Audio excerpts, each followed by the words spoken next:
The Brothers Karamazov. By Fyodor Dostoyevsky. Part 1. Book 1. The History of a Family. Chapter 1. Fyodor Pavlovich Karamazov. Alexei Fyodorovich Karamazov was the third son of Fyodor Pavlovich Karamazov, a landowner well known in our district in his own day, and still remembered among us owing to his gloomy and tragic death, which happened 13 years ago, and which I shall describe in its proper place. For the present I will only say that this landowner, for so we used to call him, although he hardly spent a day of his life on his own estate, was a strange type, yet one pretty frequently to be met with, a type abject and vicious and at the same time senseless. But he was one of those senseless persons who are very well capable of looking after their worldly affairs, and, apparently, after nothing else. Fyodor Pavlovich, for instance, began with next to nothing. His estate was of the smallest, he ran to dine at other men's tables, and fastened on them as a toady, yet at his death it appeared that he had 100,000 roubles in hard cash. At the same time, he was all his life one of the most senseless, fantastical fellows in the whole district. I repeat, it was not stupidity, the majority of these fantastical fellows are shrewd and intelligent enough, but just senselessness, and a peculiar national form of it. He was married twice, and had 3 sons, the eldest, Dmitri, by his first wife, and 2, Ivan and Alexei, by his second. Fyodor Pavlovich's first wife, Adelaida Ivanovna, belonged to a fairly rich and distinguished noble family, also landowners in our district, the Mayusovs.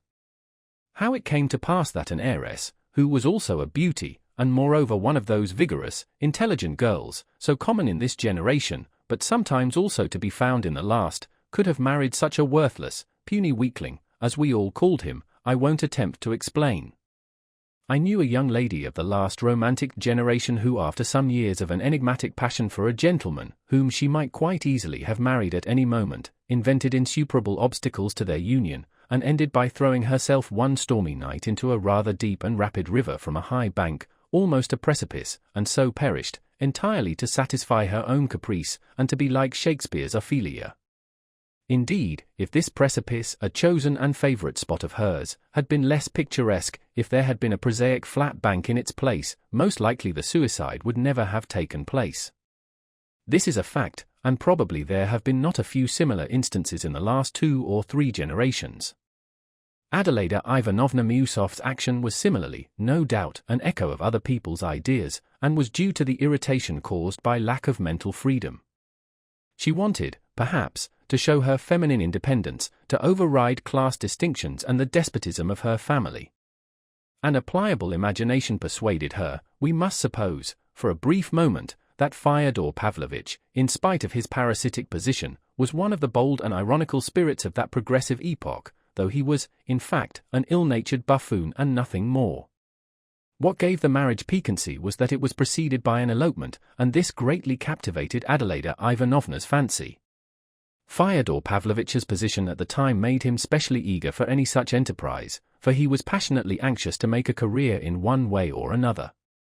To attach himself to a good family and obtain a dowry was an alluring prospect. As for mutual love, it did not exist apparently, either in the bride or in him, in spite of Adelaida Ivanovna's beauty. This was, perhaps, a unique case of the kind in the life of Fyodor Pavlovich, who was always of a voluptuous temper, and ready to run after any petticoat on the slightest encouragement. She seems to have been the only woman who made no particular appeal to his senses. Immediately after the elopement, Adelaida Ivanovna discerned in a flash that she had no feeling for her husband but contempt. The marriage accordingly showed itself in its true colours with extraordinary rapidity. Although the family accepted the event pretty quickly and apportioned the runaway bride her dowry, the husband and wife began to lead a most disorderly life, and there were everlasting scenes between them. It was said that the young wife showed incomparably more generosity and dignity than Fyodor Pavlovich, who, as is now known, got hold of all her money up to 25,000 roubles as soon as she received it, so that those thousands were lost to her forever. The little village and the rather fine town house which formed part of her dowry he did his utmost for a long time to transfer to his name, by means of some deed of conveyance. He would probably have succeeded, merely from her moral fatigue and desire to get rid of him, and from the contempt and loathing he aroused by his persistent and shameless importunity. But, fortunately, Adelaida Ivanovna's family intervened and circumvented his greediness. It is known for a fact that frequent fights took place between the husband and wife, but rumor had it that Fyodor Pavlovich did not beat his wife but was beaten by her, for she was a hot-tempered, bold, dark-browed, impatient woman, possessed of remarkable physical strength. Finally, she left the house and ran away from Fyodor Pavlovich with a destitute divinity student, leaving Mitya, a child of 3 years old, in her husband's hands. Immediately Fyodor Pavlovich introduced a regular harem into the house, and abandoned himself to orgies of drunkenness. In the intervals he used to drive all over the province, complaining tearfully to each and all of Adelaida Ivanovna's having left him, going into details too disgraceful for a husband to mention in regard to his own married life. What seemed to gratify him and flatter his self-love most was to play the ridiculous part of the injured husband, and to parade his woes with embellishments. "One would think that you'd got a promotion, Fyodor Pavlovich, you seem so pleased in spite of your sorrow," scoffers said to him. Many even added that he was glad of a new comic part in which to play the buffoon, and that it was simply to make it funnier that he pretended to be unaware of his ludicrous position. But, who knows, it may have been simplicity. At last he succeeded in getting on the track of his runaway wife. The poor woman turned out to be in Petersburg, where she had gone with her divinity student, and where she had thrown herself into a life of complete emancipation. Fyodor Pavlovich at once began bustling about, making preparations to go to Petersburg, with what object he could not himself have said. He would perhaps have really gone, but having determined to do so he felt at once entitled to fortify himself for the journey by another bout of reckless drinking. And just at that time his wife's family received the news of her death in Petersburg. She had died quite suddenly in a garret, according to one story, of typhus, or as another version had it, of starvation. Fyodor Pavlovich was drunk when he heard of his wife's death, and the story is that he ran out into the street and began shouting with joy, raising his hands to heaven, "Lord, now lettest thou thy servant depart in peace," but others say he wept without restraint like a little child, so much so that people were sorry for him, in spite of the repulsion he inspired. It is quite possible that both versions were true, that he rejoiced at his release, and at the same time wept for her who released him. As a general rule, people, even the wicked, are much more naive and simple-hearted than we suppose. And we ourselves are, too. Chapter 2. He gets rid of his eldest son. You can easily imagine what a father such a man could be and how he would bring up his children. His behavior as a father was exactly what might be expected. He completely abandoned the child of his marriage with Adelaida Ivanovna, not from malice, nor because of his matrimonial grievances, but simply because he forgot him. While he was wearying everyone with his tears and complaints, and turning his house into a sink of debauchery, a faithful servant of the family, Grigory, took the 3-year-old Mitya into his care. If he hadn't looked after him there would have been no one even to change the baby's little shirt. It happened moreover that the child's relations on his mother's side forgot him too at first. His grandfather was no longer living, his widow, Mitya's grandmother, had moved to Moscow, and was seriously ill, while his daughters were married, so that Mitya remained for almost a whole year in old Grigory's charge and lived with him in the servant's cottage. But if his father had remembered him, he could not, indeed, have been altogether unaware of his existence. He would have sent him back to the cottage, as the child would only have been in the way of his debaucheries.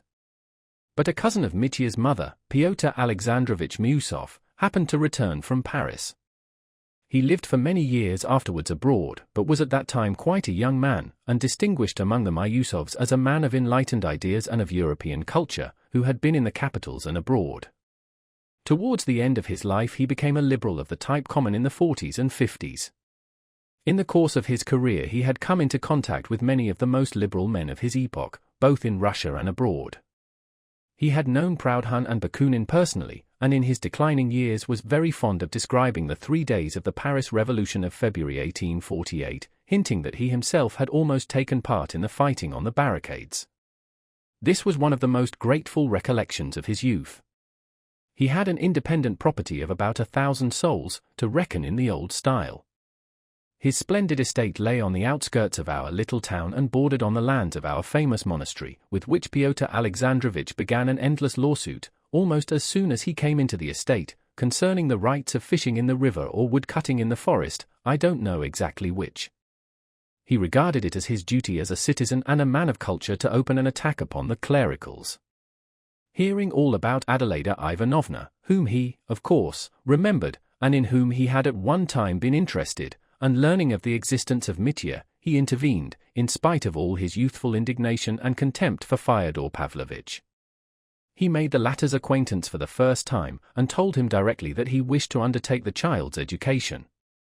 He used long afterwards to tell as a characteristic touch, that when he began to speak of Mitya, Fyodor Pavlovitch looked for some time as though he did not understand what child he was talking about, and even as though he was surprised to hear that he had a little son in the house. The story may have been exaggerated, yet it must have been something like the truth. Fyodor Pavlovitch was all his life fond of acting, of suddenly playing an unexpected part, sometimes without any motive for doing so, and even to his own direct disadvantage, as, for instance, in the present case. This habit, however, is characteristic of a very great number of people, some of them very clever ones, not like Fyodor Pavlovitch. Pyotr Alexandrovitch carried the business through vigorously, and was appointed, with Fyodor Pavlovitch, joint guardian of the child, who had a small property, a house and land, left him by his mother. Mitya did, in fact, pass into this cousin's keeping, but as the latter had no family of his own, and after securing the revenues of his estates was in haste to return at once to Paris, he left the boy in charge of one of his cousins, a lady living in Moscow. It came to pass that, settling permanently in Paris, he, too, forgot the child, especially when the Revolution of February broke out, making an impression on his mind that he remembered all the rest of his life. The Moscow lady died, and Mitya passed into the care of one of her married daughters. I believe he changed his home a fourth time later on. I won't enlarge upon that now, as I shall have much to tell later of Fyodor Pavlovitch's firstborn, and must confine myself now to the most essential facts about him, without which I could not begin my story. In the first place, this Mitya, or rather Dmitri Fyodorovitch, was the only one of Fyodor Pavlovitch's 3 sons who grew up in the belief that he had property, and that he would be independent on coming of age. He spent an irregular boyhood and youth. He did not finish his studies at the gymnasium, he got into a military school, then went to the Caucasus, was promoted, fought a duel, and was degraded to the ranks, earned promotion again, led a wild life, and spent a good deal of money. He did not begin to receive any income from Fyodor Pavlovitch until he came of age, and until then got into debt. He saw and knew his father, Fyodor Pavlovitch, for the first time on coming of age, when he visited our neighborhood on purpose to settle with him about his property. He seems not to have liked his father. He did not stay long with him, and made haste to get away, having only succeeded in obtaining a sum of money, and entering into an agreement for future payments from the estate, of the revenues and value of which he was unable, a fact worthy of note, upon this occasion, to get a statement from his father. Fyodor Pavlovitch remarked for the first time then, this, too, should be noted, that Mitya had a vague and exaggerated idea of his property. Fyodor Pavlovitch was very well satisfied with this, as it fell in with his own designs. He gathered only that the young man was frivolous, unruly, of violent passions, impatient, and dissipated, and that if he could only obtain ready money he would be satisfied, although only, of course, for a short time. So Fyodor Pavlovitch began to take advantage of this fact, sending him from time to time small doles, installments. In the end, when 4 years later, Mitya, losing patience, came a second time to our little town to settle up once for all with his father, it turned out to his amazement that he had nothing, that it was difficult to get an account even, that he had received the whole value of his property in sums of money from Fyodor Pavlovitch, and was perhaps even in debt to him, that by various agreements into which he had, of his own desire, entered at various previous dates, he had no right to expect anything more, and so on, and so on. The young man was overwhelmed, suspected deceit and cheating, and was almost beside himself. And, indeed, this circumstance led to the catastrophe, the account of which forms the subject of my first introductory story, or rather the external side of it. But before I pass to that story I must say a little of Fyodor Pavlovitch's other 2 sons, and of their origin. Chapter 3. The second marriage and the second family. Very shortly after getting his 4-year-old Mitya off his hands, Fyodor Pavlovitch married a second time. His second marriage lasted 8 years. He took this second wife, Sofia Ivanovna, also a very young girl, from another province, where he had gone upon some small piece of business in company with a Jew. Though Fyodor Pavlovitch was a drunkard and a vicious debauchee, he never neglected investing his capital, and managed his business affairs very successfully, though, no doubt, not over scrupulously. Sophia Ivanovna was the daughter of an obscure deacon, and was left from childhood an orphan without relations. She grew up in the house of a general's widow, a wealthy old lady of good position, who was at once her benefactress and tormentor. I do not know the details, but I have only heard that the orphan girl, a meek and gentle creature, was once cut down from a halter in which she was hanging from a nail in the loft, so terrible were her sufferings from the caprice and everlasting nagging of this old woman, who was apparently not bad-hearted but had become an insufferable tyrant through idleness. Fyodor Pavlovitch made her an offer, inquiries were made about him and he was refused. But again, as in his first marriage, he proposed an elopement to the orphan girl. There is very little doubt that she would not on any account have married him if she had known a little more about him in time. But she lived in another province. Besides, what could a little girl of 16 know about it, except that she would be better at the bottom of the river than remaining with her benefactress? So the poor child exchanged a benefactress for a benefactor. Fyodor Pavlovitch did not get a penny this time, for the general's widow was furious. She gave them nothing and cursed them both. But he had not reckoned on a dowry. What allured him was the remarkable beauty of the innocent girl, above all her innocent appearance, which had a peculiar attraction for a vicious profligate, who had hitherto admired only the coarser types of feminine beauty. "Those innocent eyes slit my soul up like a razor," he used to say afterwards, with his loathsome snigger. In a man so depraved this might, of course, mean no more than sensual attraction. As he had received no dowry with his wife, and had, so to speak, taken her from the halter, he did not stand on ceremony with her. Making her feel that she had wronged him, he took advantage of her phenomenal meekness and submissiveness to trample on the elementary decencies of marriage. He gathered loose women into his house, and carried on orgies of debauchery in his wife's presence.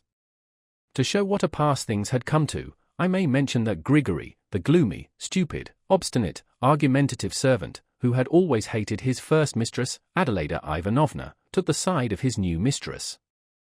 He championed her cause, abusing Fyodor Pavlovitch in a manner little befitting a servant, and on one occasion broke up the revels and drove all the disorderly women out of the house. In the end this unhappy young woman, kept in terror from her childhood, fell into that kind of nervous disease which is most frequently found in peasant women who are said to be possessed by devils. At times after terrible fits of hysterics she even lost her reason. Yet she bore Fyodor Pavlovitch 2 sons, Ivan and Alexei, the eldest in the first year of marriage and the second 3 years later. When she died, little Alexei was in his 4th year, and, strange as it seems, I know that he remembered his mother all his life, like a dream, of course. At her death almost exactly the same thing happened to the 2 little boys as to their elder brother, Mitya. They were completely forgotten and abandoned by their father. They were looked after by the same Grigory and lived in his cottage, where they were found by the tyrannical old lady who had brought up their mother. She was still alive, and had not, all those 8 years, forgotten the insult done her. All that time she was obtaining exact information as to her Sophia's manner of life, and hearing of her illness and hideous surroundings she declared aloud 2 or 3 times to her retainers. It serves her right. God has punished her for her ingratitude. Exactly 3 months after Sophia Ivanovna's death the general's widow suddenly appeared in our town, and went straight to Fyodor Pavlovitch's house. She spent only half an hour in the town but she did a great deal. It was evening. Fyodor Pavlovitch, whom she had not seen for those 8 years, came into her drunk. The story is that instantly upon seeing him, without any sort of explanation, she gave him 2 good, resounding slaps on the face, seized him by a tuft of hair, and shook him 3 times up and down. Then, without a word, she went straight to the cottage to the 2 boys. Seeing, at the first glance, that they were unwashed and in dirty linen, she promptly gave Grigory, too, a box on the ear, and announcing that she would carry off both the children she wrapped them just as they were in a rug, put them in the carriage, and drove off to her own town. Grigory accepted the blow like a devoted slave, without a word, and when he escorted the old lady to her carriage he made her a low bow and pronounced impressively that God would repay her for the orphans. "You are a blockhead all the same, the old lady shouted to him as she drove away. Fyodor Pavlovitch, thinking it over, decided that it was a good thing, and did not refuse the general's widow his formal consent to any proposition in regard to his children's education.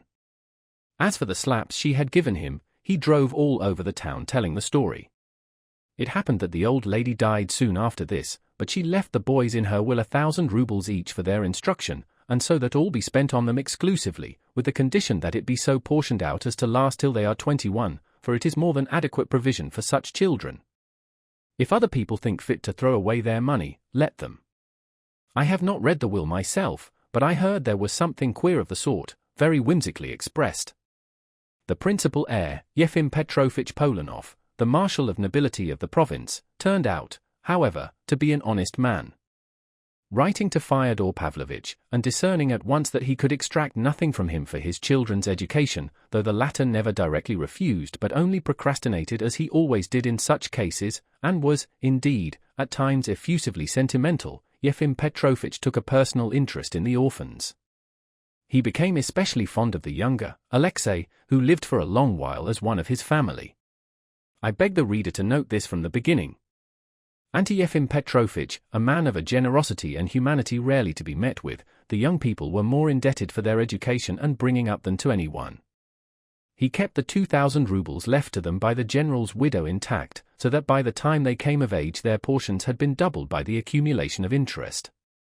He educated them both at his own expense, and certainly spent far more than 1,000 rubles upon each of them. I won't enter into a detailed account of their boyhood and youth, but will only mention a few of the most important events. Of the elder, Ivan, I will only say that he grew into a somewhat morose and reserved, though far from timid boy. At 10 years old he had realized that they were living not in their own home but on other people's charity, and that their father was a man of whom it was disgraceful to speak. This boy began very early, almost in his infancy, so they say at least, to show a brilliant and unusual aptitude for learning. I don't know precisely why, but he left the family of Yefim Petrovitch when he was hardly 13, entering a Moscow gymnasium, and boarding with an experienced and celebrated teacher, an old friend of Yefim Petrovitch.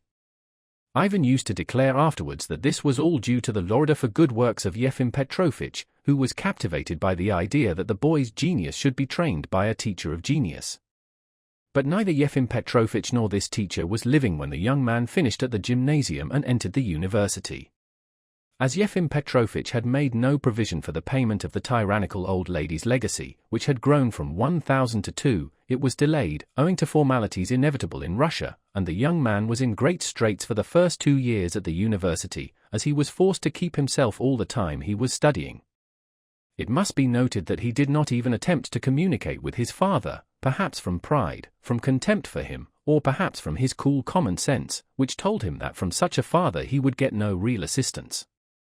However that may have been, the young man was by no means despondent and succeeded in getting work, at first giving sixpenny lessons and afterwards getting paragraphs on street incidents into the newspapers under the signature of Eyewitness. These paragraphs, it was said, were so interesting and piquant that they were soon taken. This alone showed the young man's practical and intellectual superiority over the masses of needy and unfortunate students of both sexes who hang about the offices of the newspapers and journals, unable to think of anything better than everlasting entreaties for copying and translations from the French. Having once got into touch with the editors, Ivan Fyodorovitch always kept up his connection with them, and in his latter years at the university he published brilliant reviews of books upon various special subjects, so that he became well known in literary circles. But only in his last year he suddenly succeeded in attracting the attention of a far wider circle of readers, so that a great many people noticed and remembered him. It was rather a curious incident.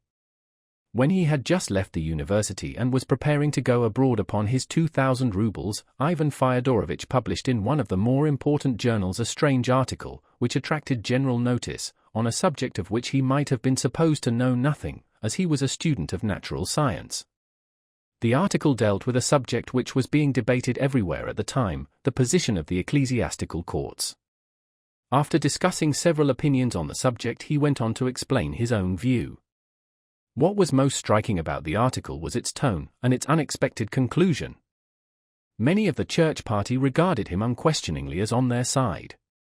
And yet not only the secularists but even atheists joined them in their applause. Finally, some sagacious persons opined that the article was nothing but an impudent satirical burlesque. I mention this incident particularly because this article penetrated into the famous monastery in our neighborhood, where the inmates, being particularly interested in the question of the ecclesiastical courts, were completely bewildered by it. Learning the author's name, they were interested in his being a native of the town and the son of that Fyodor Pavlovich. And just then it was that the author himself made his appearance among us. Why Ivan Fyodorovich had come amongst us I remember asking myself at the time with a certain uneasiness. This fateful visit, which was the first step leading to so many consequences, I never fully explained to myself. It seemed strange on the face of it that a young man so learned, so proud, and apparently so cautious, should suddenly visit such an infamous house, and a father who had ignored him all his life, hardly knew him, never thought of him, and would not under any circumstances have given him money, though he was always afraid that his sons Ivan and Alexei would also come to ask him for it. And here the young man was staying in the house of such a father, had been living with him for 2 months, and they were on the best possible terms. This last fact was a special cause of wonder to many others as well as to me. Pyotr Alexandrovich Miusov, of whom we have spoken already, the cousin of Fyodor Pavlovich's first wife, happened to be in the neighborhood again on a visit to his estate. He had come from Paris, which was his permanent home. I remember that he was more surprised than anyone when he made the acquaintance of the young man, who interested him extremely, and with whom he sometimes argued and not without an inner pang compared himself in acquirements. He is proud, he used to say, he will never be in want of pence, he has got money enough to go abroad now. What does he want here? Everyone can see that he hasn't come for money, for his father would never give him any. He has no taste for drink and dissipation, and yet his father can't do without him. They get on so well together.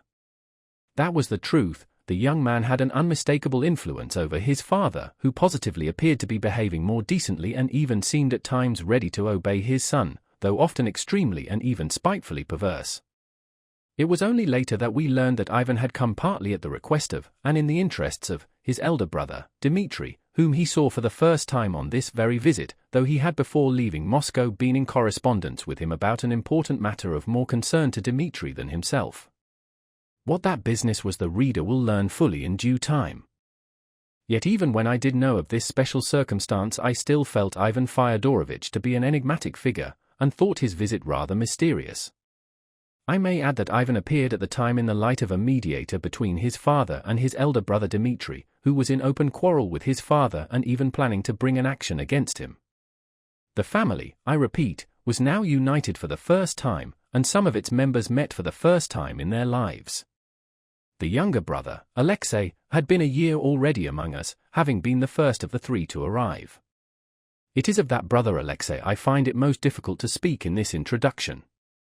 Yet I must give some preliminary account of him, if only to explain one queer fact, which is that I have to introduce my hero to the reader wearing the cassock of a novice. Yes, he had been for the last year in our monastery, and seemed willing to be cloistered there for the rest of his life. Chapter 4. The third son, Alyosha. He was only 20, his brother Ivan was in his 24th year at the time, while their elder brother Dmitri was 27. First of all, I must explain that this young man, Alyosha, was not a fanatic, and, in my opinion at least, was not even a mystic. I may as well give my full opinion from the beginning. He was simply an early lover of humanity, and that he adopted the monastic life was simply because at that time it struck him, so to say, as the ideal escape for his soul struggling from the darkness of worldly wickedness to the light of love. And the reason this life struck him in this way was that he found in it at that time, as he thought, an extraordinary being, our celebrated elder, Zosima, to whom he became attached with all the warm first love of his ardent heart. But I do not dispute that he was very strange even at that time, and had been so indeed from his cradle. I have mentioned already, by the way, that though he lost his mother in his 4th year he remembered her all his life, her face, her caresses, as though she stood living before me. Such memories may persist, as every one knows, from an even earlier age, even from 2 years old, but scarcely standing out through a whole lifetime like spots of light out of darkness, like a corner torn out of a huge picture, which has all faded and disappeared except that fragment. That is how it was with him. he remembered one still summer evening, an open window, the slanting rays of the setting sun, that he recalled most vividly of all, in a corner of the room the holy image, before it a lighted lamp, and on her knees before the image his mother, sobbing hysterically with cries and moans, snatching him up in both arms, squeezing him close till it hurt, and praying for him to the Mother of God, holding him out in both arms to the image as though to put him under the mother's protection, and suddenly a nurse runs in and snatches him from her in terror. That was the picture. And Alyosha remembered his mother's face at that minute. He used to say that it was frenzied but beautiful as he remembered. But he rarely cared to speak of this memory to anyone. In his childhood and youth he was by no means expansive, and talked little indeed, but not from shyness or a sullen unsociability, quite the contrary, from something different, from a sort of inner preoccupation entirely personal and unconcerned with other people, but so important to him that he seemed, as it were, to forget others on account of it. But he was fond of people, he seemed throughout his life to put implicit trust in people, yet no one ever looked on him as a simpleton or naive person. There was something about him which made one feel at once, and it was so all his life afterwards, that he did not care to be a judge of others, that he would never take it upon himself to criticize and would never condemn anyone for anything. He seemed, indeed, to accept everything without the least condemnation, though often grieving bitterly, and this was so much so that no one could surprise or frighten him even in his earliest youth. Coming at 20 to his father's house, which was a very sink of filthy debauchery, he, chaste and pure as he was, simply withdrew in silence when to look on was unbearable, but without the slightest sign of contempt or condemnation. His father, who had once been in a dependent position, and so was sensitive and ready to take offense, met him at first with distrust and sullenness. "He does not say much," he used to say, "and thinks the more." But soon, within a fortnight indeed, he took to embracing him and kissing him terribly often, with drunken tears, with sottish sentimentality, yet he evidently felt a real and deep affection for him, such as he had never been capable of feeling for anyone before. Everyone, indeed, loved this young man wherever he went, and it was so from his earliest childhood. When he entered the household of his patron and benefactor, Yefim Petrovitch Polenov, he gained the hearts of all the family, so that they looked on him quite as their own child. Yet he entered the house at such a tender age that he could not have acted from design nor artfulness in winning affection. So that the gift of making himself loved directly and unconsciously was inherent in him, in his very nature, so to speak. It was the same at school, though he seemed to be just one of those children who are distrusted, sometimes ridiculed, and even disliked by their schoolfellows. He was dreamy, for instance, and rather solitary. From his earliest childhood he was fond of creeping into a corner to read, and yet he was a general favorite all the while he was at school. He was rarely playful or merry, but anyone could see at the first glance that this was not from any sullenness. On the contrary, he was bright and good-tempered. He never tried to show off among his schoolfellows.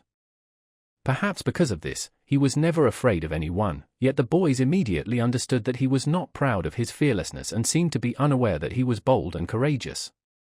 He never resented an insult. It would happen that an hour after the offense he would address the offender or answer some question with as trustful and candid an expression as though nothing had happened between them. And it was not that he seemed to have forgotten or intentionally forgiven the affront, but simply that he did not regard it as an affront, and this completely conquered and captivated the boys. He had one characteristic which made all his schoolfellows from the bottom class to the top want to mock at him, not from malice but because it amused them. This characteristic was a wild fanatical modesty and chastity. He could not bear to hear certain words and certain conversations about women. There are certain words and conversations unhappily impossible to eradicate in schools. Boys pure in mind and heart, almost children, are fond of talking in school among themselves, and even aloud, of things, pictures, and images of which even soldiers would sometimes hesitate to speak. More than that, much that soldiers have no knowledge or conception of is familiar to quite young children of our intellectual and higher classes. There is no moral depravity, no real corrupt inner cynicism in it, but there is the appearance of it, and it is often looked upon among them as something refined, subtle, daring, and worthy of imitation. Seeing that Alyosha Karamazov put his fingers in his ears when they talked of that, they used sometimes to crowd round him, pull his hands away, and shout nastiness into both ears, while he struggled, slipped to the floor, tried to hide himself without uttering one word of abuse, enduring their insults in silence. But at last they left him alone and gave up taunting him with being a regular girl, and what's more, they looked upon it with compassion as a weakness. He was always one of the best in the class but was never first. At the time of Yefim Petrovich's death, Alyosha had 2 more years to complete at the provincial gymnasium. The inconsolable widow went almost immediately after his death for a long visit to Italy with her whole family, which consisted only of women and girls. Alyosha went to live in the house of 2 distant relations of Yefim Petrovich, ladies whom he had never seen before. On what terms he lived with them he did not know himself. It was very characteristic of him, indeed, that he never cared at whose expense he was living. In that respect he was a striking contrast to his elder brother Ivan, who struggled with poverty for his first 2 years in the university, maintained himself by his own efforts, and had from childhood been bitterly conscious of living at the expense of his benefactor. But this strange trait in Alyosha's character must not, I think, be criticized too severely, for at the slightest acquaintance with him anyone would have perceived that Alyosha was one of those youths, almost of the type of religious enthusiast, who, if they were suddenly to come into possession of a large fortune, would not hesitate to give it away for the asking, either for good works or perhaps to a clever rogue. In general he seemed scarcely to know the value of money, not, of course, in a literal sense. When he was given pocket money, which he never asked for, he was either terribly careless of it so that it was gone in a moment, or he kept it for weeks together, not knowing what to do with it. In later years Pyotr Alexandrovich Miusov, a man very sensitive on the score of money and bourgeois honesty, pronounced the following judgment, after getting to know Alyosha. Here is perhaps the one man in the world whom you might leave alone without a penny, in the center of an unknown town of 1 million inhabitants, and he would not come to harm, he would not die of cold and hunger, for he would be fed and sheltered at once, and if he were not, he would find a shelter for himself, and it would cost him no effort or humiliation. And to shelter him would be no burden, but, on the contrary, would probably be looked on as a pleasure. He did not finish his studies at the gymnasium. A year before the end of the course he suddenly announced to the ladies that he was going to see his father about a plan which had occurred to him. They were sorry and unwilling to let him go. The journey was not an expensive one, and the ladies would not let him pawn his watch, a parting present from his benefactor's family. They provided him liberally with money and even fitted him out with new clothes and linen. But he returned half the money they gave him, saying that he intended to go 3rd class. On his arrival in the town he made no answer to his father's first inquiry why he had come before completing his studies, and seemed, so they say, unusually thoughtful. It soon became apparent that he was looking for his mother's tomb. He practically acknowledged at the time that that was the only object of his visit. But it can hardly have been the whole reason of it. It is more probable that he himself did not understand and could not explain what had suddenly arisen in his soul and drawn him irresistibly into a new, unknown, but inevitable path.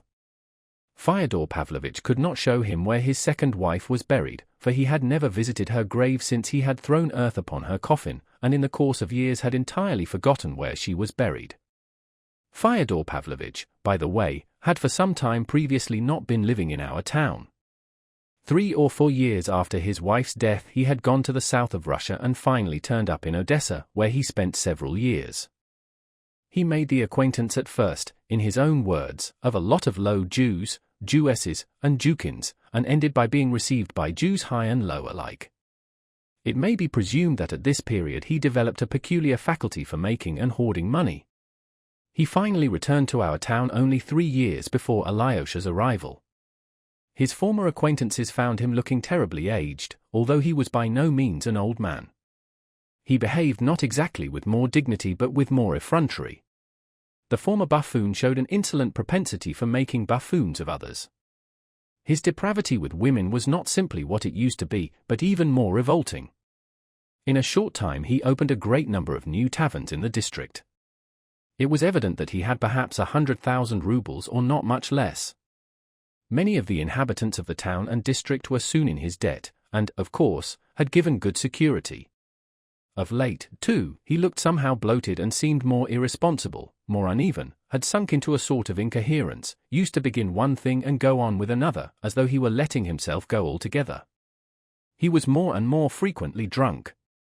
and, if it had not been for the same servant Grigory, who by that time had aged considerably too, and used to look after him sometimes almost like a tutor, Fyodor Pavlovitch might have got into terrible scrapes. Alyosha's arrival seemed to affect even his moral side, as though something had awakened in this prematurely old man which had long been dead in his soul. "Do you know," he used often to say, looking at Alyosha, "that you are like her, the crazy woman?" That was what he used to call his dead wife, Alyosha's mother. Grigory it was who pointed out the crazy woman's grave to Alyosha.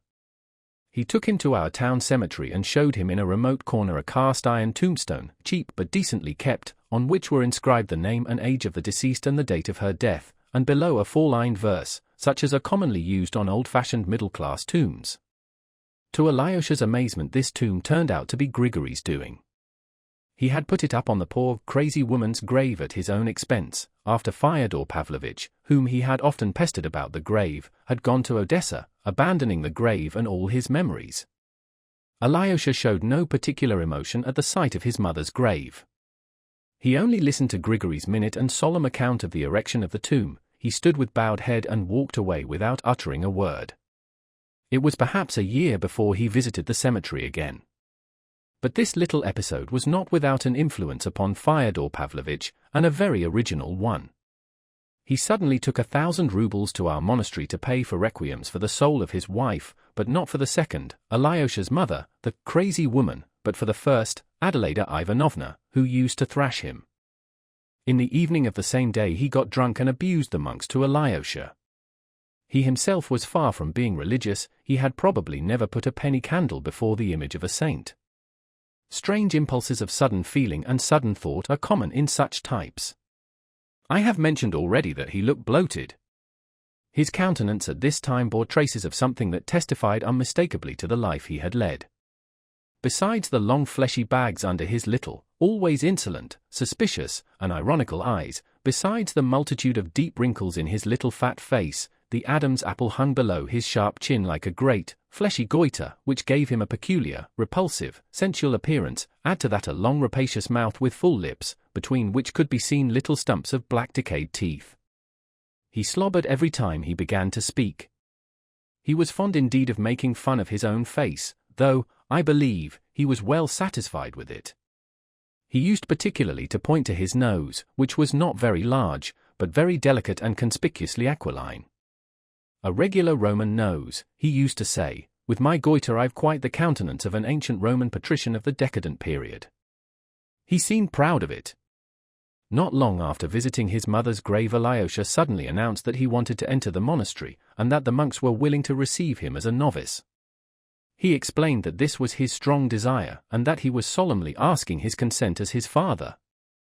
The old man knew that the elder Zosima, who was living in the monastery hermitage, had made a special impression upon his gentle boy. "That is the most honest monk among them, of course," he observed, after listening in thoughtful silence to Alyosha, and seeming scarcely surprised at his request.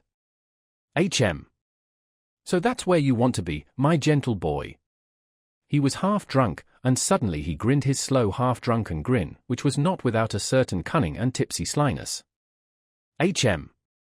"I had a presentiment that you would end in something like this. Would you believe it? You were making straight for it. Well, to be sure you have your own 2,000. That's a dowry for you. And I'll never desert you, my angel. And I'll pay what's wanted for you there, if they ask for it. But, of course, if they don't ask, why should we worry them? What do you say?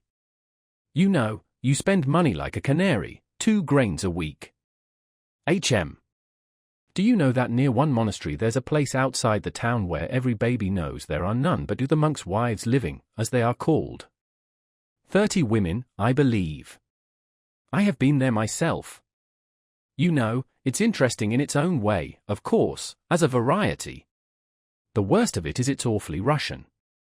There are no French women there. Of course they could get them fast enough, they have plenty of money. If they get to hear of it they'll come along. Well, there's nothing of that sort here, no monks' wives, and 200 monks. They're honest. They keep the fasts. I admit it. So you want to be a monk? And do you know I'm sorry to lose you, Alyosha, would you believe it, I've really grown fond of you. Well, it's a good opportunity. You'll pray for us sinners, we have sinned too much here. I've always been thinking who would pray for me, and whether there's anyone in the world to do it. My dear boy, I'm awfully stupid about that. You wouldn't believe it. Awfully. You see, however stupid I am about it, I keep thinking, from time to time, of course, not all the while. It's impossible, I think, for the devils to forget to drag me down to hell with their hooks when I die. Then I wonder, hooks? Where would they get them? What of iron hooks? Where do they forge them? Have they a foundry there of some sort? The monks in the monastery probably believe that there's a ceiling in hell, for instance. Now I'm ready to believe in hell, but without a ceiling. It makes it more refined, more enlightened, more Lutheran, that is. And, after all, what does it matter whether it has a ceiling or hasn't? But do you know, there's a damnable question involved in it. If there's no ceiling there can be no hooks, and if there are no hooks it all breaks down, which is unlikely again, for then there would be none to drag me down to hell, and if they don't drag me down, what justice is there in the world? Illinois fordrate les inventor, those hooks, on purpose for me alone, for, if you only knew, Alyosha, what a blackguard I am. But there are no hooks there, said Alyosha, looking gently and seriously at his father. Yes, only the shadows of hooks, I know. That's how a Frenchman described hell, Grevul l'ombre d'un coquille avec l'ombre d'un bros frotté l'ombre d'un carrosse. How do you know there are no hooks, darling? When you've lived with the monks you'll sing a different tune. But go and get at the truth there, and then come and tell me. Anyway, it's easier going to the other world if one knows what there is there. Besides, it will be more seemly for you with the monks than here with me, with a drunken old man and young harlots, though you're like an angel, nothing touches you. And I dare say nothing will touch you there. That's why I let you go, because I hope for that. You've got all your wits about you. You will burn and you will burn out, you will be healed and come back again. And I will wait for you. I feel that you're the only creature in the world who has not condemned me. My dear boy, I feel it, you know. I can't help feeling it. And he even began blubbering. He was sentimental. He was wicked and sentimental. Chapter 5. Elders. Some of my readers may imagine that my young man was a sickly, ecstatic, poorly developed creature, a pale, consumptive dreamer. On the contrary, Alyosha was at this time a well-grown, red-cheeked, clear-eyed lad of 19, radiant with health. He was very handsome, too, graceful, moderately tall, with hair of a dark brown, with a regular, rather long, oval-shaped face, and wide-set dark grey, shining eyes. He was very thoughtful, and apparently very serene. I shall be told, perhaps, that red cheeks are not incompatible with fanaticism and mysticism, but I fancy that Alyosha was more of a realist than anyone. Oh, no doubt, in the monastery he fully believed in miracles, but, to my thinking, miracles are never a stumbling block to the realist. It is not miracles that dispose realists to belief. The genuine realist, if he is an unbeliever, will always find strength and ability to disbelieve in the miraculous, and if he is confronted with a miracle as an irrefutable fact he would rather disbelieve his own senses than admit the fact. Even if he admits it as a fact of nature till then unrecognized by him. Faith does not, in the realist, spring from the miracle but the miracle from faith. If the realist once believes, then he is bound by his very realism to admit the miraculous also. The Apostle Thomas said that he would not believe till he saw, but when he did see he said, "My Lord and my God." Was it the miracle forced him to believe? Most likely not, but he believed solely because he desired to believe, and possibly he fully believed in his secret heart even when he said, "I do not believe till I see." I shall be told, perhaps, that Alyosha was stupid, undeveloped, had not finished his studies, and so on. That he did not finish his studies is true, but to say that he was stupid or dull would be a great injustice. I'll simply repeat what I have said above. He entered upon this path only because, at that time, it alone struck his imagination and presented itself to him as offering an ideal means of escape for his soul from darkness to light. Add to that he was to some extent a youth of our last epoch, that is, honest in nature, desiring the truth, seeking for it and believing in it, and seeking to serve it at once with all the strength of his soul, seeking for immediate action, and ready to sacrifice everything, life itself, for it. Though these young men unhappily fail to understand that the sacrifice of life is, in many cases, the easiest of all sacrifices, and that to sacrifice, for instance, 5 or 6 years of their seething youth to hard and tedious study, if only to multiply tenfold their powers of serving the truth and the cause they have set before them as their goal, such a sacrifice is utterly beyond the strength of many of them. The path Alyosha chose was a path going in the opposite direction, but he chose it with the same thirst for swift achievement. As soon as he reflected seriously, he was convinced of the existence of God and immortality, and at once he instinctively said to himself, "I want to live for immortality, and I will accept no compromise." In the same way, if he had decided that God and immortality did not exist, he would at once have become an atheist and a socialist. For socialism is not merely the labor question, it is before all things the atheistic question, the question of the form taken by atheism today, the question of the Tower of Babel built without God, not to mount to heaven from earth but to set up heaven on earth. Alyosha would have found it strange and impossible to go on living as before. It is written, "Give all that thou hast to the poor and follow me, if thou wouldst be perfect." Alyosha said to himself, "I can't give 2 rubles instead of all, and only go to Mass instead of following him." Perhaps his memories of childhood brought back our monastery, to which his mother may have taken him to Mass. Perhaps the slanting sunlight and the holy image to which his poor, crazied mother had held him up still acted upon his imagination. Brooding on these things, he may have come to us perhaps only to see whether here he could sacrifice all or only 2 rubles, and in the monastery he met this elder. I must digress to explain what an elder is in Russian monasteries, and I am sorry that I do not feel very competent to do so. I will try, however, to give a superficial account of it in a few words. Authorities on the subject assert that the institution of elders is of recent date, not more than 100 years old in our monasteries, though in the Orthodox East, especially in Sinai and Athos, it has existed over 1,000 years. It is maintained that it existed in ancient times in Russia also, but through the calamities which overtook Russia, the Tatars, civil war, the interruption of relations with the East after the destruction of Constantinople, this institution fell into oblivion. It was revived among us towards the end of last century by one of the great ascetics, as they called him, Pasy Velichkovsky, and his disciples. But to this day it exists in few monasteries only, and has sometimes been almost persecuted as an innovation in Russia. It flourished especially in the celebrated Kazelsky Optin monastery. When and how it was introduced into our monastery I cannot say. There had already been 3 such elders, and Zosima was the last of them. But he was almost dying of weakness and disease, and they had no one to take his place. The question for our monastery was an important one, for it had not been distinguished by anything in particular till then. They had neither relics of saints, nor wonder-working icons, nor glorious traditions, nor historical exploits. It had flourished and been glorious all over Russia through its elders, to see and hear whom pilgrims had flocked for thousands of miles from all parts. What was such an elder? An elder was one who took your soul, your will, into his soul and his will. When you choose an elder, you renounce your own will and yield it to him in complete submission, complete self-abnegation.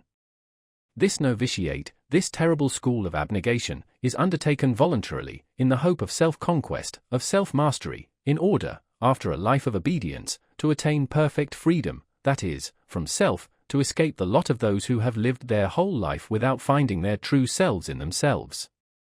This institution of elders is not founded on theory, but was established in the East from the practice of 1,000 years. The obligations due to an elder are not the ordinary obedience which has always existed in our Russian monasteries. The obligation involves confession to the elder by all who have submitted themselves to him, and to the indissoluble bond between him and them. The story is told, for instance, that in the early days of Christianity one such novice, failing to fulfill some command laid upon him by his elder, left his monastery in Syria and went to Egypt. There, after great exploits, he was found worthy at last to suffer torture and a martyr's death for the faith. When the church, regarding him as a saint, was burying him, suddenly, at the deacon's exhortation, "Depart all ye unbaptized, the coffin containing the martyr's body left its place and was cast forth from the church, and this took place 3 times. And only at last they learnt that this holy man had broken his vow of obedience and left his elder, and, therefore, could not be forgiven without the elder's absolution in spite of his great deeds. Only after this could the funeral take place. This, of course, is only an old legend. But here is a recent instance. A monk was suddenly commanded by his elder to quit Athos, which he loved as a sacred place and a haven of refuge, and to go first to Jerusalem to do homage to the holy places and then to go to the north to Siberia. There is the place for thee and not here. The monk, overwhelmed with sorrow, went to the ecumenical patriarch at Constantinople and besought him to release him from his obedience. But the patriarch replied that not only was he unable to release him, but there was not and could not be on earth a power which could release him except the elder who had himself laid that duty upon him. In this way the elders are endowed in certain cases with unbounded and inexplicable authority. That is why in many of our monasteries the institution was at first resisted almost to persecution. Meantime the elders immediately began to be highly esteemed among the people. Masses of the ignorant people as well as men of distinction flocked, for instance, to the elders of our monastery to confess their doubts, their sins, and their sufferings, and ask for counsel and admonition. Seeing this, the opponents of the elders declared that the sacrament of confession was being arbitrarily and frivolously degraded, though the continual opening of the heart to the elder by the monk or the layman had nothing of the character of the sacrament.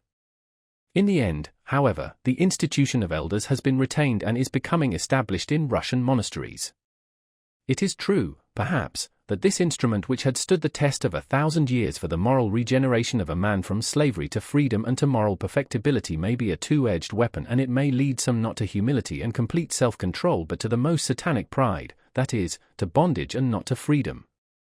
The elder Zosima was 65. He came of a family of landowners, had been in the army in early youth, and served in the Caucasus as an officer. He had, no doubt, impressed Alyosha by some peculiar quality of his soul. Alyosha lived in the cell of the elder, who was very fond of him and let him wait upon him. It must be noted that Alyosha was bound by no obligation and could go where he pleased and be absent for whole days. Though he wore the monastic dress, it was voluntarily, not to be different from others. No doubt he liked to do so. Possibly his youthful imagination was deeply stirred by the power and fame of his elder. It was said that so many people had for years past come to confess their sins to Father Zosima and to entreat him for words of advice and healing, that he had acquired the keenest intuition and could tell from an unknown face what a newcomer wanted, and what was the suffering on his conscience. He sometimes astounded and almost alarmed his visitors by his knowledge of their secrets before they had spoken a word. Alyosha noticed that many, almost all, went into the elder for the first time with apprehension and uneasiness, but came out with bright and happy faces. Alyosha was particularly struck by the fact that Father Zosima was not at all stern. On the contrary, he was always almost gay. The monks used to say that he was more drawn to those who were more sinful, and the greater the sinner the more he loved him. There were, no doubt, up to the end of his life, among the monks some who hated and envied him, but they were few in number and they were silent, though among them were some of great dignity in the monastery, one, for instance, of the older monks distinguished for his strict keeping of fasts and vows of silence. But the majority were on Father Zosima's side, and very many of them loved him with all their hearts, warmly and sincerely. Some were almost fanatically devoted to him, and declared, though not quite aloud, that he was a saint, that there could be no doubt of it, and, seeing that his end was near, they anticipated miracles and great glory to the monastery in the immediate future from his relics. Alyosha had unquestioning faith in the miraculous power of the elder, just as he had unquestioning faith in the story of the coffin that flew out of the church. He saw many who came with sick children or relatives and besought the elder to lay hands on them and to pray over them, return shortly after, some the next day, and, falling in tears at the elder's feet, thank him for healing their sick. Whether they had really been healed or were simply better in the natural course of the disease was a question which did not exist for Alyosha, for he fully believed in the spiritual power of his teacher and rejoiced in his fame, in his glory, as though it were his own triumph. His heart throbbed, and he beamed, as it were, all over when the elder came out to the gates of the hermitage into the waiting crowd of pilgrims of the humbler class who had flocked from all parts of Russia on purpose to see the elder and obtain his blessing. They fell down before him, wept, kissed his feet, kissed the earth on which he stood, and wailed, while the women held up their children to him and brought him the sick possessed with devils. The elder spoke to them, read a brief prayer over them, blessed them, and dismissed them. Of late he had become so weak through attacks of illness that he was sometimes unable to leave his cell, and the pilgrims waited for him to come out for several days. Alyosha did not wonder why they loved him so, why they fell down before him and wept with emotion merely at seeing his face. Oh! He understood that for the humble soul of the Russian peasant, worn out by grief and toil, and still more by the everlasting injustice and everlasting sin, his own and the world's, it was the greatest need and comfort to find some one or something holy to fall down before and worship. Among us there is sin, injustice, and temptation, but yet, somewhere on earth there is some one holy and exalted. He has the truth, he knows the truth, so it is not dead upon the earth, so it will come one day to us, too, and rule over all the earth according to the promise. Alyosha knew that this was just how the people felt and even reasoned. He understood it, but that the elder Zosima was this sent and custodian of God's truth, of that he had no more doubt than the weeping peasants and the sick women who held out their children to the elder. The conviction that after his death the elder would bring extraordinary glory to the monastery was even stronger in Alyosha than in anyone there, and, of late, a kind of deep flame of inner ecstasy burnt more and more strongly in his heart. He was not at all troubled at this elder's standing as a solitary example before him. No matter. He is holy.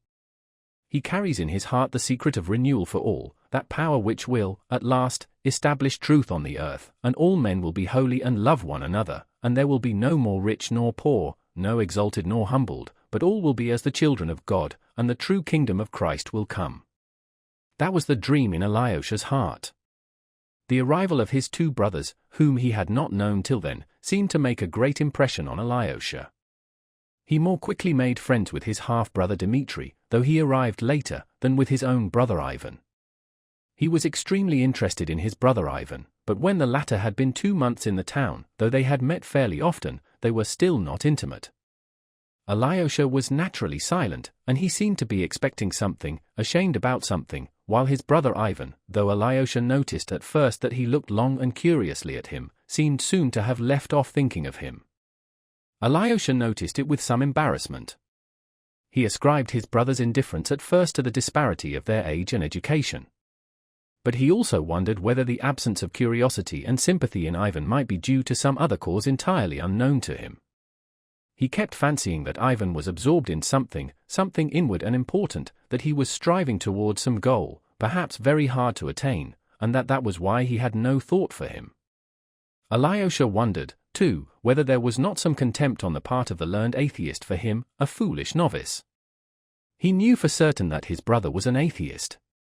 He could not take offense at this contempt, if it existed, yet, with an uneasy embarrassment which he did not himself understand, he waited for his brother to come nearer to him. Dmitri used to speak of Ivan with the deepest respect and with a peculiar earnestness. From him Alyosha learnt all the details of the important affair which had of late formed such a close and remarkable bond between the two elder brothers. Dmitri's enthusiastic references to Ivan were the more striking in Alyosha's eyes since Dmitri was, compared with Ivan, almost uneducated, and the two brothers were such a contrast in personality and character that it would be difficult to find two men more unlike. It was at this time that the meeting, or rather gathering of the members of this inharmonious family took place in the cell of the elder who had such an extraordinary influence on Alyosha. The pretext for this gathering was a false one. It was at this time that the discord between Dmitri and his father seemed at its acutest stage and their relations had become insufferably strained. Fyodor Pavlovitch seems to have been the first to suggest, apparently in joke, that they should all meet in Father Zosima's cell, and that, without appealing to his direct intervention, they might more decently come to an understanding under the conciliating influence of the elder's presence. Dmitri, who had never seen the elder, naturally supposed that his father was trying to intimidate him, but as he secretly blamed himself for his outbursts of temper with his father on several recent occasions, he accepted the challenge. It must be noted that he was not, like Ivan, staying with his father, but living apart at the other end of the town. It happened that Pyotr Alexandrovich Miusov, who was staying in the district at the time, caught eagerly at the idea. A liberal of the 40s and 50s, a freethinker, an atheist, he may have been led on by boredom or the hope of frivolous diversion. he was suddenly seized with the desire to see the monastery and the holy man. As his lawsuit with the monastery still dragged on, he made it the pretext for seeing the superior, in order to attempt to settle it amicably. A visitor coming with such laudable intentions might be received with more attention and consideration than if he came from simple curiosity. Influences from within the monastery were brought to bear on the elder, who of late had scarcely left his cell, and had been forced by illness to deny even his ordinary visitors. In the end he consented to see them, and the day was fixed. "Who has made me a judge over them?" was all he said, smilingly, to Alyosha. Alyosha was much perturbed when he heard of the proposed visit. Of all the wrangling, quarrelsome party, Dmitri was the only one who could regard the interview seriously. All the others would come from frivolous motives, perhaps insulting to the elder. Alyosha was well aware of that. Ivan and Miusov would come from curiosity, perhaps of the coarsest kind, while his father might be contemplating some piece of buffoonery. Though he said nothing, Alyosha thoroughly understood his father. The boy, I repeat, was far from being so simple as everyone thought him. He awaited the day with a heavy heart. No doubt he was always pondering in his mind how the family discord could be ended. But his chief anxiety concerned the elder. He trembled for him, for his glory, and dreaded any affront to him, especially the refined, courteous irony of Miusov and the supercilious half-utterances of the highly educated Ivan. He even wanted to venture on warning the elder, telling him something about them, but, on second thoughts, said nothing. He only sent word the day before, through a friend, to his brother Dmitri, that he loved him and expected him to keep his promise. Dmitri wondered, for he could not remember what he had promised, but he answered by letter that he would do his utmost not to let himself be provoked by vileness, but that, although he had a deep respect for the elder and for his brother Ivan, he was convinced that the meeting was either a trap for him or an unworthy farce. "Nevertheless, I would rather bite out my tongue than be lacking in respect to the sainted man whom you reverence so highly," he wrote in conclusion. Alyosha was not greatly cheered by the letter. Book 2. An Unfortunate Gathering. Chapter 1. They arrive at the monastery. It was a warm, bright day at the end of August. The interview with the elder had been fixed for 11:30, immediately after late Mass. Our visitors did not take part in the service, but arrived just as it was over. First an elegant open carriage, drawn by 2 valuable horses, drove up with Miusov and a distant relative of his, a young man of 20, called Pyotr Fomich Kalganov. This young man was preparing to enter the university. Miusov, with whom he was staying for the time, was trying to persuade him to go abroad to the University of Zurich or Jena. The young man was still undecided. He was thoughtful and absent-minded. He was nice-looking, strongly built, and rather tall. There was a strange fixity in his gaze at times. Like all very absent-minded people, he would sometimes stare at a person without seeing him. He was silent and rather awkward, but sometimes, when he was alone with anyone, he became talkative and effusive, and would laugh at anything or nothing. But his animation vanished as quickly as it appeared. He was always well and even elaborately dressed. He had already some independent fortune and expectations of much more. He was a friend of Alyosha's.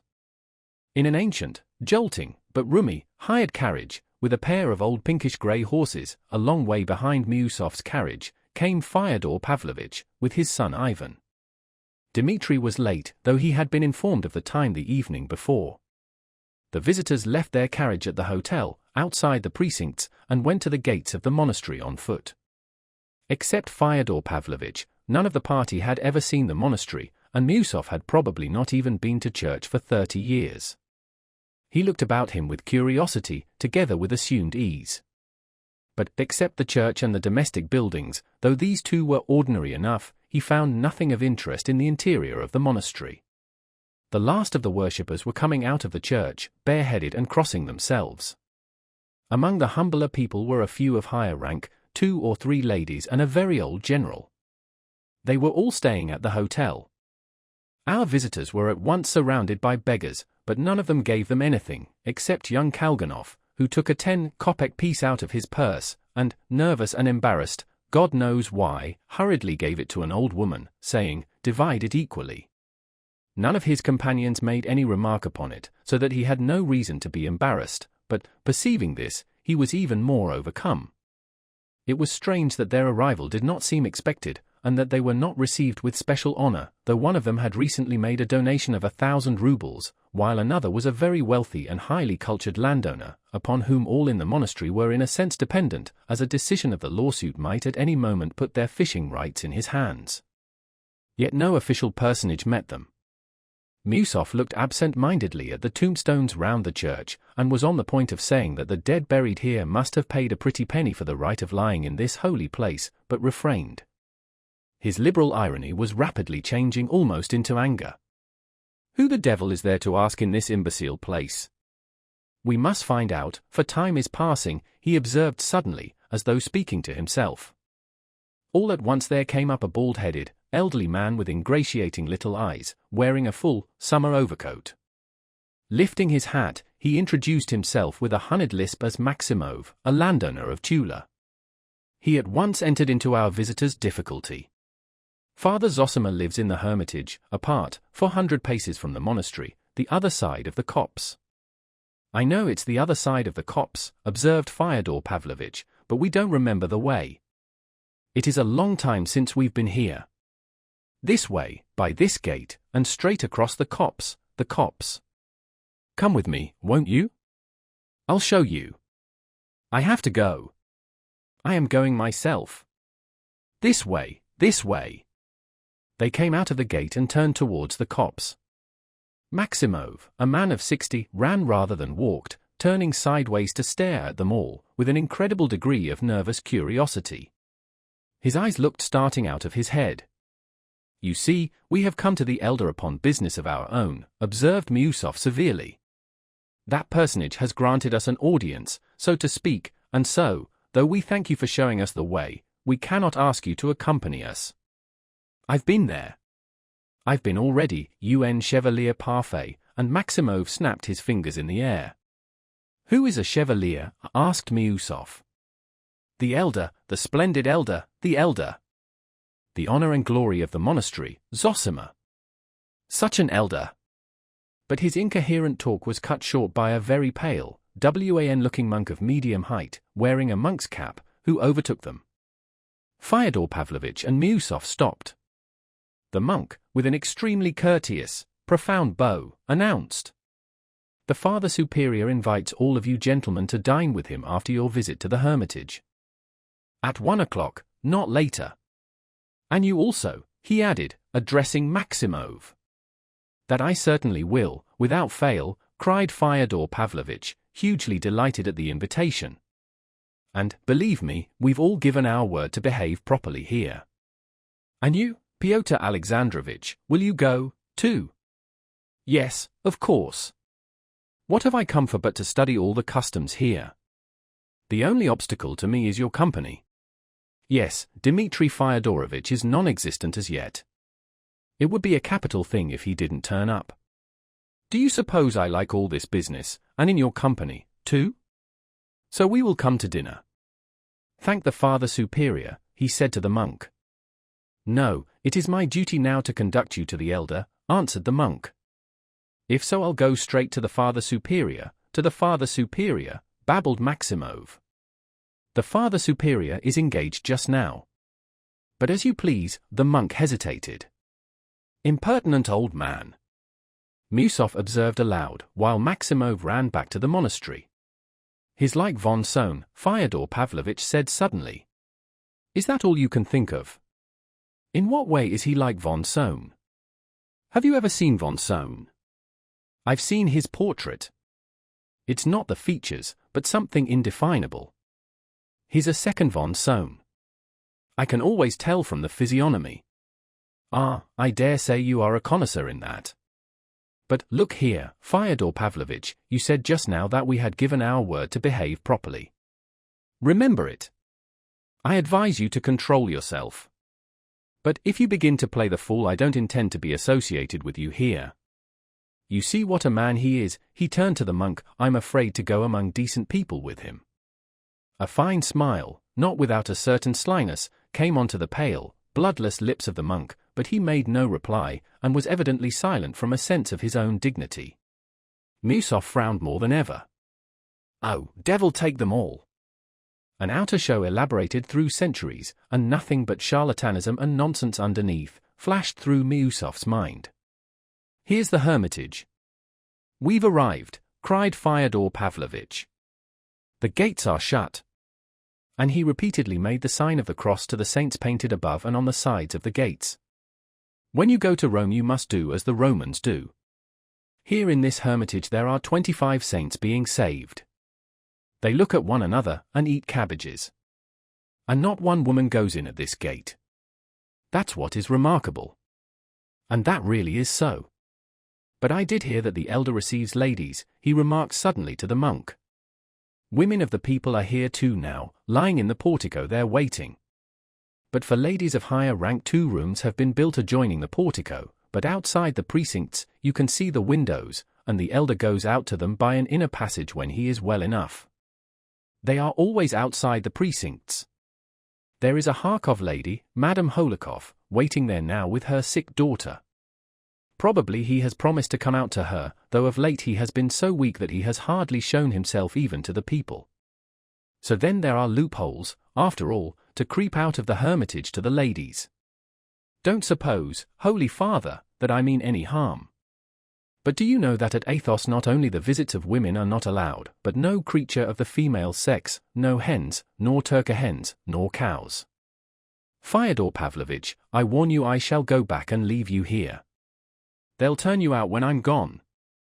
But I'm not interfering with you, Pyotr Alexandrovitch. Look, he cried suddenly, stepping within the precincts, what a vale of roses they live in. Though there were no roses now, there were numbers of rare and beautiful autumn flowers growing wherever there was space for them, and evidently tended by a skillful hand. There were flower beds round the church, and between the tombs, and the one-storied wooden house where the elder lived was also surrounded with flowers.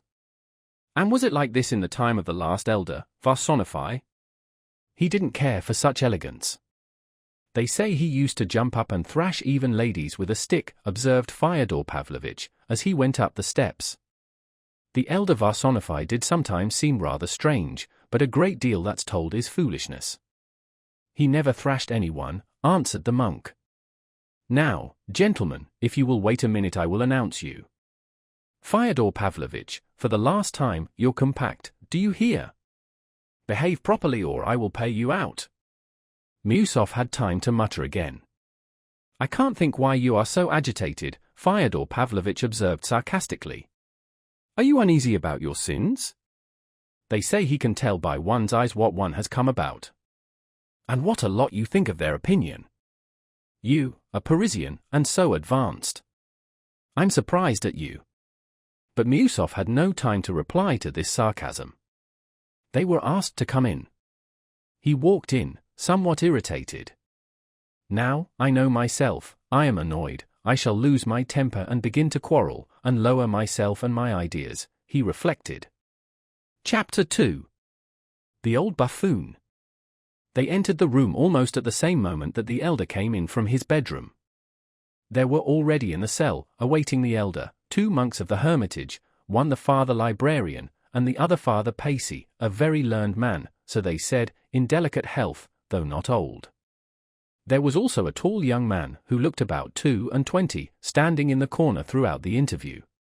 He had a broad, fresh face, and clever, observant, narrow brown eyes, and was wearing ordinary dress. He was a divinity student, living under the protection of the monastery. His expression was one of unquestioning, but self-respecting, reverence. Being in a subordinate and dependent position, and so not on an equality with the guests, he did not greet them with a bow. Father Zosima was accompanied by a novice, and by Alyosha. The 2 monks rose and greeted him with a very deep bow, touching the ground with their fingers, then kissed his hand. Blessing them, the elder replied with as deep a reverence to them, and asked their blessing. The whole ceremony was performed very seriously and with an appearance of feeling, not like an everyday rite. But Miusov fancied that it was all done with intentional impressiveness. He stood in front of the other visitors.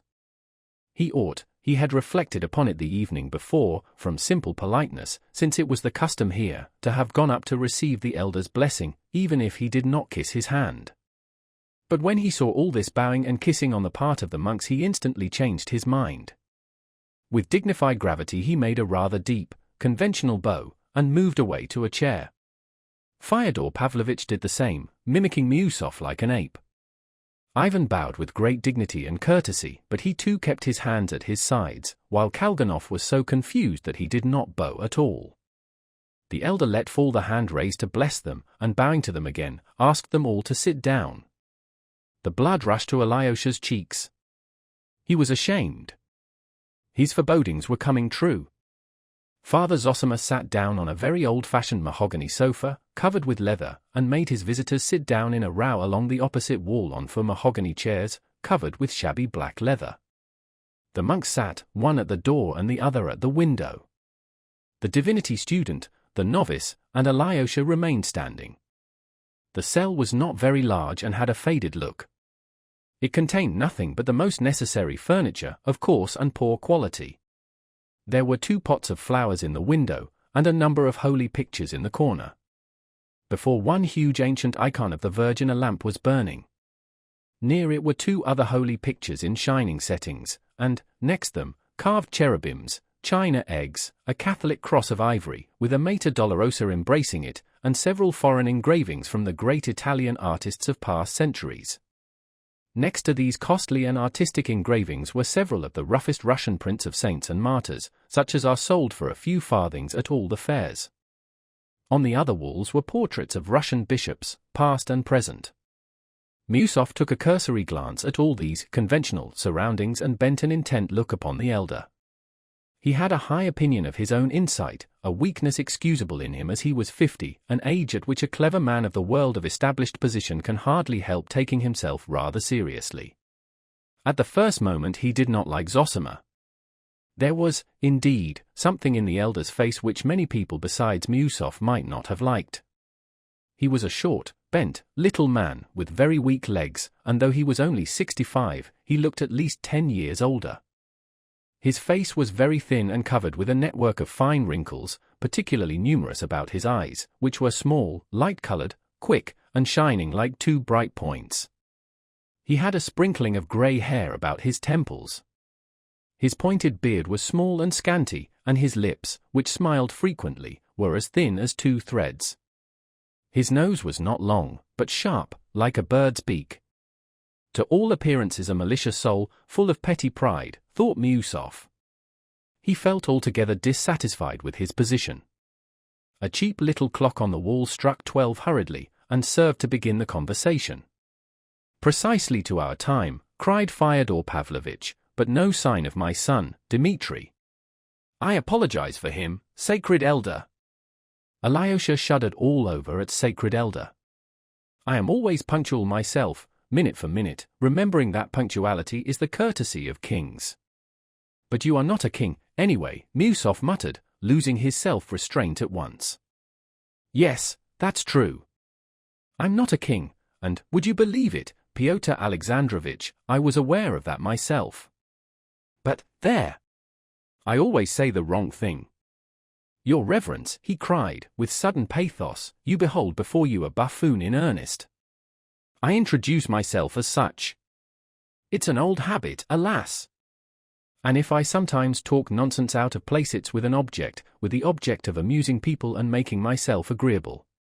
One must be agreeable, mustn't one? I was 7 years ago in a little town where I had business, and I made friends with some merchants there. We went to the captain of police because we had to see him about something, and to ask him to dine with us. He was a tall, fat, fair, sulky man, the most dangerous type in such cases.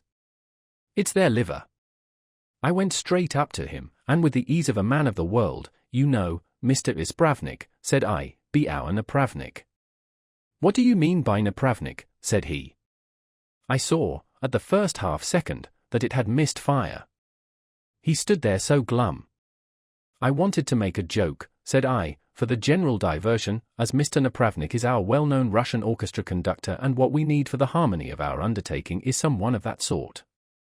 And I explained my comparison very reasonably, didn't I? Excuse me, said he, I am an ispravnik, and I do not allow puns to be made on my calling. He turned and walked away. I followed him, shouting, yes, yes, you are an ispravnik, not an napravnik. No, he said, since you called me a napravnik I am one. And would you believe it, it ruined our business. And I'm always like that, always like that. Always injuring myself with my politeness. Once, many years ago, I said to an influential person, your wife is a ticklish lady, in an honorable sense, of the moral qualities, so to speak. But he asked me, why, have you tickled her? I thought I'd be polite, so I couldn't help saying, yes, and he gave me a fine tickling on the spot. Only that happened long ago, so I'm not ashamed to tell the story. I'm always injuring myself like that.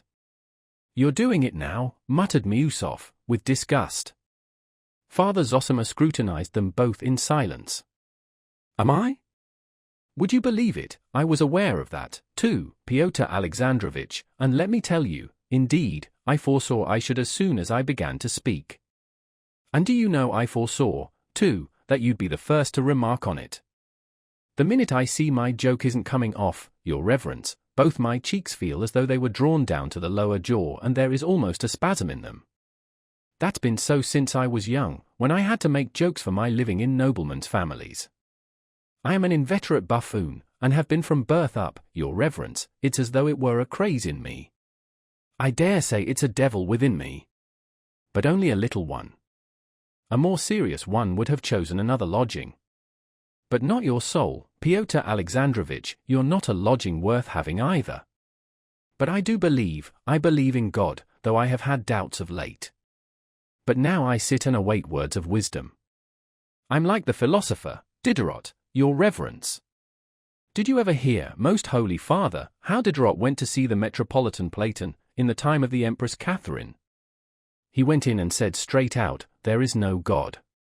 To which the great bishop lifted up his finger and answered, the fool hath said in his heart there is no God. And he fell down at his feet on the spot. I believe, he cried, and will be christened. And so he was. Princess Dashkov was his godmother, and Potyomkin his godfather. Fyodor Pavlovitch, this is unbearable. You know you're telling lies and that stupid anecdote isn't true. Why are you playing the fool? Cried Miusov in a shaking voice. I suspected all my life that it wasn't true, Fyodor Pavlovitch cried with conviction. But I'll tell you the whole truth, gentlemen. Great elder! Forgive me, the last thing about Diderot's christening I made up just now. I never thought of it before. I made it up to add piquancy. I play the fool, Pyotr Alexandrovich, to make myself agreeable. Though I really don't know myself, sometimes, what I do it for. And as for Diderot, I heard as far as the fool hath said in his heart 20 times from the gentry about here when I was young. I heard your aunt, Pyotr Alexandrovich, tell the story. They all believe to this day that the infidel Diderot came to dispute about God with the Metropolitan Platon. Miusov got up, forgetting himself in his impatience. He was furious, and conscious of being ridiculous. What was taking place in the cell was really incredible. For 40 or 50 years past, from the times of former elders, no visitors had entered that cell without feelings of the profoundest veneration. Almost everyone admitted to the cell felt that a great favor was being shown him. Many remained kneeling during the whole visit. Of those visitors, many had been men of high rank and learning, some even free thinkers, attracted by curiosity, but all without exception had shown the profoundest reverence and delicacy, for here there was no question of money, but only, on the one side love and kindness, and on the other penitence and eager desire to decide some spiritual problem or crisis. So that such buffoonery amazed and bewildered the spectators, or at least some of them. The monks, with unchanged countenances, waited, with earnest attention, to hear what the elder would say, but seemed on the point of standing up, like Miusov. Alyosha stood, with hanging head, on the verge of tears. What seemed to him strangest of all was that his brother Ivan, on whom alone he had rested his hopes, and who alone had such influence on his father that he could have stopped him, sat now quite unmoved, with downcast eyes, apparently waiting with interest to see how it would end, as though he had nothing to do with it. Alyosha did not dare to look at Rakitin, the divinity student, whom he knew almost intimately. He alone in the monastery knew Rakitin's thoughts. "Forgive me," began Miusov, addressing Father Zosima, "for perhaps I seem to be taking part in this shameful foolery. I made a mistake in believing that even a man like Fyodor Pavlovitch would understand what was due on a visit to so honored a personage. I did not suppose I should have to apologize simply for having come with him." Pyotr Alexandrovitch could say no more, and was about to leave the room, overwhelmed with confusion. "Don't distress yourself, I beg." The elder got onto his feeble legs, and taking Pyotr Alexandrovitch by both hands, made him sit down again. "I beg you not to disturb yourself. I particularly beg you to be my guest." And with a bow he went back and sat down again on his little sofa. "Great elder, speak! Do I annoy you by my vivacity?" Fyodor Pavlovitch cried suddenly, clutching the arms of his chair in both hands, as though ready to leap up from it if the answer were unfavorable. "I earnestly beg you, too, not to disturb yourself, and not to be uneasy," the elder said impressively. "Do not trouble. Make yourself quite at home. And, above all, do not be so ashamed of yourself, for that is at the root of it all." "Quite at home? To be my natural self? Oh, that is much too much, but I accept it with grateful joy. Do you know, blessed Father, you'd better not invite me to be my natural self. Don't risk it. I will not go so far as that myself. I warn you for your own sake. Well, the rest is still plunged in the mists of uncertainty, though there are people who'd be pleased to describe me for you. I mean that for you, Pyotr Alexandrovitch. But as for you, holy being, let me tell you, I am brimming over with ecstasy." He got up, and throwing up his hands, declaimed, "Blessed be the womb that bare thee, and the paps that gave thee suck, the paps especially. When you said just now, 'Don't be so ashamed of yourself, for that is at the root of it all,' you pierced right through me by that remark, and read me to the core. Indeed, I always feel when I meet people that I am lower than all, and that they all take me for a buffoon. So I say, let me really play the buffoon. I am not afraid of your opinion, for you are every one of you worse than I am. That is why I am a buffoon. It is from shame, great elder, from shame, it's simply oversensitivity that makes me rowdy. If I had only been sure that every one would accept me as the kindest and wisest of men, oh, Lord, what a good man I should have been then. Teacher," he fell suddenly on his knees, "what must I do to gain eternal life?" It was difficult even now to decide whether he was joking or really moved. Father Zosima, lifting his eyes, looked at him, and said with a smile, "You have known for a long time what you must do. You have sense enough. Don't give way to drunkenness and incontinence of speech, don't give way to sensual lust, and, above all, to the love of money. And close your taverns. If you can't close all, at least 2 or 3. And, above all, don't lie." "You mean about Diderot?" "No, not about Diderot. Above all, don't lie to yourself. The man who lies to himself and listens to his own lie comes to such a pass that he cannot distinguish the truth within him, or around him, and so loses all respect for himself and for others. And having no respect he ceases to love, and in order to occupy and distract himself without love he gives way to passions and coarse pleasures, and sinks to bestiality in his vices, all from continual lying to other men and to himself. The man who lies to himself can be more easily offended than anyone. You know it is sometimes very pleasant to take offense, isn't it? A man may know that nobody has insulted him, but that he has invented the insult for himself, has lied and exaggerated to make it picturesque, has caught at a word and made a mountain out of a molehill. He knows that himself, yet he will be the first to take offense, and will revel in his resentment till he feels great pleasure in it, and so pass to genuine vindictiveness. But get up, sit down, I beg you. All this, too, is deceitful posturing. Blessed man! Give me your hand to kiss." Fyodor Pavlovitch skipped up, and imprinted a rapid kiss on the elder's thin hand. It is pleasant to take offense. You said that so well, as I never heard it before. Yes, I have been all my life taking offense, to please myself, taking offense on aesthetic grounds, for it is not so much pleasant as distinguished sometimes to be insulted, that you had forgotten, great elder, it is distinguished. I shall make a note of that. But I have been lying positively my whole life long, every day an hour of it. Of a truth, I am a lie, and the father of lies. Though I believe I am not the father of lies. I am getting mixed in my texts. Say, the son of lies, and that will be enough. Only, my angel. I may sometimes talk about Diderot. Diderot will do no harm, though sometimes a word will do harm. Great elder, by the way, I was forgetting, though I had been meaning for the last 2 years to come here on purpose to ask and to find out something. Only do tell Pyotr Alexandrovitch not to interrupt me. Here is my question, is it true, great father, that the story is told somewhere in the lives of the saints of a holy saint martyred for his faith who, when his head was cut off at last, stood up, picked up his head, and, courteously kissing it, walked a long way, carrying it in his hands? Is that true or not, honored father? No, it is untrue, said the elder. There is nothing of the kind in all the lives of the saints. What saint do you say the story is told of? Asked the father librarian. I do not know what saint. I do not know, and can't tell. I was deceived. I was told the story. I had heard it, and do you know who told it? Pyotr Alexandrovitch Miusov here, who was so angry just now about Diderot. He it was who told the story. I have never told it you, I never speak to you at all. It is true you did not tell me, but you told it when I was present.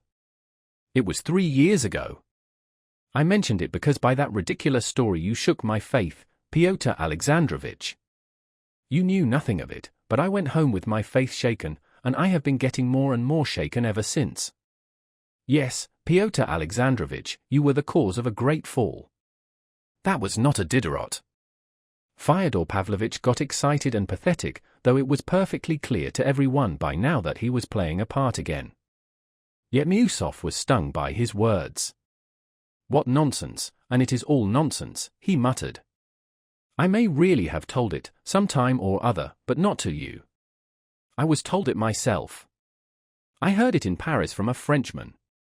He told me it was read at our Mass from the lives of the saints. He was a very learned man who had made a special study of Russian statistics and had lived a long time in Russia. I have not read the lives of the saints myself, and I am not going to read them. All sorts of things are said at dinner. We were dining then.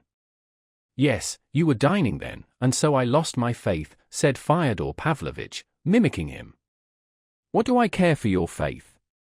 Miusov was on the point of shouting, but he suddenly checked himself, and said with contempt, You defile everything you touch.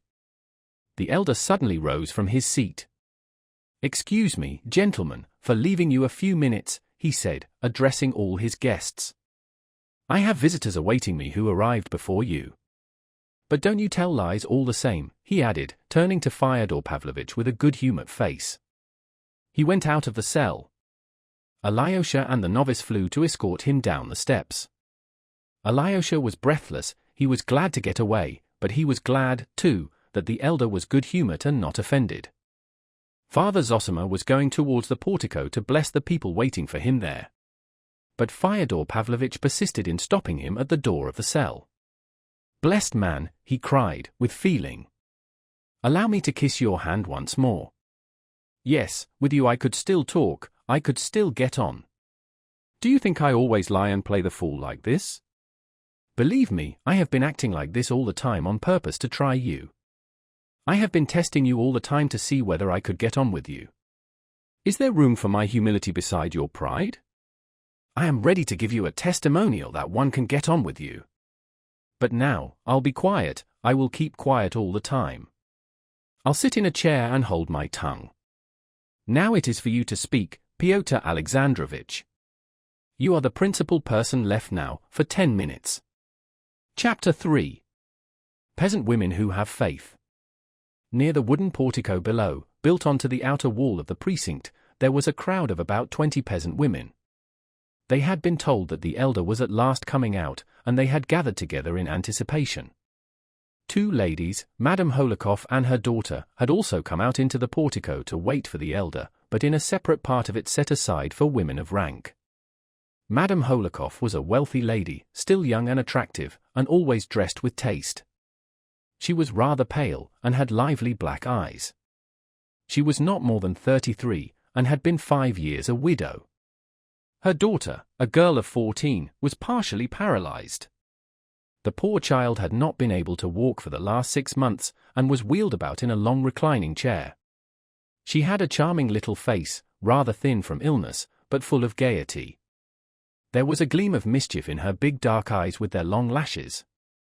Her mother had been intending to take her abroad ever since the spring, but they had been detained all the summer by business connected with their estate. They had been staying a week in our town, where they had come more for purposes of business than devotion, but had visited Father Zosima once already, 3 days before.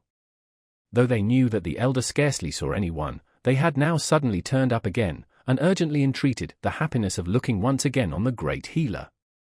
The mother was sitting on a chair by the side of her daughter's invalid carriage, and 2 paces from her stood an old monk, not one of our monastery, but a visitor from an obscure religious house in the far north. He too sought the elder's blessing. But Father Zosima, on entering the portico, went first straight to the peasants who were crowded at the foot of the 3 steps that led up into the portico. Father Zosima stood on the top step, put on his stole, and began blessing the women who thronged about him. One crazy woman was led up to him. As soon as she caught sight of the elder, she began shrieking and writhing as though in the pains of childbirth.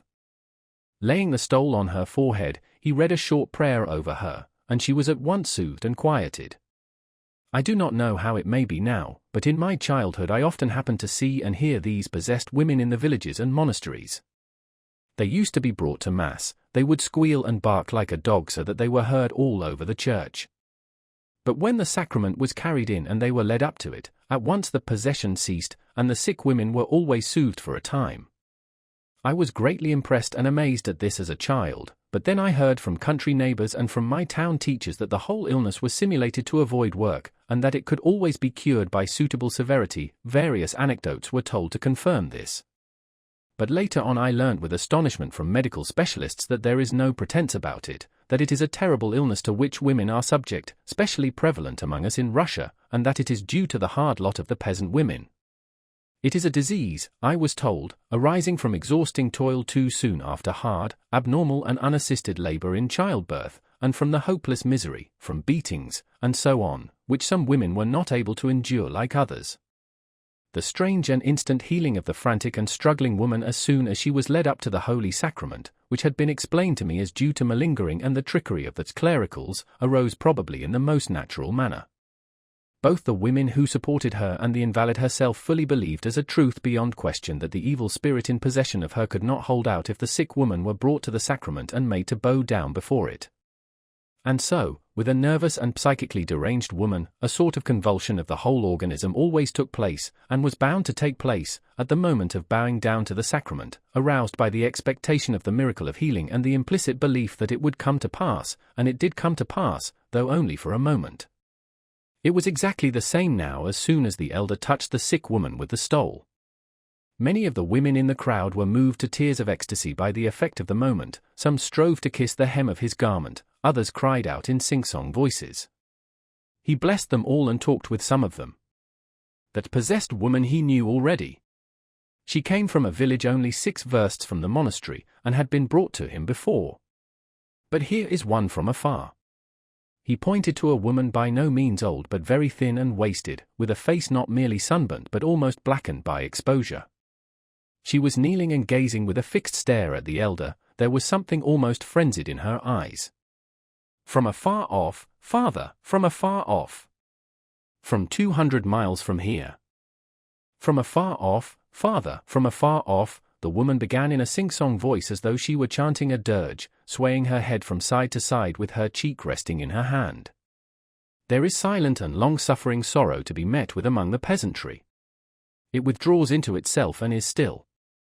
But there is a grief that breaks out, and from that minute it bursts into tears and finds vent in wailing. This is particularly common with women. But it is no lighter a grief than the silent.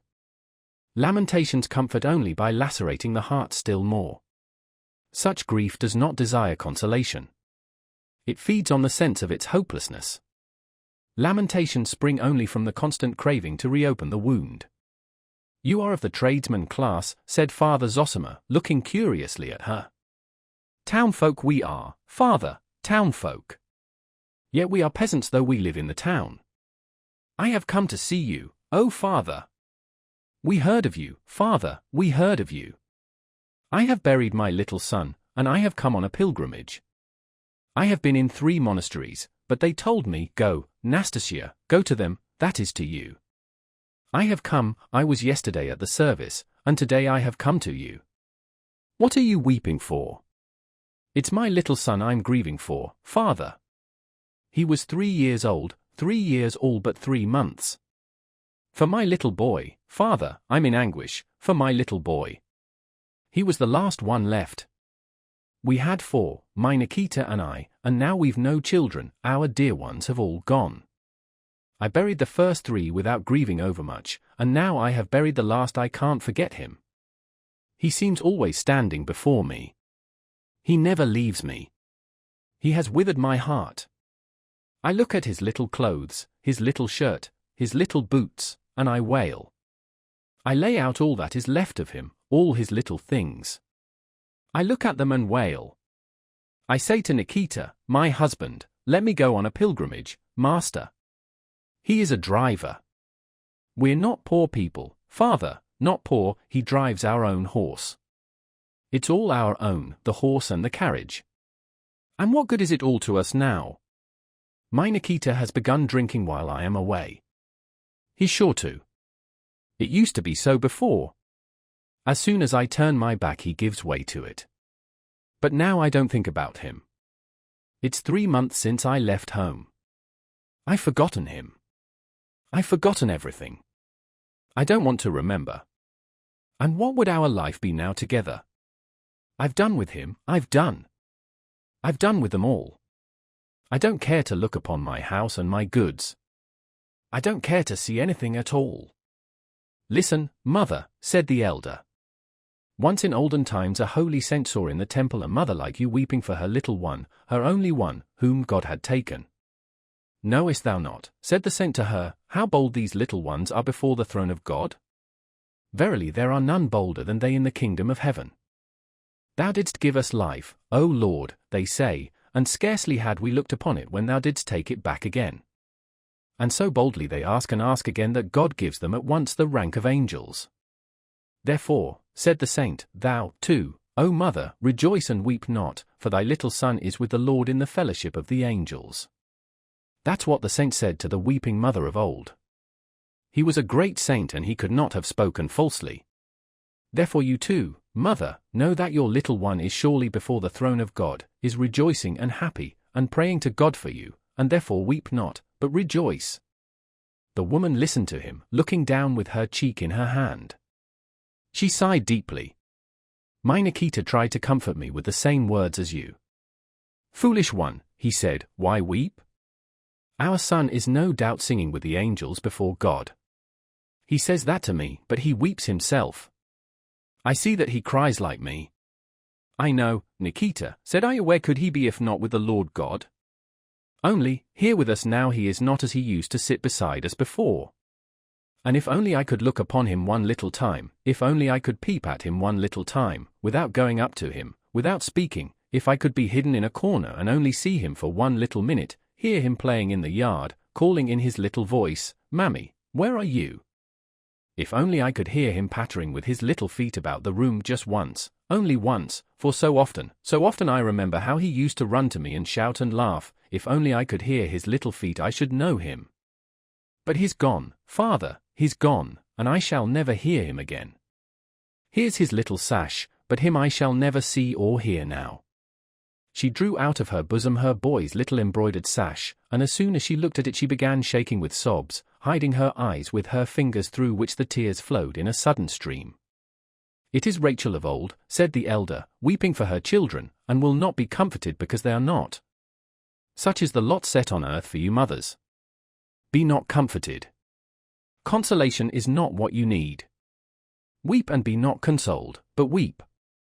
Only every time that you weep be sure to remember that your little son is one of the angels of God, that he looks down from there at you and sees you, and rejoices at your tears, and points at them to the Lord God, and a long while yet will you keep that great mother's grief. But it will turn in the end into quiet joy, and your bitter tears will be only tears of tender sorrow that purifies the heart and delivers it from sin. And I shall pray for the peace of your child's soul. What was his name? Alexei, father. A sweet name. After Alexei, the man of God. Yes, father. What a saint he was. I will remember him, mother, and your grief in my prayers, and I will pray for your husband's health. It is a sin for you to leave him. Your little one will see from heaven that you have forsaken his father, and will weep over you. Why do you trouble his happiness? He is living, for the soul lives forever, and though he is not in the house he is near you, unseen. How can he go into the house when you say that the house is hateful to you? To whom is he to go if he find you not together, his father and mother? He comes to you in dreams now, and you grieve. But then he will send you gentle dreams. Go to your husband, mother, go this very day. I will go, father, at your word. I will go. You've gone straight to my heart. My Nikita, you are waiting for me, the woman began in a sing-song voice, but the elder had already turned away to a very old woman, dressed like a dweller in the town, not like a pilgrim. Her eye showed that she had come with an object, and in order to say something. She said she was the widow of a non-commissioned officer, and lived close by in the town. Her son Vasenka was in the commissariat service, and had gone to Irkutsk in Siberia. He had written twice from there, but now a year had passed since he had written. She did inquire about him, but she did not know the proper place to inquire. Only the other day Stepanida Ilyinishna, she's a rich merchant's wife, said to me, "You go, Prohorovna, and put your son's name down for prayer in the church, and pray for the peace of his soul as though he were dead. His soul will be troubled," she said, "and he will write you a letter." And Stepanida Ilyinishna told me it was a certain thing which had been many times tried. Only I am in doubt. Oh, you light of ours! Is it true or false, and would it be right? Don't think of it. It's shameful to ask the question. How is it possible to pray for the peace of a living soul? And his own mother too? It's a great sin, akin to sorcery. Only for your ignorance it is forgiven you. Better pray to the Queen of Heaven, our swift defense and help, for his good health, and that she may forgive you for your error. And another thing I will tell you, Prohorovna. Either he will soon come back to you, your son, or he will be sure to send a letter. Go, and henceforward be in peace. Your son is alive, I tell you. Dear father, God reward you, our benefactor, who prays for all of us and for our sins. But the elder had already noticed in the crowd two glowing eyes fixed upon him. An exhausted, consumptive-looking, though young peasant woman was gazing at him in silence. Her eyes besought him, but she seemed afraid to approach. "What is it, my child?" "Absolve my soul, father," she articulated softly, and slowly sank on her knees and bowed down at his feet. "I have sinned, father. I am afraid of my sin." The elder sat down on the lower step. The woman crept closer to him, still on her knees. "I am a widow these 3 years," she began in a half-whisper, with a sort of shudder. "I had a hard life with my husband. He was an old man. He used to beat me cruelly.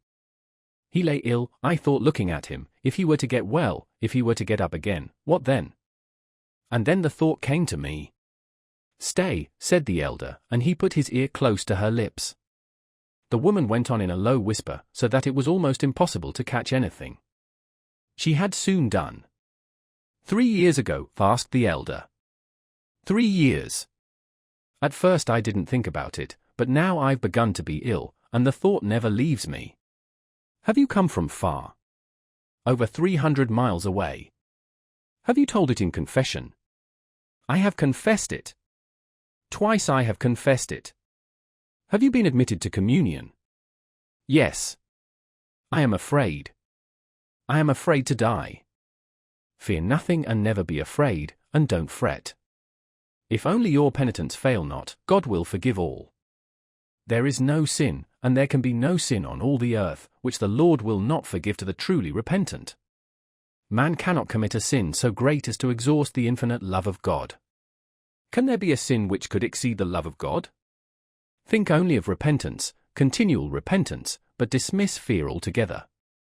Believe that God loves you as you cannot conceive, that He loves you with your sin, in your sin. It has been said of old that over one repentant sinner there is more joy in heaven than over 10 righteous men. Go, and fear not. Be not bitter against men. Be not angry if you are wronged. Forgive the dead man in your heart what wrong he did you. Be reconciled with him in truth. If you are penitent, you love. And if you love, you are of God. All things are atoned for, all things are saved by love. If I, a sinner, even as you are, am tender with you and have pity on you, how much more will God? Love is such a priceless treasure that you can redeem the whole world by it, and expiate not only your own sins but the sins of others. He signed her 3 times with the cross, took from his own neck a little icon and put it upon her. She bowed down to the earth without speaking. He got up and looked cheerfully at a healthy peasant woman with a tiny baby in her arms. From Vyshegorod, dear father. 5 miles you have dragged yourself with the baby. What do you want? I've come to look at you. I have been to you before, or have you forgotten? You've no great memory if you've forgotten me. They told us you were ill. Thinks I'll go and see him for myself. Now I see you, and you're not ill. You'll live another 20 years. God bless you. There are plenty to pray for you, how should you be ill?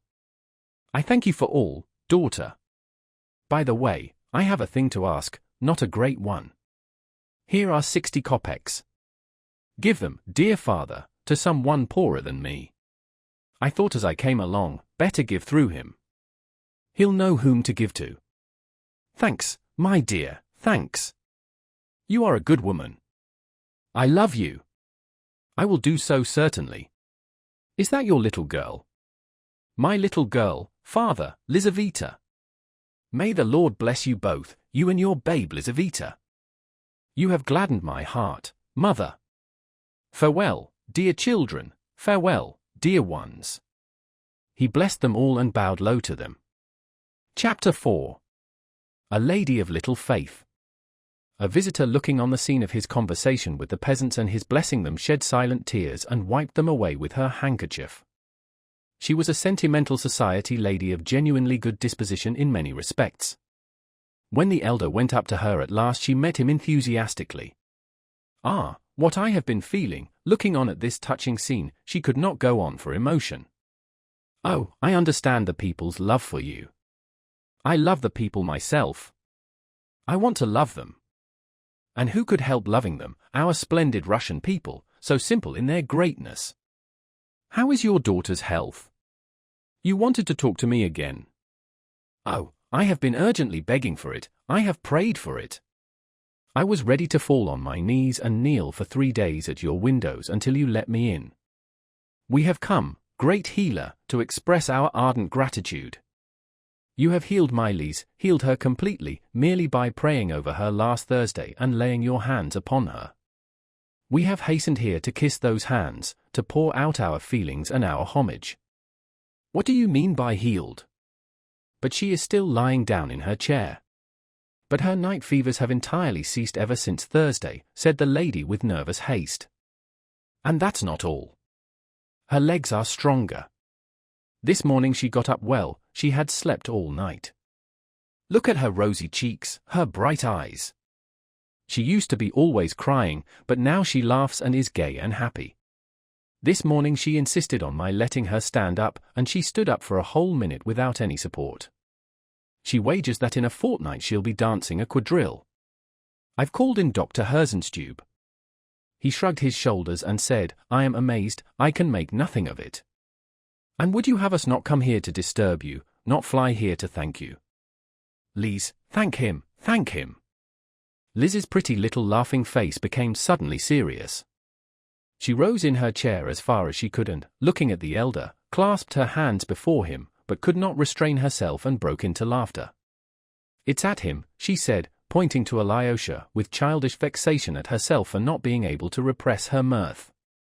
If anyone had looked at Alyosha standing a step behind the elder, he would have caught a quick flush crimsoning his cheeks in an instant. His eyes shone and he looked down. "She has a message for you, Alexey Fyodorovitch." "How are you?" the mother went on, holding out her exquisitely gloved hand to Alyosha. The elder turned round and all at once looked attentively at Alyosha. The latter went nearer to Lise and, smiling in a strangely awkward way, held out his hand to her too. Liz assumed an important air. "Katerina Ivanovna has sent you this through me." She handed him a little note. "She particularly begs you to go and see her as soon as possible, that you will not fail her, but will be sure to come." "She asks me to go and see her? Me? What for?" Alyosha muttered in great astonishment. His face at once looked anxious. "Oh, it's all to do with Dmitri Fyodorovitch and what has happened lately," the mother explained hurriedly. "Katerina Ivanovna has made up her mind, but she must see you about it." "Why, of course, I can't say. But she wants to see you at once. And you will go to her, of course. It is a Christian duty." "I have only seen her once," Alyosha protested with the same perplexity. "Oh, she is such a lofty, incomparable creature. If only for her suffering. Think what she has gone through, what she is enduring now. Think what awaits her. It's all terrible, terrible."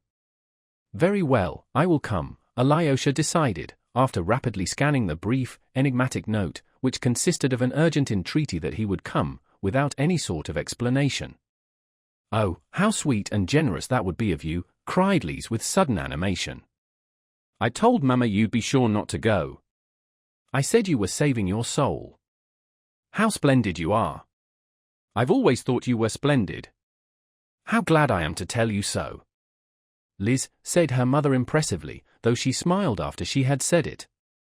"You have quite forgotten us, Alexey Fyodorovitch," she said. "You never come to see us. Yet Liz has told me twice that she is never happy except with you." Alyosha raised his downcast eyes and again flushed, and again smiled without knowing why. But the elder was no longer watching him. He had begun talking to a monk who, as mentioned before, had been awaiting his entrance by Liz's chair. He was evidently a monk of the humblest, that is of the peasant, class, of a narrow outlook, but a true believer, and, in his own way, a stubborn one. He announced that he had come from the far north, from Obdorsk, from St. Sylvester, and was a member of a poor monastery, consisting of only 10 monks. The elder gave him his blessing and invited him to come to his cell whenever he liked.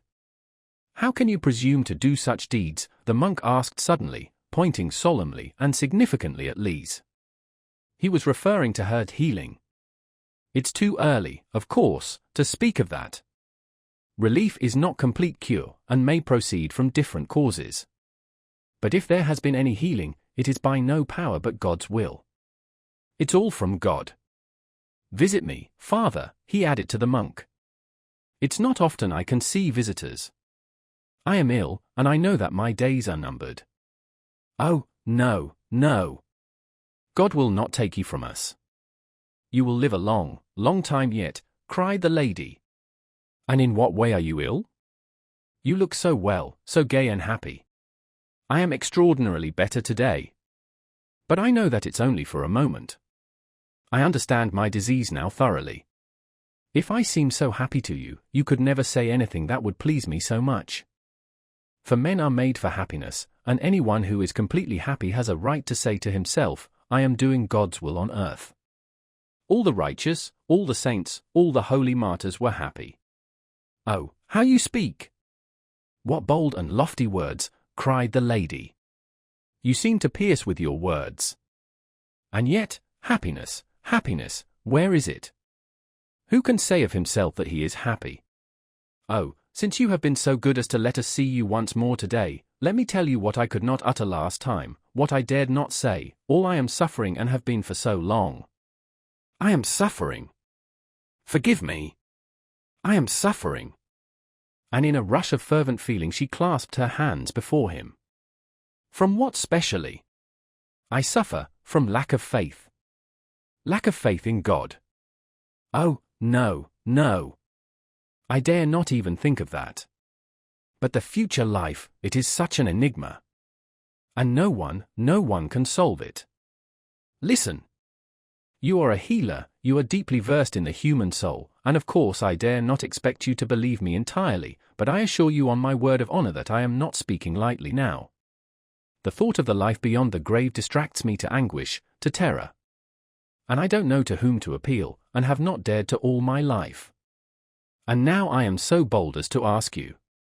Oh, God! What will you think of me now? She clasped her hands. Don't distress yourself about my opinion of you, said the elder. I quite believe in the sincerity of your suffering. Oh, how thankful I am to you. You see, I shut my eyes and ask myself if everyone has faith, where did it come from? And then they do say that it all comes from terror at the menacing phenomena of nature, and that none of it's real. And I say to myself, what if I've been believing all my life, and when I come to die there's nothing but the burdocks growing on my grave, as I read in some author? It's awful. How can I get back my faith? But I only believed when I was a little child, mechanically, without thinking of anything. How is one to prove it? I have come now to lay my soul before you and to ask you about it. If I let this chance slip, no one all my life will answer me. How can I prove it? How can I convince myself? Oh, how unhappy I am. I stand and look about me and see that scarcely anyone else cares, no one troubles his head about it, and I'm the only one who can't stand it. It's deadly, deadly. No doubt. But there's no proving it, though you can be convinced of it. How? By the experience of active love. Strive to love your neighbor actively and indefatigably. In as far as you advance in love you will grow surer of the reality of God and of the immortality of your soul. If you attain to perfect self-forgetfulness in the love of your neighbor, then you will believe without doubt, and no doubt can possibly enter your soul. This has been tried. This is certain. In active love? There's another question, and such a question. You see, I so love humanity that, would you believe it, I often dream of forsaking all that I have, leaving Lee's, and becoming a sister of mercy. I close my eyes and think and dream, and at that moment I feel full of strength to overcome all obstacles. No wounds, no festering sores could at that moment frighten me. I would bind them up and wash them with my own hands. I would nurse the afflicted. I would be ready to kiss such wounds. It is much, and well that your mind is full of such dreams and not others. Sometime, unawares, you may do a good deed in reality. Yes. But could I endure such a life for long? The lady went on fervently, almost frantically. That's the chief question, that's my most agonizing question. I shut my eyes and ask myself, would you persevere long on that path? And if the patient whose wounds you are washing did not meet you with gratitude, but worried you with his whims, without valuing or remarking your charitable services, began abusing you and rudely commanding you, and complaining to the superior authorities of you, which often happens when people are in great suffering, what then? Would you persevere in your love, or not? And do you know, I came with horror to the conclusion that, if anything could dissipate my love to humanity, it would be ingratitude. In short, I am a hired servant, I expect my payment at once, that is, praise, and the repayment of love with love. Otherwise I am incapable of loving anyone. She was in a very paroxysm of self-castigation, and, concluding, she looked with defiant resolution at the elder. It's just the same story as a doctor once told me, observed the elder.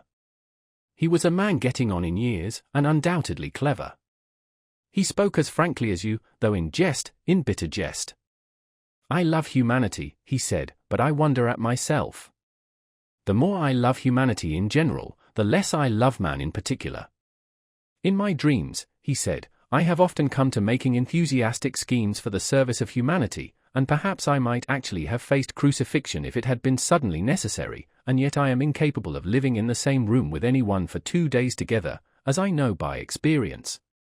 As soon as anyone is near me, his personality disturbs my self-complacency and restricts my freedom. In 24 hours I begin to hate the best of men, one because he's too long over his dinner, another because he has a cold and keeps on blowing his nose. I become hostile to people the moment they come close to me. But it has always happened that the more I detest men individually, the more ardent becomes my love for humanity. But what's to be done? What can one do in such a case? Must one despair? No. It is enough that you are distressed at it. Do what you can, and it will be reckoned unto you. Much is done already in you, since you can so deeply and sincerely know yourself. If you have been talking to me so sincerely, simply to gain approbation for your frankness, as you did from me just now, then of course you will not attain to anything in the achievement of real love. It will all get no further than dreams, and your whole life will slip away like a phantom.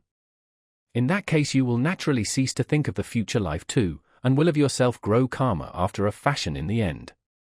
You have crushed me. Only now, as you speak, I understand that I was really only seeking your approbation for my sincerity when I told you I could not endure ingratitude.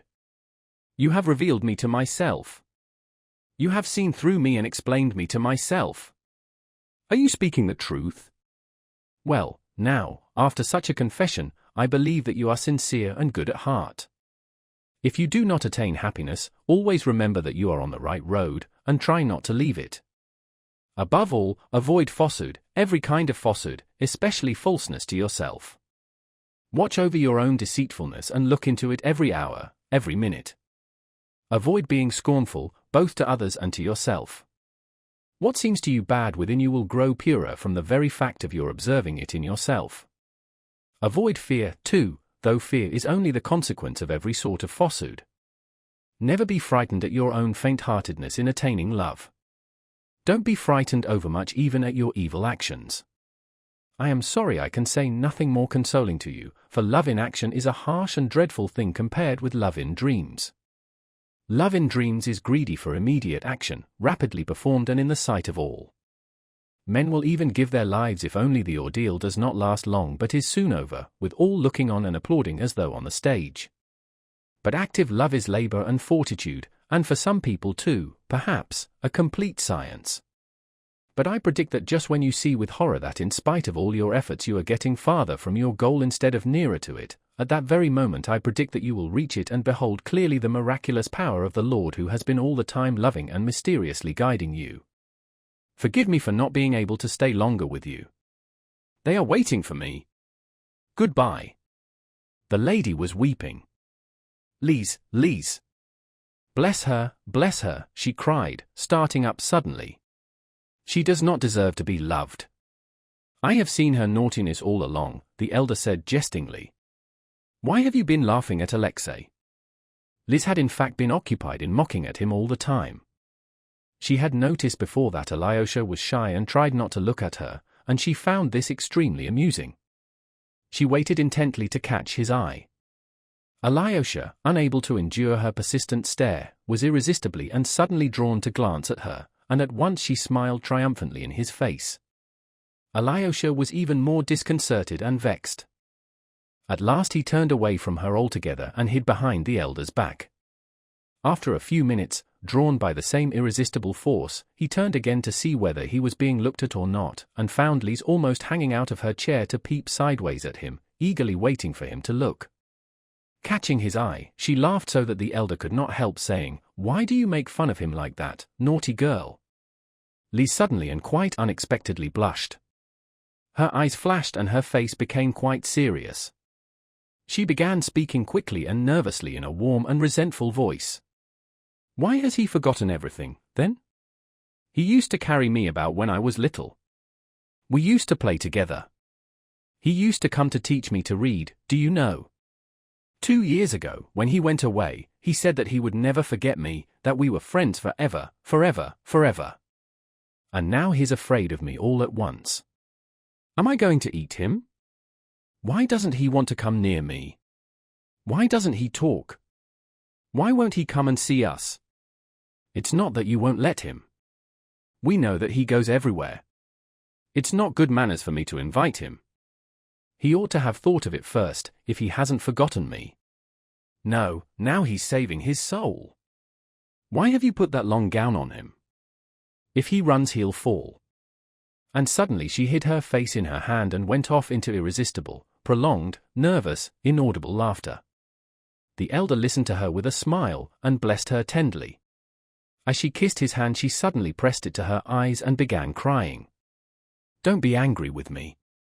I'm silly and good for nothing, and perhaps Alyosha's right, quite right, in not wanting to come and see such a ridiculous girl.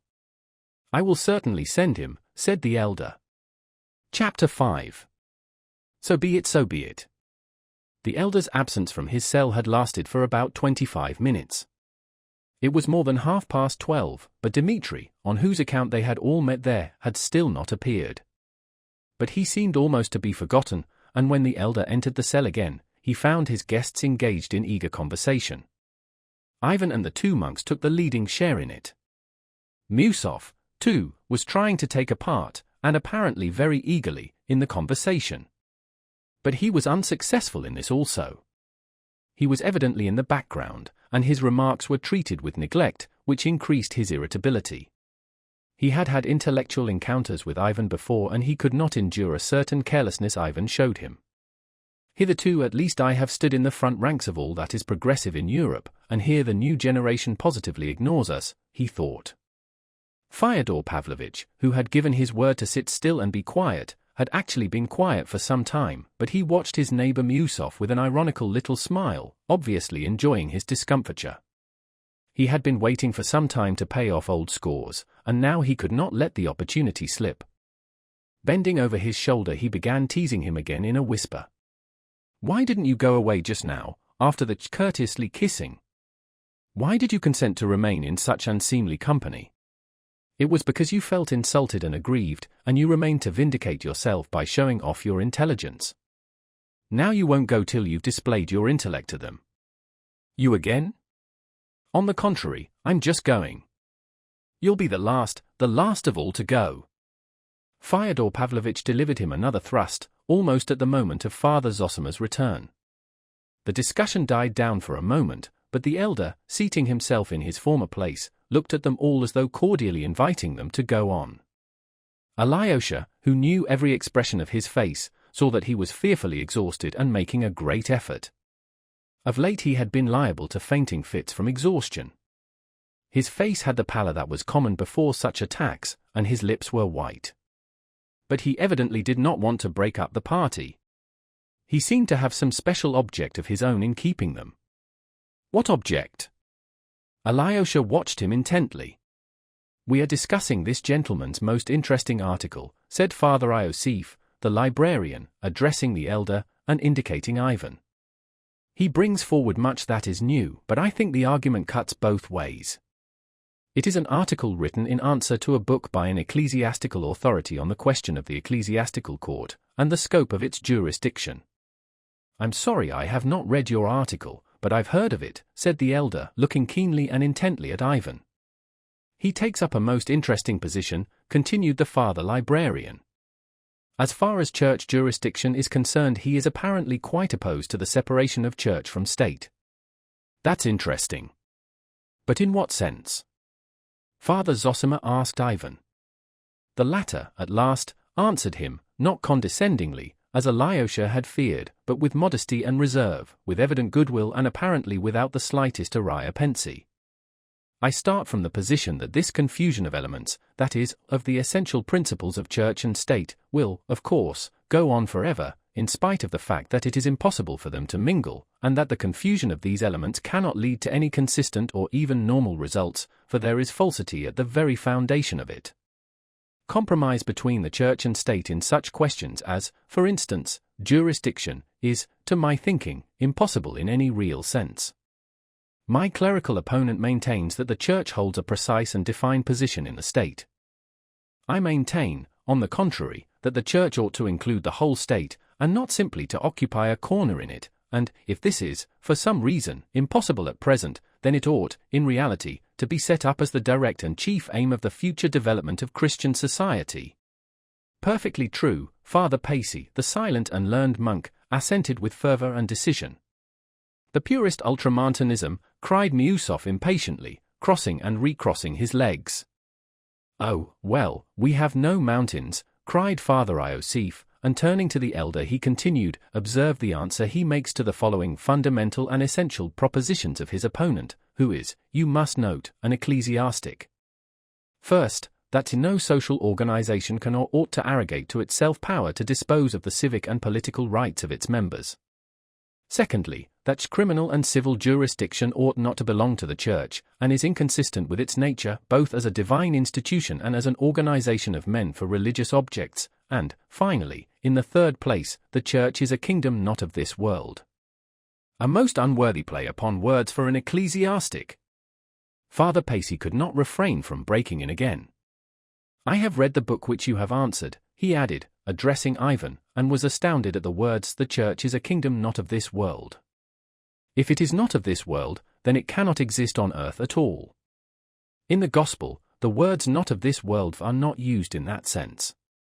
To play with such words is indefensible. Our Lord Jesus Christ came to set up the Church upon earth. The kingdom of heaven, of course, is not of this world, but in heaven, but it is only entered through the Church which has been founded and established upon earth. And so a frivolous play upon words in such a connection is unpardonable and improper. The Church is, in truth, a kingdom and ordained to rule, and in the end must undoubtedly become the kingdom ruling over all the earth. For that we have the divine promise. He ceased speaking suddenly, as though checking himself. After listening attentively and respectfully, Ivan went on, addressing the elder with perfect composure and as before with ready cordiality. "The whole point of my article lies in the fact that during the first 3 centuries Christianity only existed on earth in the Church and was nothing but the Church. When the pagan Roman Empire desired to become Christian, it inevitably happened that, by becoming Christian, it included the Church but remained a pagan state in very many of its departments. In reality this was bound to happen. But Rome as a state retained too much of the pagan civilization and culture, as, for example, in the very objects and fundamental principles of the state. The Christian Church entering into the state could, of course, surrender no part of its fundamental principles, the rock on which it stands, and could pursue no other aims than those which have been ordained and revealed by God Himself, and among them that of drawing the whole world, and therefore the ancient pagan state itself, into the Church. In that way, that is, with a view to the future, it is not the Church that should seek a definite position in the state, like every social organization, or as an organization of men for religious purposes, as my opponent calls the Church, but, on the contrary, every earthly state should be, in the end, completely transformed into the Church and should become nothing else but a Church, rejecting every purpose incongruous with the aims of the Church. All this will not degrade it in any way or take from its honor and glory as a great state, nor from the glory of its rulers, but only turns it from a false, still pagan, and mistaken path to the true and rightful path, which alone leads to the eternal goal. This is why the author of the book on the foundations of Church jurisdiction would have judged correctly if, in seeking and laying down those foundations, he had looked upon them as a temporary compromise inevitable in our sinful and imperfect days. But as soon as the author ventures to declare that the foundations which he predicates now, part of which Father Iosif just enumerated, are the permanent, essential, and eternal foundations, he is going directly against the Church and its sacred and eternal vocation. That is the gist of my article. That is, in brief, Father Pacey began again, laying stress on each word. According to certain theories only too clearly formulated in the 19th century, the Church ought to be transformed into the state, as though this would be an advance from a lower to a higher form, so as to disappear into it, making way for science, for the spirit of the age, and civilization. And if the Church resists and is unwilling, some corner will be set apart for her in the state, and even that under control, and this will be so everywhere in all modern European countries. But Russian hopes and conceptions demand not that the Church should pass as from a lower into a higher type into the state, but, on the contrary, that the state should end by being worthy to become only the Church and nothing else. So be it. So be it. Well, I confess you've reassured me somewhat, Miusov said smiling, again crossing his legs. So far as I understand, then, the realization of such an ideal is infinitely remote, at the second coming of Christ. That's as you please. It's a beautiful utopian dream of the abolition of war, diplomacy, banks, and so on, something after the fashion of socialism, indeed. But I imagined that it was all meant seriously, and that the church might be now going to try criminals and sentence them to beating, prison, and even death. But if there were none but the ecclesiastical court, the church would not even now sentence a criminal to prison or to death. Crime and the way of regarding it would inevitably change, not all at once of course, but fairly soon, Ivan replied calmly, without flinching. Are you serious? Miusov glanced keenly at him. If everything became the church would exclude all the criminal and disobedient, and would not cut off their heads, Ivan went on. I ask you, what would become of the excluded? He would be cut off then not only from men, as now, but from Christ. By his crime he would have transgressed not only against men but against the Church of Christ. This is so even now, of course, strictly speaking, but it is not clearly enunciated, and very, very often the criminal of today compromises with his conscience. I steal, he says, but I don't go against the church. I'm not an enemy of Christ. That's what the criminal of today is continually saying to himself, but when the church takes the place of the state it will be difficult for him, in opposition to the church all over the world, to say, all men are mistaken, all in error, all mankind are the false church. I, a thief and murderer, am the only true Christian church. It will be very difficult to say this to himself. It requires a rare combination of unusual circumstances. Now, on the other side, take the church's own view of crime. Is it not bound to renounce the present almost pagan attitude, and to change from a mechanical cutting off of its tainted member for the preservation of society, as at present, into completely and honestly adopting the idea of the regeneration of the man, of his reformation and salvation? What do you mean? I fail to understand again, Miusov interrupted. Some sort of dream again. Something shapeless and even incomprehensible. What is excommunication? What sort of exclusion? I suspect you are simply amusing yourself, Ivan Fyodorovitch. Yes, but you know, in reality it is so now, said the elder suddenly, and all turned to him at once. If it were not for the Church of Christ there would be nothing to restrain the criminal from evil-doing, no real chastisement for it afterwards, none, that is, but the mechanical punishment spoken of just now, which in the majority of cases only embitters the heart, and not the real punishment, the only effectual one, the only deterrent and softening one, which lies in the recognition of sin by conscience. How is that, may one inquire, asked Miusov, with lively curiosity.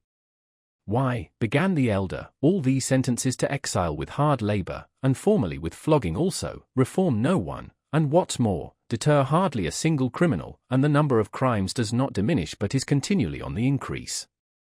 You must admit that. Consequently the security of society is not preserved, for, although the obnoxious member is mechanically cut off and sent far away out of sight, another criminal always comes to take his place at once, and often two of them. If anything does preserve society, even in our time, and does regenerate and transform the criminal, it is only the law of Christ speaking in his conscience.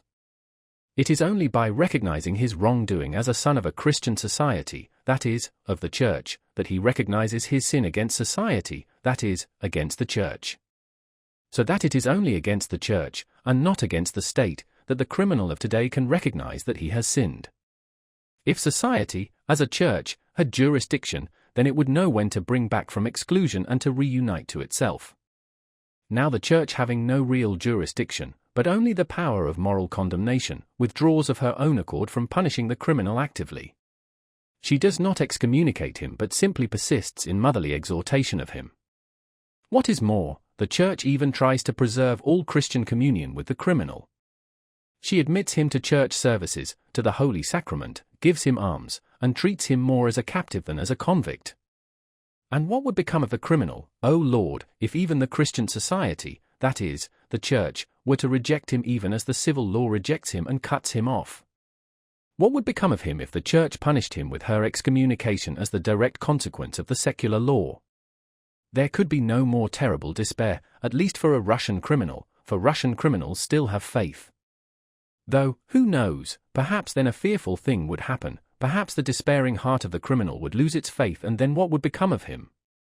But the church, like a tender, loving mother, holds aloof from active punishment herself, as the sinner is too severely punished already by the civil law, and there must be at least someone to have pity on him. the Church holds aloof, above all, because its judgment is the only one that contains the truth, and therefore cannot practically and morally be united to any other judgment even as a temporary compromise.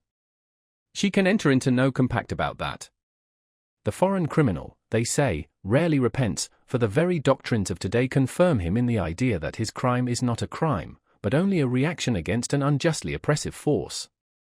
Society cuts him off completely by a force that triumphs over him mechanically and, so at least they say of themselves in Europe, accompanies this exclusion with hatred, forgetfulness, and the most profound indifference as to the ultimate fate of the erring brother. In this way, it all takes place without the compassionate intervention of the Church, for in many cases there are no churches there at all, for though ecclesiastics and splendid church buildings remain, the churches themselves have long ago striven to pass from church into state and to disappear in it completely. So it seems at least in Lutheran countries. As for Rome, it was proclaimed a state instead of a church 1,000 years ago.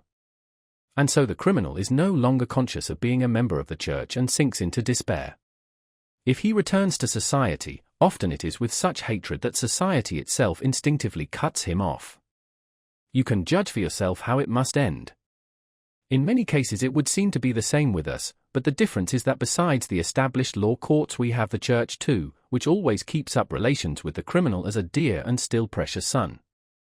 And besides that, there is still preserved, though only in thought, the judgment of the Church, which though no longer existing in practice is still living as a dream for the future, and is, no doubt, instinctively recognized by the criminal in his soul. What was said here just now is true too, that is, that if the jurisdiction of the Church were introduced in practice in its full force, that is, if the whole of the society were changed into the Church, not only the judgment of the Church would have influence on the reformation of the criminal such as it never has now, but possibly also the crimes themselves would be incredibly diminished. And there can be no doubt that the Church would look upon the criminal and the crime of the future in many cases quite differently and would succeed in restoring the excluded, in restraining those who plan evil, and in regenerating the fallen. It is true, said Father Zosima, with a smile, the Christian society now is not ready and is only resting on some 7 righteous men, but as they are never lacking, it will continue still unshaken in expectation of its complete transformation from a society almost heathen in character into a single universal and all-powerful Church.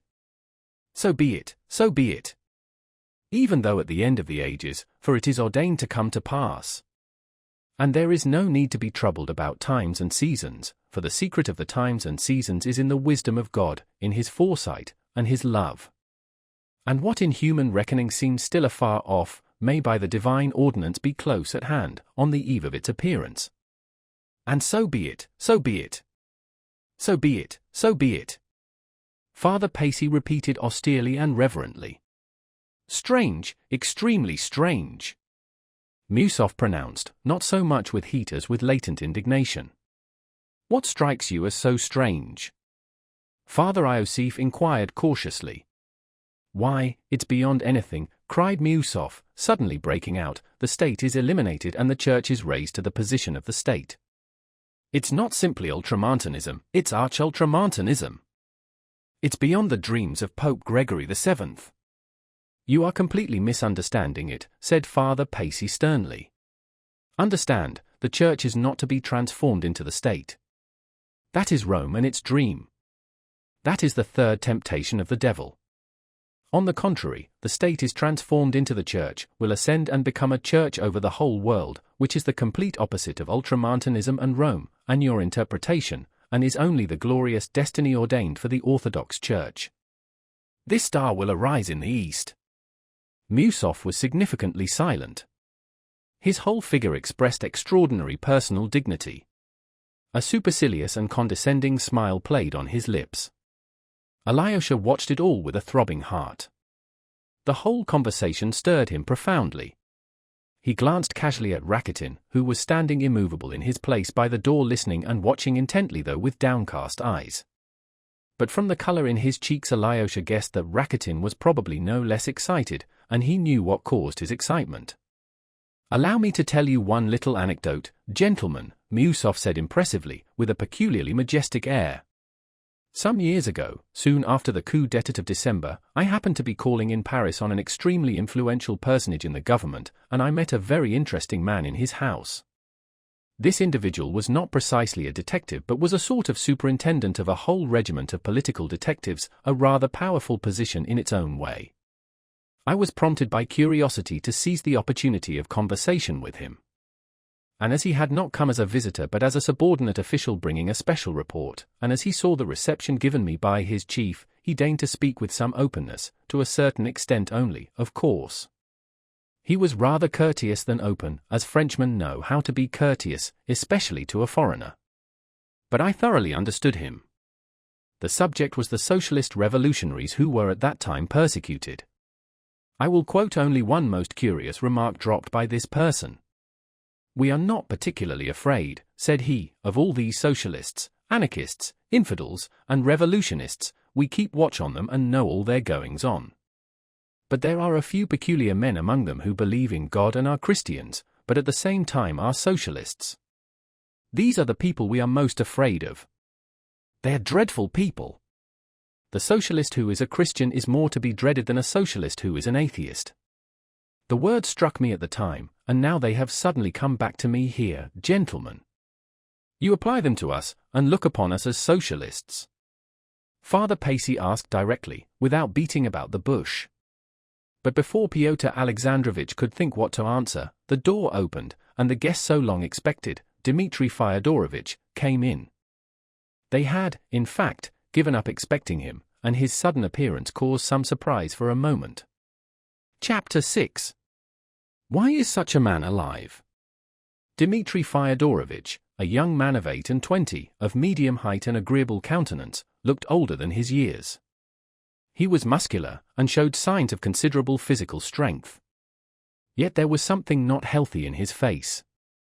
It was rather thin, his cheeks were hollow, and there was an unhealthy sallowness in their color. His rather large, prominent, dark eyes had an expression of firm determination, and yet there was a vague look in them, too. Even when he was excited and talking irritably, his eyes somehow did not follow his mood, but betrayed something else, sometimes quite incongruous with what was passing. It's hard to tell what he's thinking, those who talked to him sometimes declared. People who saw something pensive and sullen in his eyes were startled by his sudden laugh, which bore witness to mirthful and light-hearted thoughts at the very time when his eyes were so gloomy. A certain strained look in his face was easy to understand at this moment. Everyone knew, or had heard of, the extremely restless and dissipated life which he had been leading of late, as well as of the violent anger to which he had been roused in his quarrels with his father. There were several stories current in the town about it. It is true that he was irascible by nature, of an unstable and unbalanced mind, as our Justice of the Peace, Kachelnikov, happily described him. He was stylishly and irreproachably dressed in a carefully buttoned frock coat. He wore black gloves and carried a top hat. Having only lately left the army, he still had mustache and no beard. His dark brown hair was cropped short, and combed forward on his temples. He had the long, determined stride of a military man. He stood still for a moment on the threshold, and glancing at the whole party went straight up to the elder, guessing him to be their host. He made him a low bow, and asked his blessing. Father Zosima, rising in his chair, blessed him. Dmitri kissed his hand respectfully, and with intense feeling, almost anger, he said, "Be so generous as to forgive me for having kept you waiting so long, but Smerdyakov, the valet sent me by my father, in reply to my inquiries, told me twice over that the appointment was for 1. Now I suddenly learn."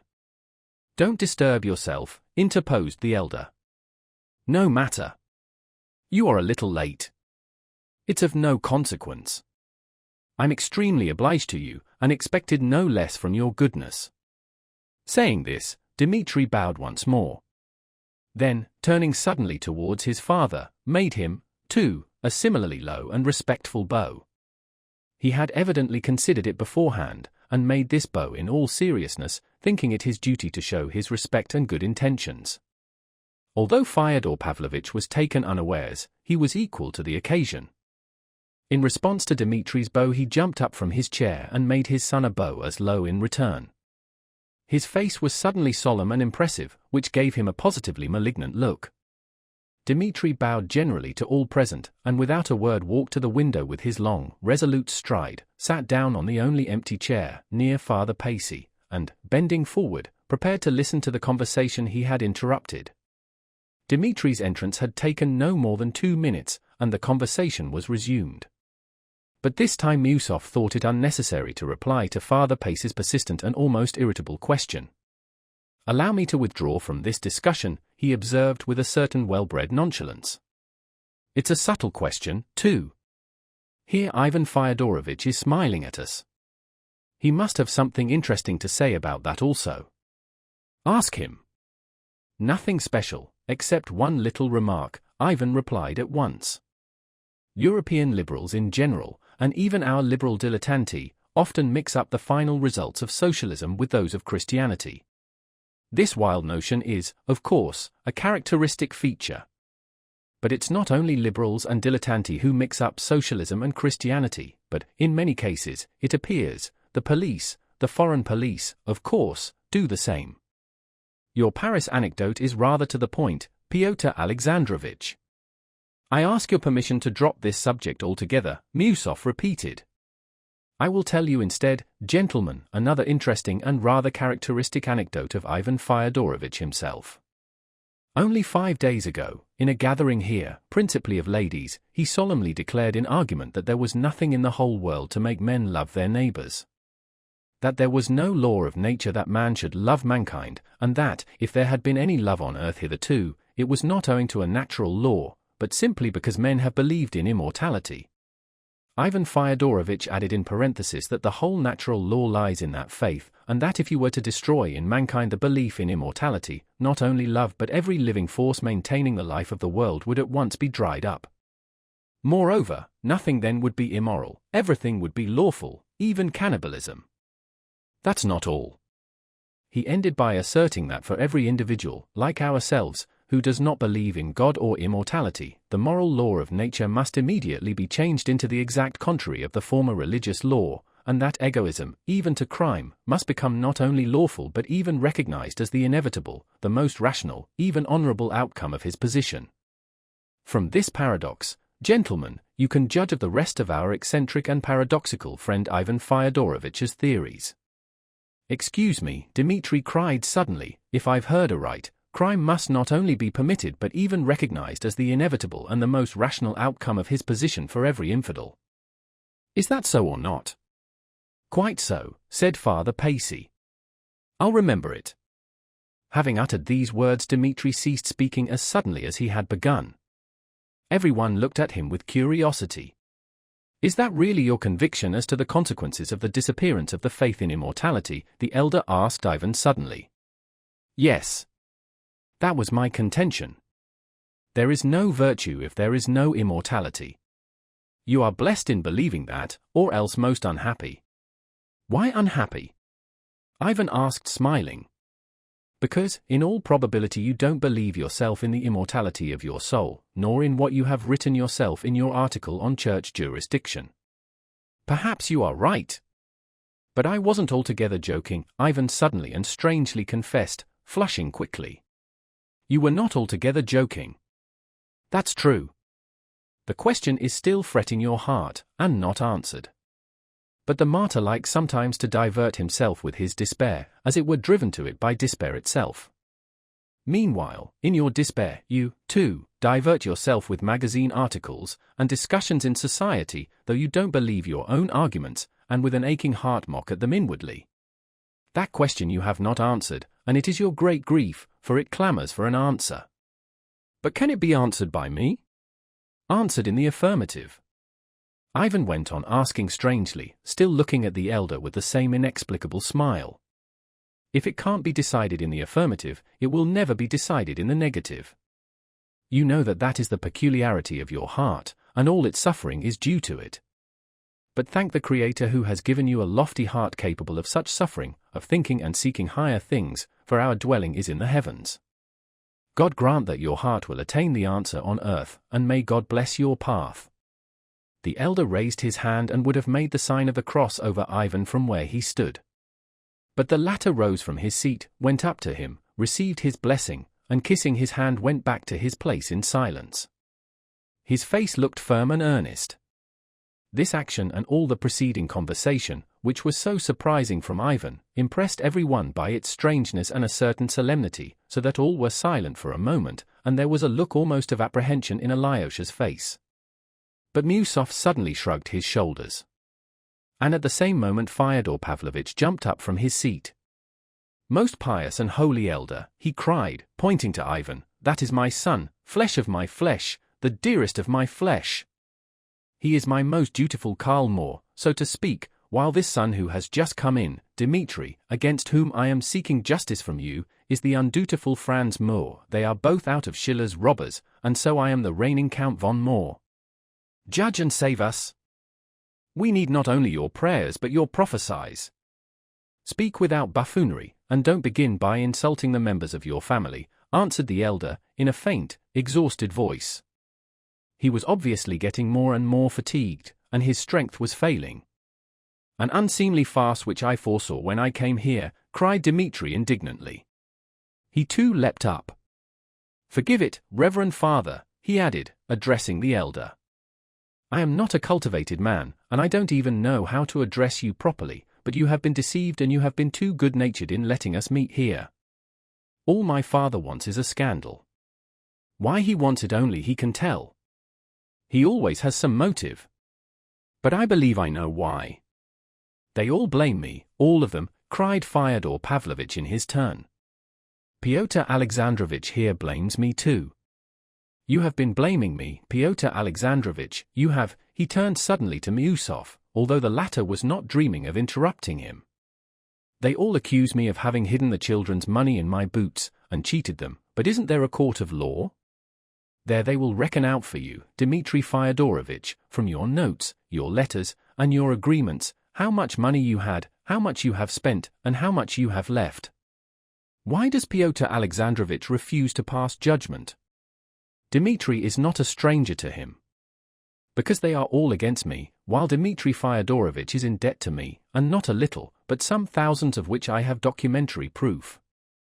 The whole town is echoing with his debaucheries. And where he was stationed before, he several times spent 1,000 or 2 for the seduction of some respectable girl. We know all about that, Dmitri Fyodorovitch, in its most secret details. I'll prove it. Would you believe it, Holy Father, he has captivated the heart of the most honorable of young ladies of good family and fortune, daughter of a gallant colonel, formerly his superior officer, who had received many honors and had the Anna Order on his breast. He compromised the girl by his promise of marriage. Now she is an orphan and here she is betrothed to him, yet before her very eyes he is dancing attendance on a certain enchantress. And although this enchantress has lived in, so to speak, civil marriage with a respectable man, yet she is of an independent character, an unapproachable fortress for everybody, just like a legal wife, for she is virtuous. Yes, Holy Fathers, she is virtuous. Dmitri Fyodorovitch wants to open this fortress with a golden key, and that's why he is insolent to me now, trying to get money from me, though he has wasted thousands on this enchantress already. He's continually borrowing money for the purpose. From whom do you think? Shall I say, Mitya? Be silent, cried Dmitri, wait till I'm gone. Don't dare in my presence to asperse the good name of an honorable girl. That you should utter a word about her is an outrage, and I won't permit it. He was breathless. Mitya! Mitya, cried Fyodor Pavlovitch hysterically, squeezing out a tear. And is your father's blessing nothing to you? If I curse you, what then? Shameless hypocrite, exclaimed Dmitri furiously. He says that to his father. His father! What would he be with others? Gentlemen, only fancy, there's a poor but honorable man living here, burdened with a numerous family, a captain who got into trouble and was discharged from the army, but not publicly, not by court-martial, with no slur on his honor. And 3 weeks ago, Dmitri seized him by the beard in a tavern, dragged him out into the street and beat him publicly, and all because he is an agent in a little business of mine. It's all a lie. Outwardly it's the truth, but inwardly a lie. Dmitri was trembling with rage. Father, I don't justify my action. Yes, I confess it publicly, I behaved like a brute to that captain, and I regret it now, and I'm disgusted with myself for my brutal rage. But this captain, this agent of yours, went to that lady whom you call an enchantress, and suggested to her from you that she should take IOUs of mine which were in your possession, and should sue me for the money so as to get me into prison by means of them, if I persisted in claiming an account from you of my property. Now you reproach me for having a weakness for that lady when you yourself incited her to captivate me. She told me so to my face. She told me the story and laughed at you. You wanted to put me in prison because you are jealous of me with her, because you'd begun to force your attentions upon her, and I know all about that, too. She laughed at you for that as well, you hear, she laughed at you as she described it. So here you have this man, this father who reproaches his profligate son. Gentlemen, forgive my anger, but I foresaw that this crafty old man would only bring you together to create a scandal. I had come to forgive him if he held out his hand, to forgive him, and ask forgiveness. But as he has just this minute insulted not only me, but an honourable young lady, for whom I feel such reverence that I dare not take her name in vain, I have made up my mind to show up his game, though he is my father. He could not go on. His eyes were glittering and he breathed with difficulty. But everyone in the cell was stirred. All except Father Zosima got up from their seats uneasily. The monks looked austere but waited for guidance from the elder. He sat still, pale, not from excitement but from the weakness of disease. An imploring smile lighted up his face, from time to time he raised his hand, as though to check the storm, and, of course, a gesture from him would have been enough to end the scene, but he seemed to be waiting for something and watched them intently as though trying to make out something which was not perfectly clear to him. At last Miusov felt completely humiliated and disgraced. "We are all to blame for this scandalous scene," he said hotly. "But I did not foresee it when I came, though I knew with whom I had to deal. This must be stopped at once. Believe me, Your Reverence, I had no precise knowledge of the details that have just come to light. I was unwilling to believe them, and I learn for the first time. A father is jealous of his son's relations with a woman of loose behavior and intrigues with the creature to get his son into prison. This is the company in which I have been forced to be present. I was deceived. I declare to you all that I was as much deceived as any one." "Dmitri Fyodorovitch," yelled Fyodor Pavlovitch suddenly, in an unnatural voice, "if you were not my son I would challenge you this instant to a duel, with pistols, at 3 paces, across a handkerchief," he ended, stamping with both feet. With old liars who have been acting all their lives there are moments when they enter so completely into their part that they tremble or shed tears of emotion in earnest, although at that very moment, or a second later, they are able to whisper to themselves, "You know you are lying, you shameless old sinner. You're acting now, in spite of your holy wrath." Dmitri frowned painfully, and looked with unutterable contempt at his father. I thought, he said, in a soft and, as it were, controlled voice, that I was coming to my native place with the angel of my heart, my betrothed, to cherish his old age, and I find nothing but a depraved profligate, a despicable clown." "A duel," yelled the old wretch again, breathless and spluttering at each syllable. "And you, Pyotr Alexandrovitch Miusov, let me tell you that there has never been in all your family a loftier, and more honest, you hear, more honest woman than this creature, as you have dared to call her. And you, Dmitri Fyodorovitch, have abandoned your betrothed for that creature, so you must yourself have thought that your betrothed couldn't hold a candle to her. That's the woman called a creature." "Shameful," broke from Father Iosif. "Shameful and disgraceful." Kalganov, flushing crimson, cried in a boyish voice, trembling with emotion. He had been silent till that moment. Why is such a man alive? Dmitri, beside himself with rage, growled in a hollow voice, hunching up his shoulders till he looked almost deformed. "Tell me, can he be allowed to go on defiling the earth?" He looked round at every one and pointed at the old man. He spoke evenly and deliberately. "Listen, listen, monks, to the parricide," cried Fyodor Pavlovitch, rushing up to Father Iosif. "That's the answer to your shameful." "What is shameful?" "That creature, that a woman of loose behavior, is perhaps holier than you are yourselves, you monks who are seeking salvation. She fell perhaps in her youth, ruined by her environment. But she loved much, and Christ himself forgave the woman who loved much. It was not for such love Christ forgave her," broke impatiently from the gentle Father Iosif.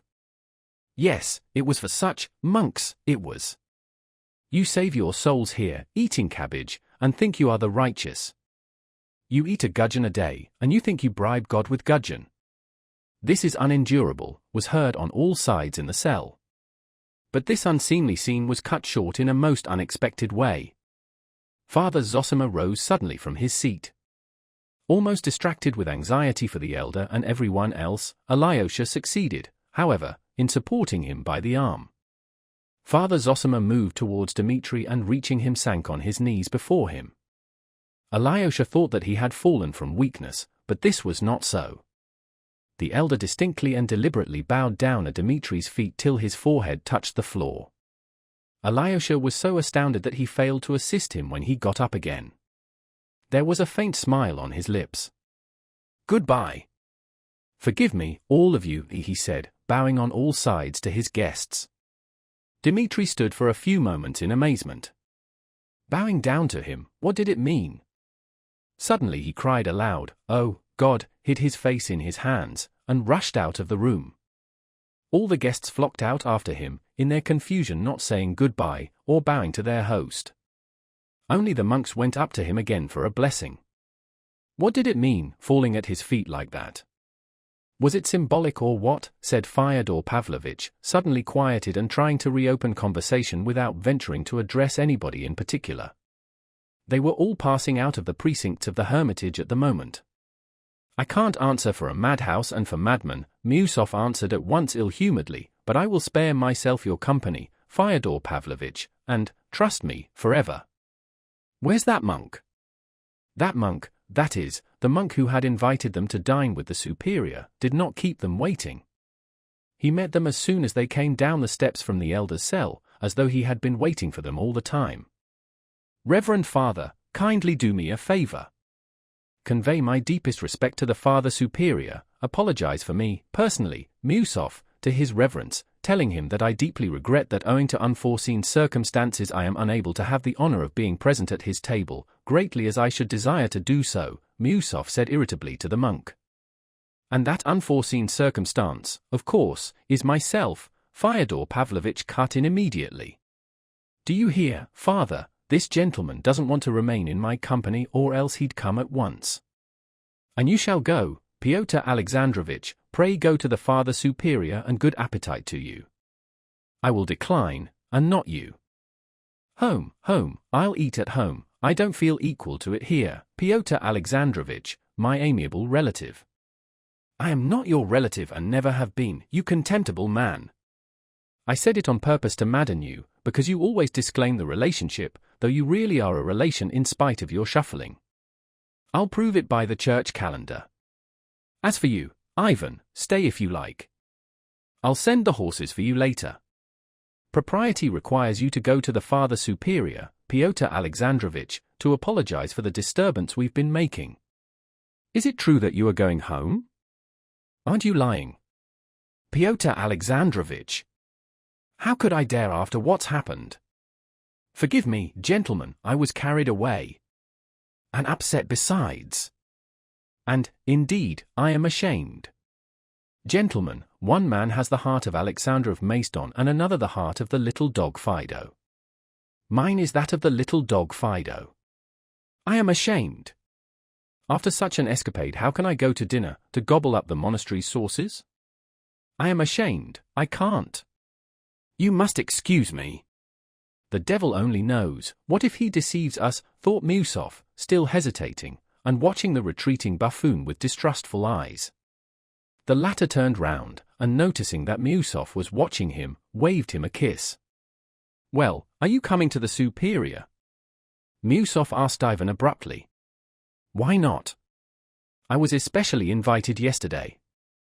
Unfortunately, I feel myself compelled to go to this confounded dinner, said Miusov with the same irritability, regardless of the fact that the monk was listening. We ought, at least, to apologize for the disturbance, and explain that it was not our doing. What do you think? Yes, we must explain that it wasn't our doing. Besides, Father won't be there, observed Ivan. Well, I should hope not. Confound this dinner. They all walked on, however. The monk listened in silence. On the road through the copse he made one observation, however, that the Father Superior had been waiting a long time, and that they were more than half an hour late. He received no answer. Miusov looked with hatred at Ivan. Here he is, going to the dinner as though nothing had happened, he thought. A brazen face, and the conscience of a Karamazov. Chapter 7. A young man bent on a career. Alyosha helped Father Zosima to his bedroom and seated him on his bed. It was a little room furnished with the bare necessities. There was a narrow iron bedstead, with a strip of felt for a mattress. In the corner, under the icons, was a reading desk with a cross and the Gospel lying on it. The elder sank exhausted on the bed. His eyes glittered and he breathed hard. He looked intently at Alyosha, as though considering something. "Go, my dear boy, go.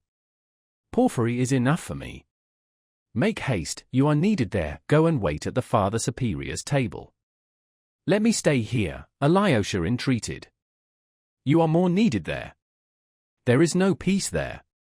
You will wait, and be of service. If evil spirits rise up, repeat a prayer.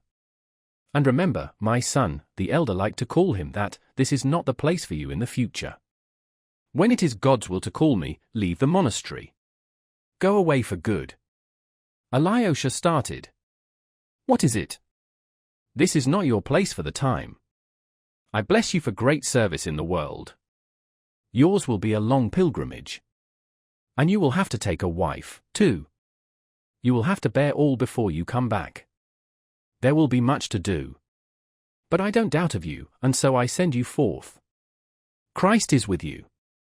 Do not abandon him, and he will not abandon you. You will see great sorrow, and in that sorrow you will be happy.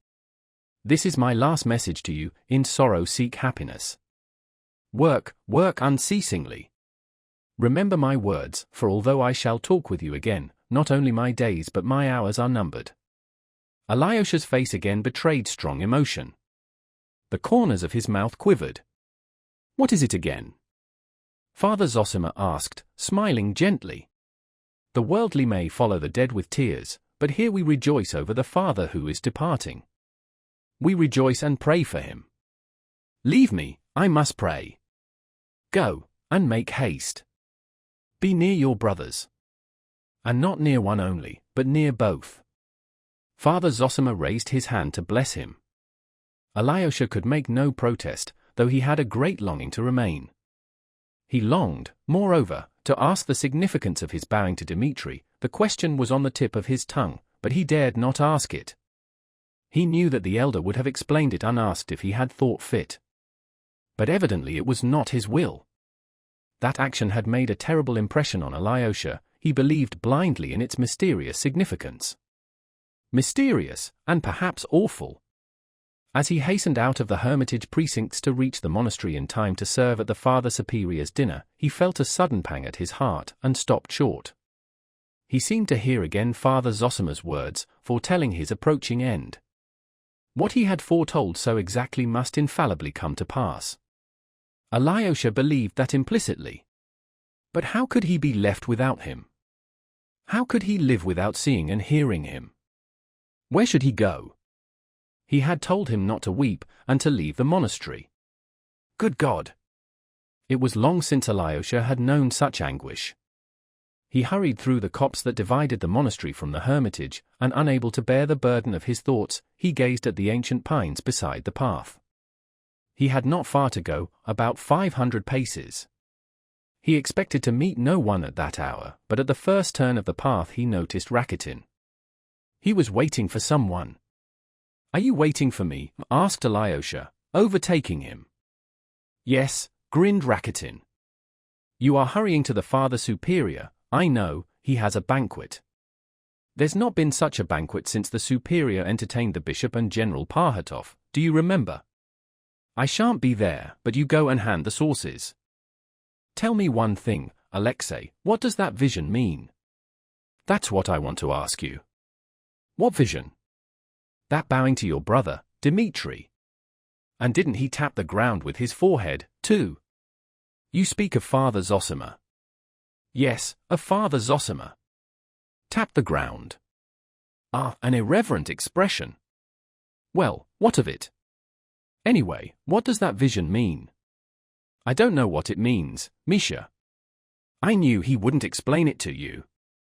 There's nothing wonderful about it, of course, only the usual holy mummery. But there was an object in the performance. All the pious people in the town will talk about it and spread the story through the province, wondering what it meant. To my thinking, the old man really has a keen nose. He sniffed a crime.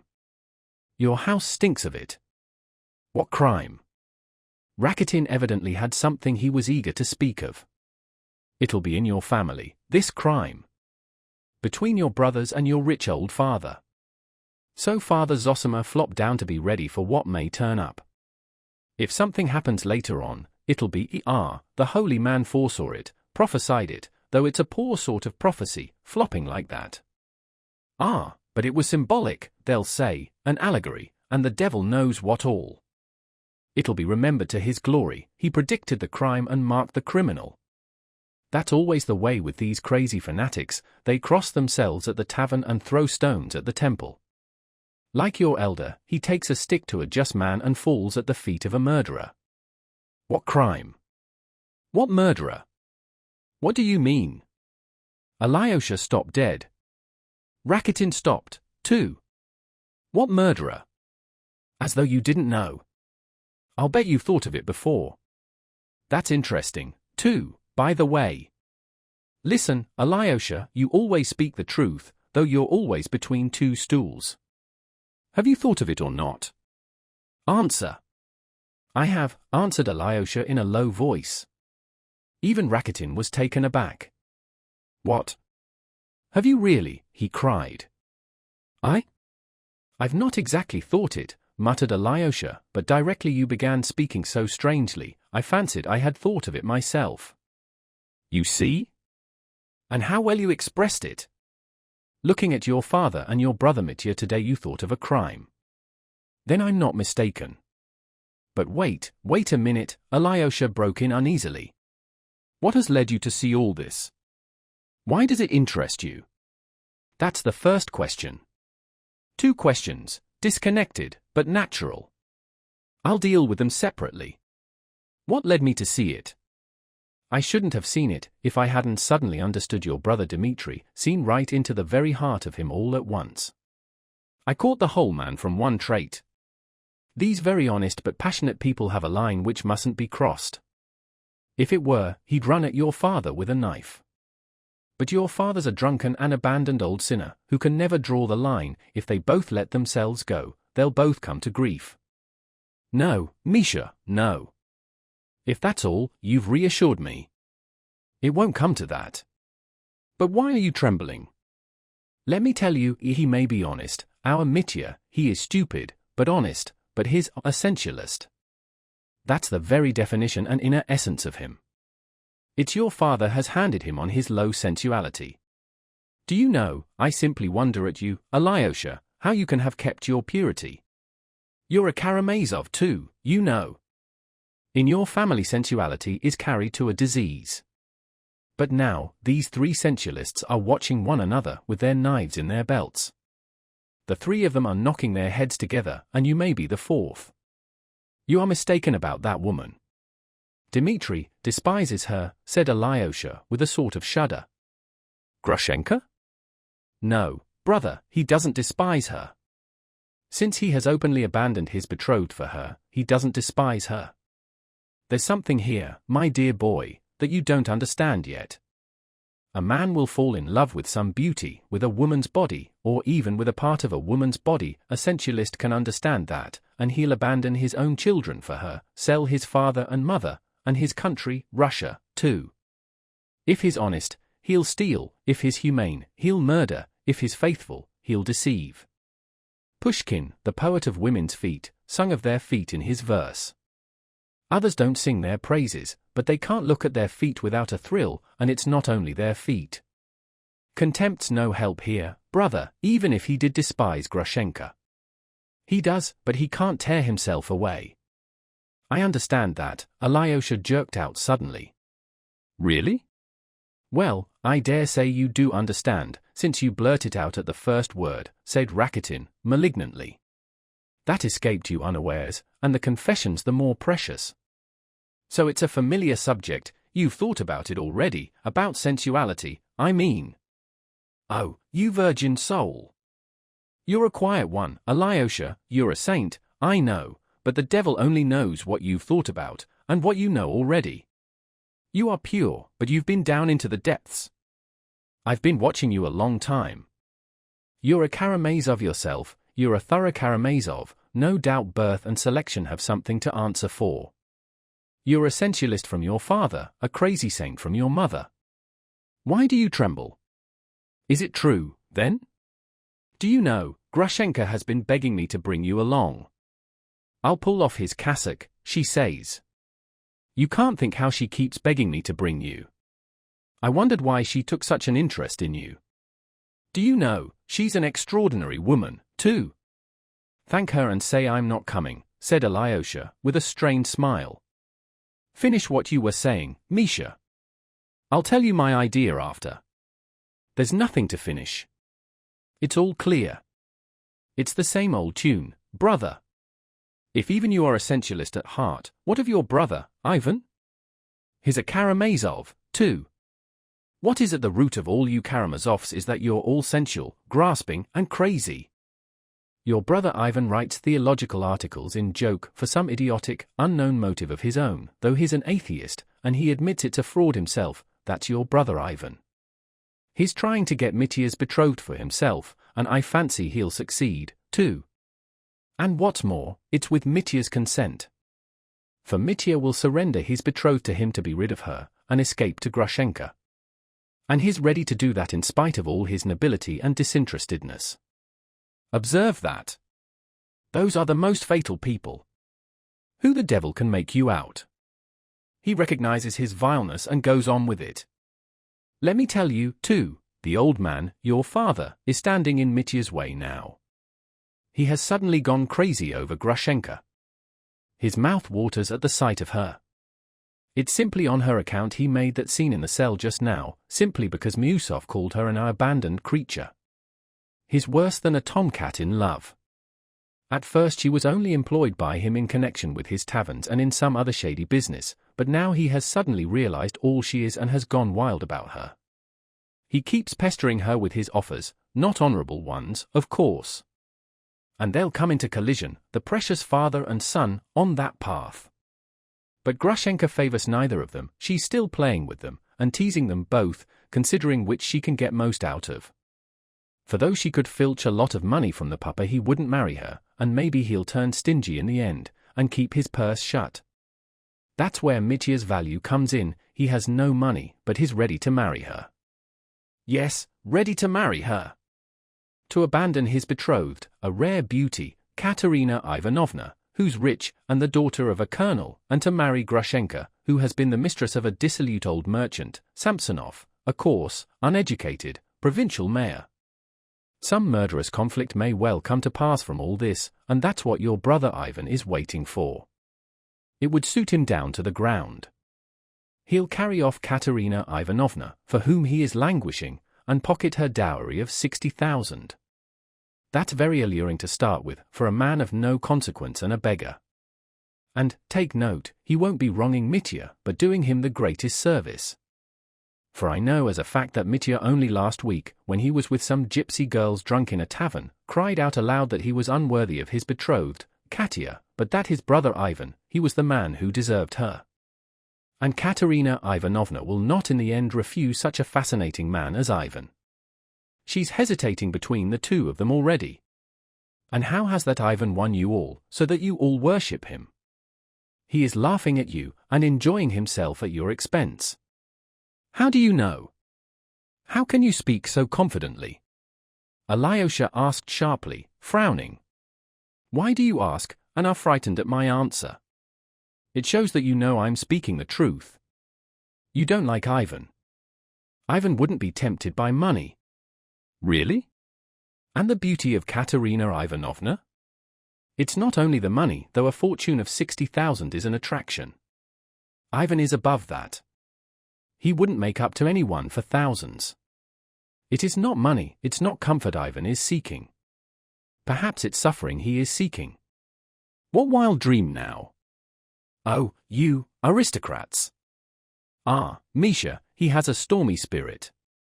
His mind is in bondage. He is haunted by a great, unsolved doubt. He is one of those who don't want millions, but an answer to their questions. That's plagiarism, Alyosha. You're quoting your elders' phrases. Ah, Ivan has set you a problem, cried Rakitin, with undisguised malice. His face changed, and his lips twitched. And the problem's a stupid one. It is no good guessing it. Rack your brains, you'll understand it. His article is absurd and ridiculous. And did you hear his stupid theory just now? If there's no immortality of the soul, then there's no virtue, and everything is lawful. And by the way, do you remember how your brother Mitya cried out, "I will remember"? An attractive theory for scoundrels, I'm being abusive, that's stupid.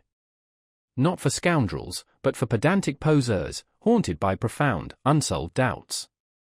He's showing off, and what it all comes to is, on the one hand we cannot but admit and on the other it must be confessed.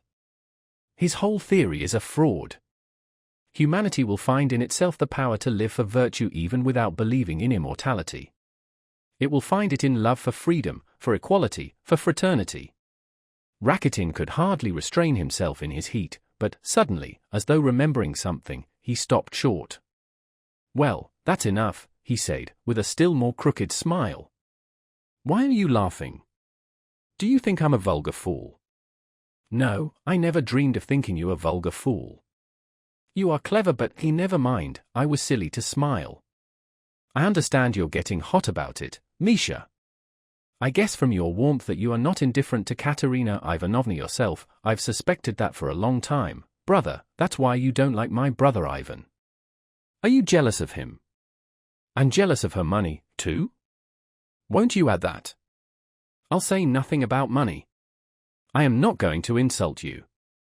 I believe it, since you say so, but confound you, and your brother Ivan with you. Don't you understand that one might very well dislike him, apart from Katerina Ivanovna? And why the devil should I like him?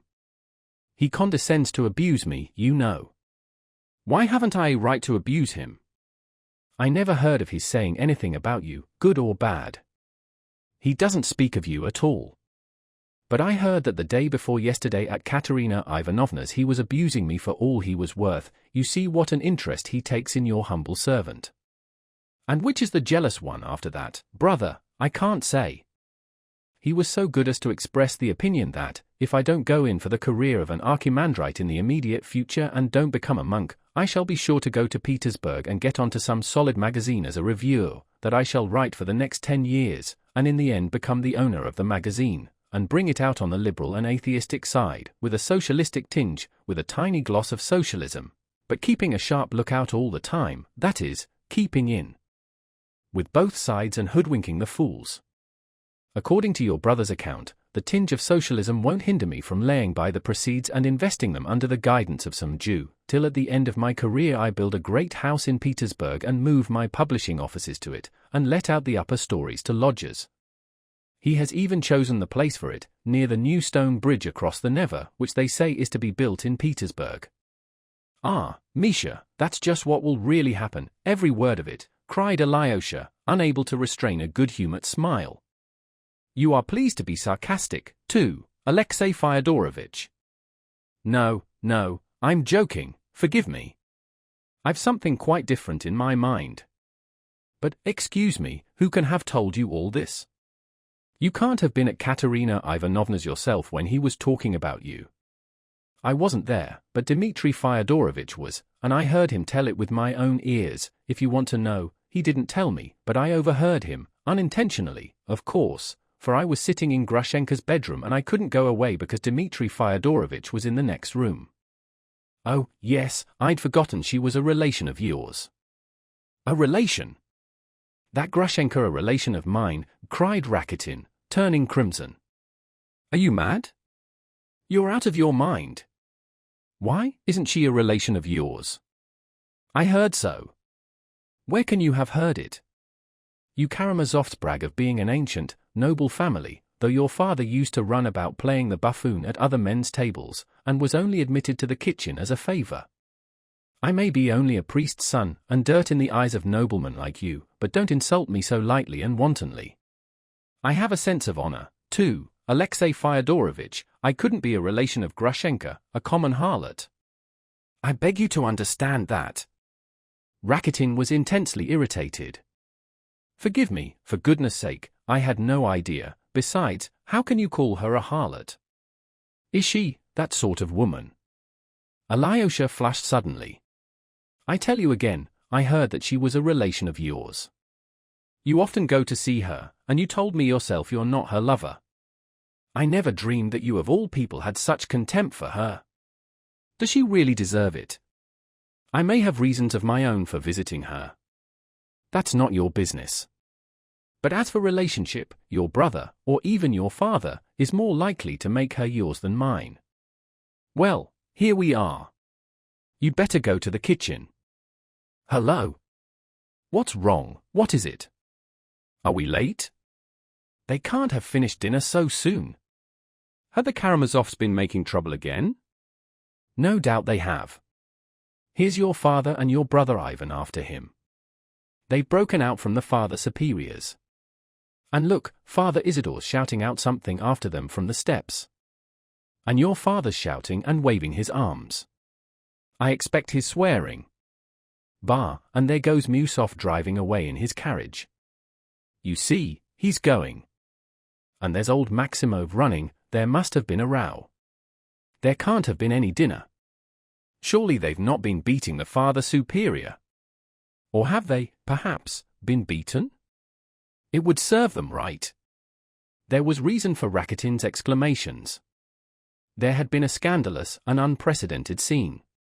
It had all come from the impulse of a moment. Chapter 8. The scandalous scene. Musov, as a man of breeding and delicacy, could not but feel some inward qualms. When he reached the Father Superiors with Ivan, he felt ashamed of having lost his temper. He felt that he ought to have disdained that despicable wretch, Fyodor Pavlovitch, too much to have been upset by him in Father Zosima's cell, and so to have forgotten himself. The monks were not to blame, in any case, he reflected, on the steps. And if they're decent people here, and the Father Superior, I understand, is a nobleman, why not be friendly and courteous with them? I won't argue, I'll fall in with everything, I'll win them by politeness, and show them that I've nothing to do with that Aesop, that buffoon, that Pyrrho, and have merely been taken in over this affair, just as they have. He determined to drop his litigation with the monastery, and relinquish his claims to the wood-cutting and fishery rights at once. He was the more ready to do this because the rights had become much less valuable, and he had indeed the vaguest idea where the wood and river in question were. These excellent intentions were strengthened when he entered the Father Superior's dining room, though, strictly speaking, it was not a dining room, for the Father Superior had only 2 rooms altogether. They were, however, much larger and more comfortable than Father Zosima's. But there was no great luxury about the furnishing of these rooms either. The furniture was of mahogany, covered with leather, in the old-fashioned style of 1820. The floor was not even stained, but everything was shining with cleanliness, and there were many choice flowers in the windows. The most sumptuous thing in the room at the moment was, of course, the beautifully decorated table. The cloth was clean, the service shone, there were 3 kinds of well-baked bread, 2 bottles of wine, 2 of excellent mead, and a large glass jug of kvass, both the latter made in the monastery, and famous in the neighborhood. There was no vodka. Rakitin related afterwards that there were 5 dishes: fish soup made of sterlets, served with little fish patties, then boiled fish served in a special way, then salmon cutlets, ice pudding and compote, and finally, blanc mange. Rakitin found out about all these good things, for he could not resist peeping into the kitchen, where he already had a footing. He had a footing everywhere, and got information about everything. He was of an uneasy and envious temper. He was well aware of his own considerable abilities, and nervously exaggerated them in his self-conceit. He knew he would play a prominent part of some sort, but Alyosha, who was attached to him, was distressed to see that his friend Rakitin was dishonorable, and quite unconscious of being so himself, considering, on the contrary, that because he would not steal money left on the table he was a man of the highest integrity. Neither Alyosha nor anyone else could have influenced him in that. Rakitin, of course, was a person of too little consequence to be invited to the dinner, to which Father Iosif, Father Pacey, and one other monk were the only inmates of the monastery invited. They were already waiting when Miusov, Kalganov, and Ivan arrived. The other guest, Maximov, stood a little aside, waiting also. The Father Superior stepped into the middle of the room to receive his guests. He was a tall, thin, but still vigorous old man, with black hair streaked with grey, and a long, grave, ascetic face. He bowed to his guests in silence. But this time they approached to receive his blessing. Miusov even tried to kiss his hand, but the Father Superior drew it back in time to avoid the salute. But Ivan and Kalganov went through the ceremony in the most simple-hearted and complete manner, kissing his hand as peasants do. "We must apologize most humbly, Your Reverence," began Miusov, simpering affably, and speaking in a dignified and respectful tone. "Pardon us for having come alone without the gentleman you invited, Fyodor Pavlovitch. He felt obliged to decline the honor of your hospitality, and not without reason.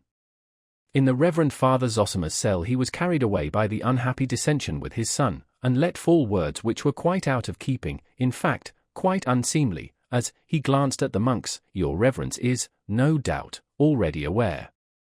And therefore, recognizing that he had been to blame, he felt sincere regret and shame, and begged me, and his son Ivan Fyodorovitch, to convey to you his apologies and regrets. In brief, he hopes and desires to make amends later. He asks your blessing, and begs you to forget what has taken place." As he uttered the last word of his tirade, Miusov completely recovered his self-complacency, and all traces of his former irritation disappeared. He fully and sincerely loved humanity again. The Father Superior listened to him with dignity, and, with a slight bend of the head, replied, "I sincerely deplore his absence. Perhaps at our table he might have learnt to like us, and we him. Pray be seated, gentlemen." He stood before the holy image, and began to say grace, aloud. All bent their heads reverently, and Maximov clasped his hands before him, with peculiar fervor. It was at this moment that Fyodor Pavlovitch played his last prank. It must be noted that he really had meant to go home, and really had felt the impossibility of going to dine with the Father Superior as though nothing had happened, after his disgraceful behavior in the elder's cell. Not that he was so very much ashamed of himself, quite the contrary perhaps. But still he felt it would be unseemly to go to dinner. Yet his creaking carriage had hardly been brought to the steps of the hotel, and he had hardly got into it, when he suddenly stopped short. He remembered his own words at the elder's, "I always feel when I meet people that I am lower than all, and that they all take me for a buffoon, so I say let me play the buffoon, for you are, every one of you, stupider and lower than I."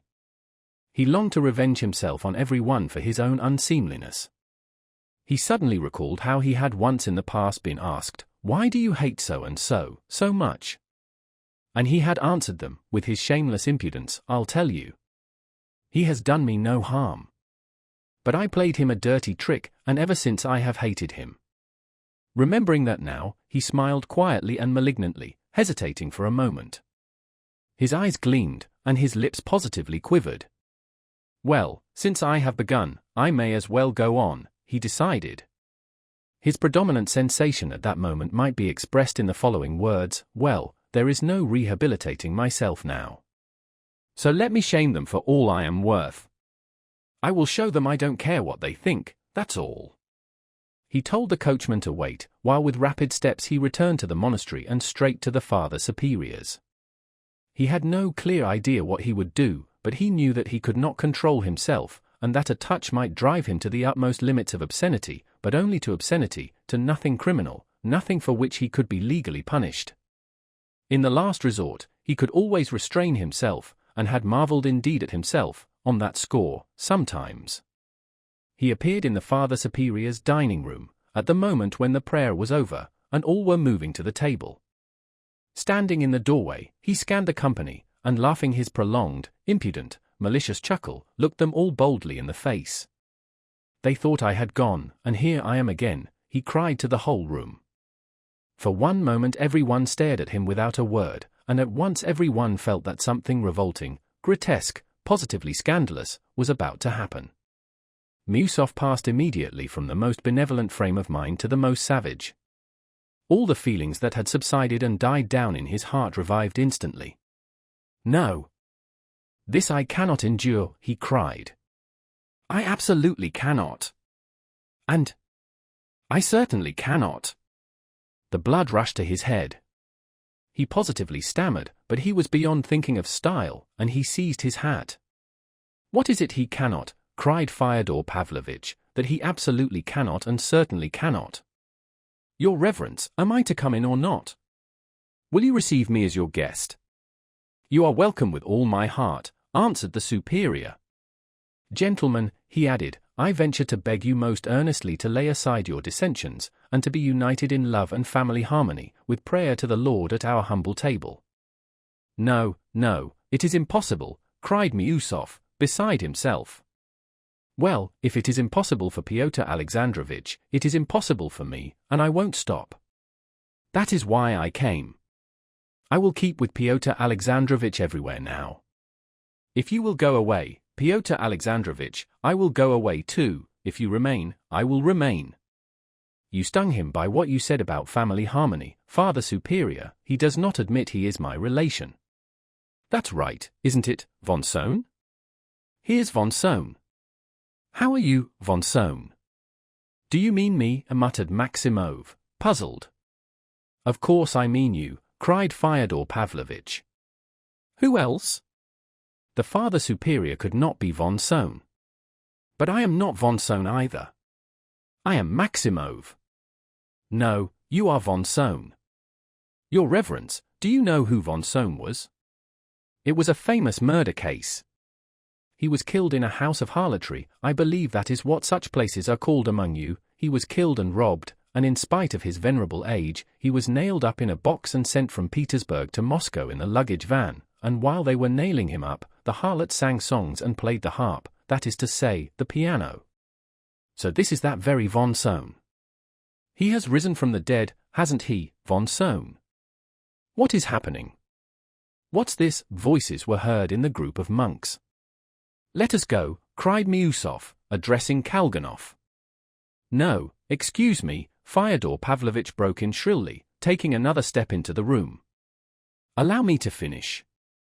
There in the cell you blamed me for behaving disrespectfully just because I spoke of eating gudgeon, Pyotr Alexandrovitch. Miusov, my relation, prefers to have plus de noblesse que de sincérité in his words, but I prefer in mine plus de sincérité que de noblesse, and damn the noblesse. That's right, isn't it, von Sohn? Allow me, Father Superior, though I am a buffoon and play the buffoon, yet I am the soul of honor, and I want to speak my mind. Yes, I am the soul of honor, while in Pyotr Alexandrovitch there is wounded vanity and nothing else. I came here perhaps to have a look and speak my mind. My son, Alexei, is here, being saved. I am his father, I care for his welfare, and it is my duty to care. While I've been playing the fool, I have been listening and having a look on the sly, and now I want to give you the last act of the performance. You know how things are with us? As a thing falls, so it lies. As a thing once has fallen, so it must lie forever. Not a bit of it. I want to get up again. Holy Father, I am indignant with you. Confession is a great sacrament, before which I am ready to bow down reverently, but there in the cell, they all kneel down and confess aloud. Can it be right to confess aloud? It was ordained by the Holy Fathers to confess in secret, then only your confession will be a mystery, and so it was of old. But how can I explain to him before every one that I did this and that? Well, you understand what, sometimes it would not be proper to talk about it, so it is really a scandal. No, fathers, one might be carried along with you to the flagellants, I dare say. At the first opportunity one shall write to the synod, and I shall take my son, Alexei, home. We must note here that Fyodor Pavlovitch knew where to look for the weak spot. There had been at one time malicious rumors which had even reached the archbishop, not only regarding our monastery, but in others where the institution of elders existed, that too much respect was paid to the elders, even to the detriment of the authority of the superior, that the elders abused the sacrament of confession and so on, absurd charges which had died away of themselves everywhere. But the spirit of folly, which had caught up Fyodor Pavlovitch, and was bearing him on the current of his own nerves into lower and lower depths of ignominy, prompted him with this old slander. Fyodor Pavlovitch did not understand a word of it, and he could not even put it sensibly, for on this occasion no one had been kneeling and confessing aloud in the elder's cell, so that he could not have seen anything of the kind. He was only speaking from confused memory of old slanders. But as soon as he had uttered his foolish tirade, he felt he had been talking absurd nonsense, and at once longed to prove to his audience, and above all to himself, that he had not been talking nonsense. And, though he knew perfectly well that with each word he would be adding more and more absurdity, he could not restrain himself, and plunged forward blindly. "How disgraceful!" cried Pyotr Alexandrovitch. "Pardon me," said the Father Superior. "It was said of old, many have begun to speak against me and have uttered evil sayings about me. And hearing it I have said to myself, it is the correction of the Lord and he has sent it to heal my vain soul. And so we humbly thank you, honored guest," and he made Fyodor Pavlovitch a low bow. "Tut, tut, tut, sanctimoniousness and stock phrases. Old phrases and old gestures. The old lies and formal prostrations. We know all about them. A kiss on the lips and a dagger in the heart, as in Schiller's Robbers. I don't like falsehood, fathers, I want the truth. But the truth is not to be found in eating gudgeon, and that I proclaim aloud. Father monks, why do you fast? Why do you expect reward in heaven for that? Why, for reward like that I will come and fast too. No, saintly monk, you try being virtuous in the world, do good to society, without shutting yourself up in a monastery at other people's expense, and without expecting a reward up aloft for it, you'll find that a bit harder. I can talk sense, too, Father Superior. What have they got here?" He went up to the table. Old port wine, mead brewed by the Eliziev brothers. Fie, fathers! That is something beyond gudgeon. Look at the bottles the fathers have brought out, he. And who has provided it all? The Russian peasant, the laborer, brings here the farthing earned by his horny hand, wringing it from his family and the tax-gatherer. You bleed the people, you know, holy fathers. This is too disgraceful, said Father Iosif. Father Pacey kept obstinately silent. Miusov rushed from the room, and Kalganov after him. Well, father, I will follow Pyotr Alexandrovitch. I am not coming to see you again. You may beg me on your knees, I shan't come. I sent you 1,000 rubles, so you have begun to keep your eye on me. He. No, I'll say no more. I am taking my revenge for my youth, for all the humiliation I endured.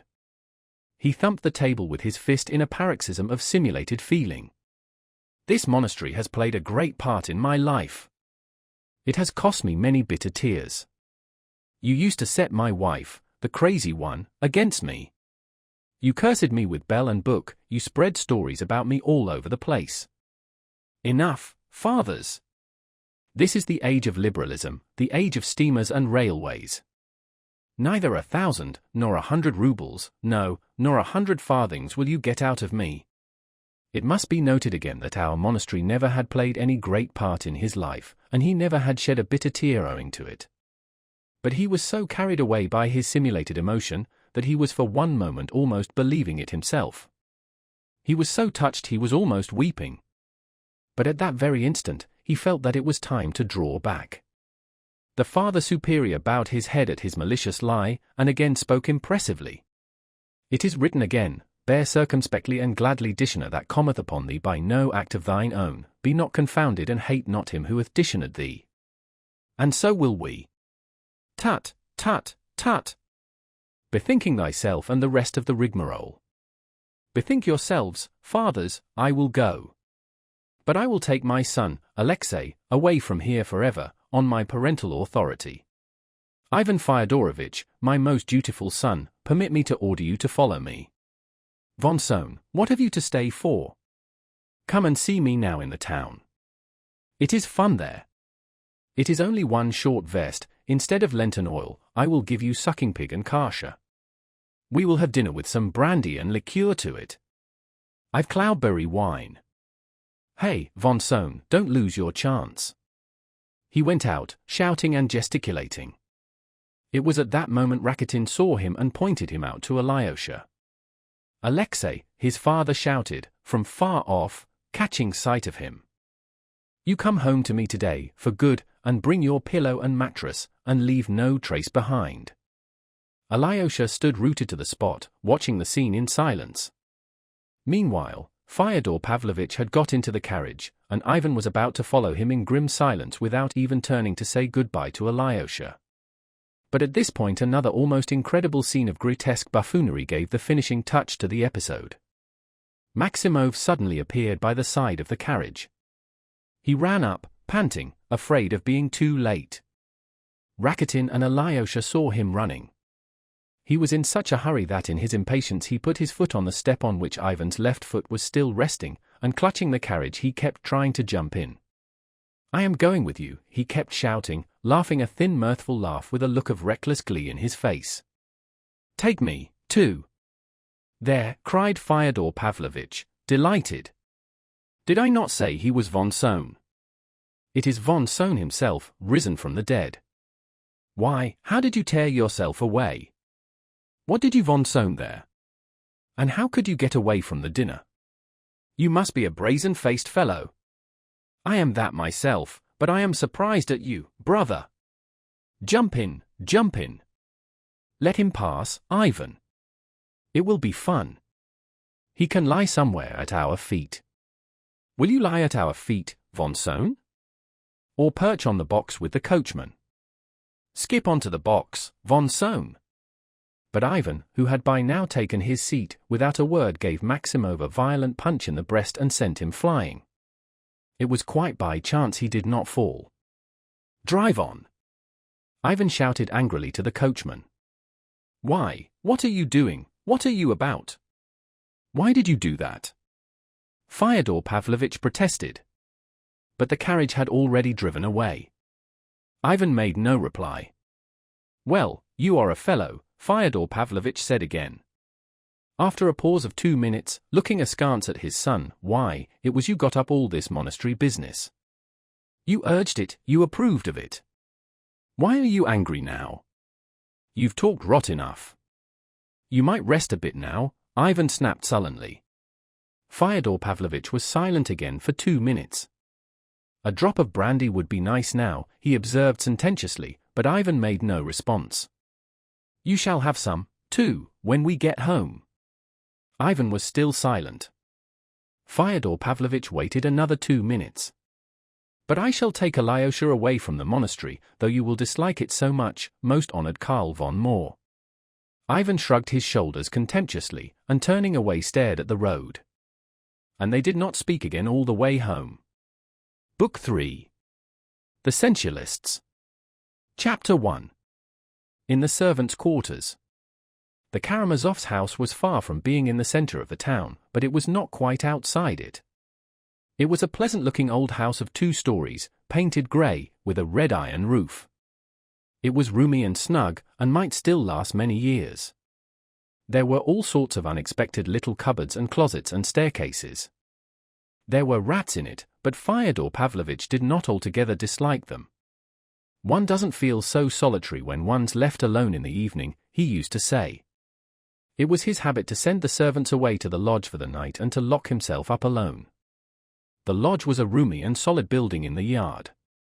Fyodor Pavlovitch used to have the cooking done there. Although there was a kitchen in the house, he did not like the smell of cooking, and, winter and summer alike, the dishes were carried in across the courtyard. The house was built for a large family. There was room for 5 times as many, with their servants. But at the time of our story there was no one living in the house but Fyodor Pavlovitch and his son Ivan. And in the lodge there were only 3 servants, old Grigory, and his old wife Marfa, and a young man called Smerdyakov. Of these 3 we must say a few words. Of old Grigory we have said something already. He was firm and determined and went blindly and obstinately for his object, if once he had been brought by any reasons, and they were often very illogical ones, to believe that it was immutably right. He was honest and incorruptible. His wife, Marfa Ignatyevna, had obeyed her husband's will implicitly all her life, yet she had pestered him terribly after the emancipation of the serfs. She was set on leaving Fyodor Pavlovich and opening a little shop in Moscow with their small savings. But Grigory decided then, once for all, that the woman's talking nonsense, for every woman is dishonest, and that they ought not to leave their old master, whatever he might be, for that was now their duty. "Do you understand what duty is?" he asked Marfa Ignatyevna. "I understand what duty means, Grigory Vasilievich, but why it's our duty to stay here I never shall understand," Marfa answered firmly. "Well, don't understand then. But so it shall be. And you hold your tongue." And so it was. They did not go away, and Fyodor Pavlovich promised them a small sum for wages, and paid it regularly. Grigory knew, too, that he had an indisputable influence over his master. It was true, and he was aware of it. Fyodor Pavlovich was an obstinate and cunning buffoon, yet, though his will was strong enough in some of the affairs of life, as he expressed it, he found himself, to his surprise, extremely feeble in facing certain other emergencies. He knew his weaknesses and was afraid of them. There are positions in which one has to keep a sharp lookout. And that's not easy without a trustworthy man, and Grigory was a most trustworthy man. Many times in the course of his life Fyodor Pavlovich had only just escaped a sound thrashing through Grigory's intervention, and on each occasion the old servant gave him a good lecture. But it wasn't only thrashings that Fyodor Pavlovich was afraid of. There were graver occasions, and very subtle and complicated ones, when Fyodor Pavlovich could not have explained the extraordinary craving for some one faithful and devoted, which sometimes unaccountably came upon him all in a moment. It was almost a morbid condition.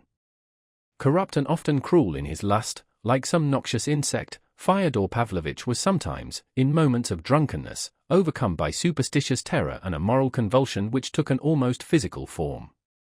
"My soul simply quaking in my throat at those times," he used to say. At such moments he liked to feel that there was near at hand, in the lodge if not in the room, a strong, faithful man, virtuous and unlike himself, who had seen all his debauchery and knew all his secrets, but was ready in his devotion to overlook all that, not to oppose him, above all, not to reproach him or threaten him with anything, either in this world or in the next, and, in case of need, to defend him, from whom? From somebody unknown, but terrible and dangerous. What he needed was to feel that there was another man, an old and tried friend, that he might call him in his sick moments merely to look at his face, or, perhaps, exchange some quite irrelevant words with him. And if the old servant were not angry, he felt comforted, and if he were angry, he was more dejected. It happened even, very rarely however, that Fyodor Pavlovich went at night to the lodge to wake Grigory and fetch him for a moment. When the old man came, Fyodor Pavlovich would begin talking about the most trivial matters, and would soon let him go again, sometimes even with a jest. And after he had gone, Fyodor Pavlovich would get into bed with a curse and sleep the sleep of the just. Something of the same sort had happened to Fyodor Pavlovich on Alyosha's arrival. Alyosha pierced his heart by living with him, seeing everything and blaming nothing. Moreover, Alyosha brought with him something his father had never known before, a complete absence of contempt for him and an invariable kindness, a perfectly natural unaffected devotion to the old man who deserved it so little. All this was a complete surprise to the old profligate, who had dropped all family ties. It was a new and surprising experience for him, who had till then loved nothing but evil. When Alyosha had left him, he confessed to himself that he had learnt something he had not till then been willing to learn. I have mentioned already that Grigory had detested Adelaida Ivanovna, the first wife of Fyodor Pavlovich and the mother of Dmitri, and that he had, on the contrary, protected Sofia Ivanovna, the poor, crazy woman, against his master and anyone who chanced to speak ill or lightly of her. His sympathy for the unhappy wife had become something sacred to him, so that even now, 20 years after, he could not bear a slighting allusion to her from anyone, and would at once check the offender. Externally, Grigory was cold, dignified, and taciturn, and spoke, weighing his words, without frivolity. It was impossible to tell at first sight whether he loved his meek, obedient wife, but he really did love her, and she knew it. Marfa Ignatyevna was by no means foolish, she was probably, indeed, cleverer than her husband, or, at least, more prudent than he in worldly affairs, and yet she had given in to him in everything without question or complaint ever since her marriage, and respected him for his spiritual superiority.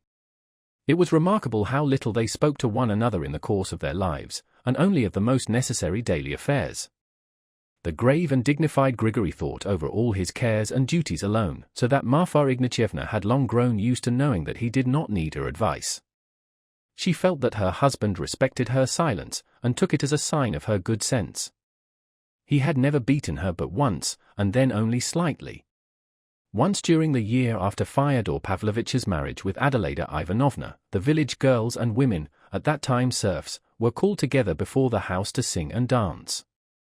They were beginning in the green meadows, when Marfa, at that time a young woman, skipped forward and danced the Russian dance, not in the village fashion, but as she had danced it when she was a servant in the service of the rich Miusov family, in their private theatre, where the actors were taught to dance by a dancing master from Moscow. Grigory saw how his wife danced, and, an hour later, at home in their cottage he gave her a lesson, pulling her hair a little. But there it ended, the beating was never repeated, and Marfa Ignatyevna gave up dancing. God had not blessed them with children. One child was born but it died. Grigory was fond of children, and was not ashamed of showing it.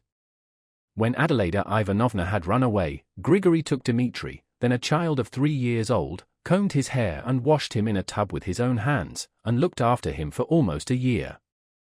Afterwards he had looked after Ivan and Alyosha, for which the general's widow had rewarded him with a slap in the face, but I have already related all that. The only happiness his own child had brought him had been in the anticipation of its birth. When it was born, he was overwhelmed with grief and horror. The baby had 6 fingers. Grigory was so crushed by this, that he was not only silent till the day of the christening, but kept away in the garden. It was spring, and he spent 3 days digging the kitchen garden. The 3rd day was fixed for christening the baby, and meantime Grigory had reached a conclusion. Going into the cottage where the clergy were assembled and the visitors had arrived, including Fyodor Pavlovitch, who was to stand godfather, he suddenly announced that the baby ought not to be christened at all. He announced this quietly, briefly, forcing out his words, and gazing with dull intentness at the priest. "Why not?" asked the priest with good-humored surprise. "Because it's a dragon," muttered Grigory. "A dragon? What dragon?" Grigory did not speak for some time. "It's a confusion of nature," he muttered vaguely, but firmly, and obviously unwilling to say more. They laughed, and of course christened the poor baby. Grigory prayed earnestly at the font, but his opinion of the newborn child remained unchanged. Yet he did not interfere in any way.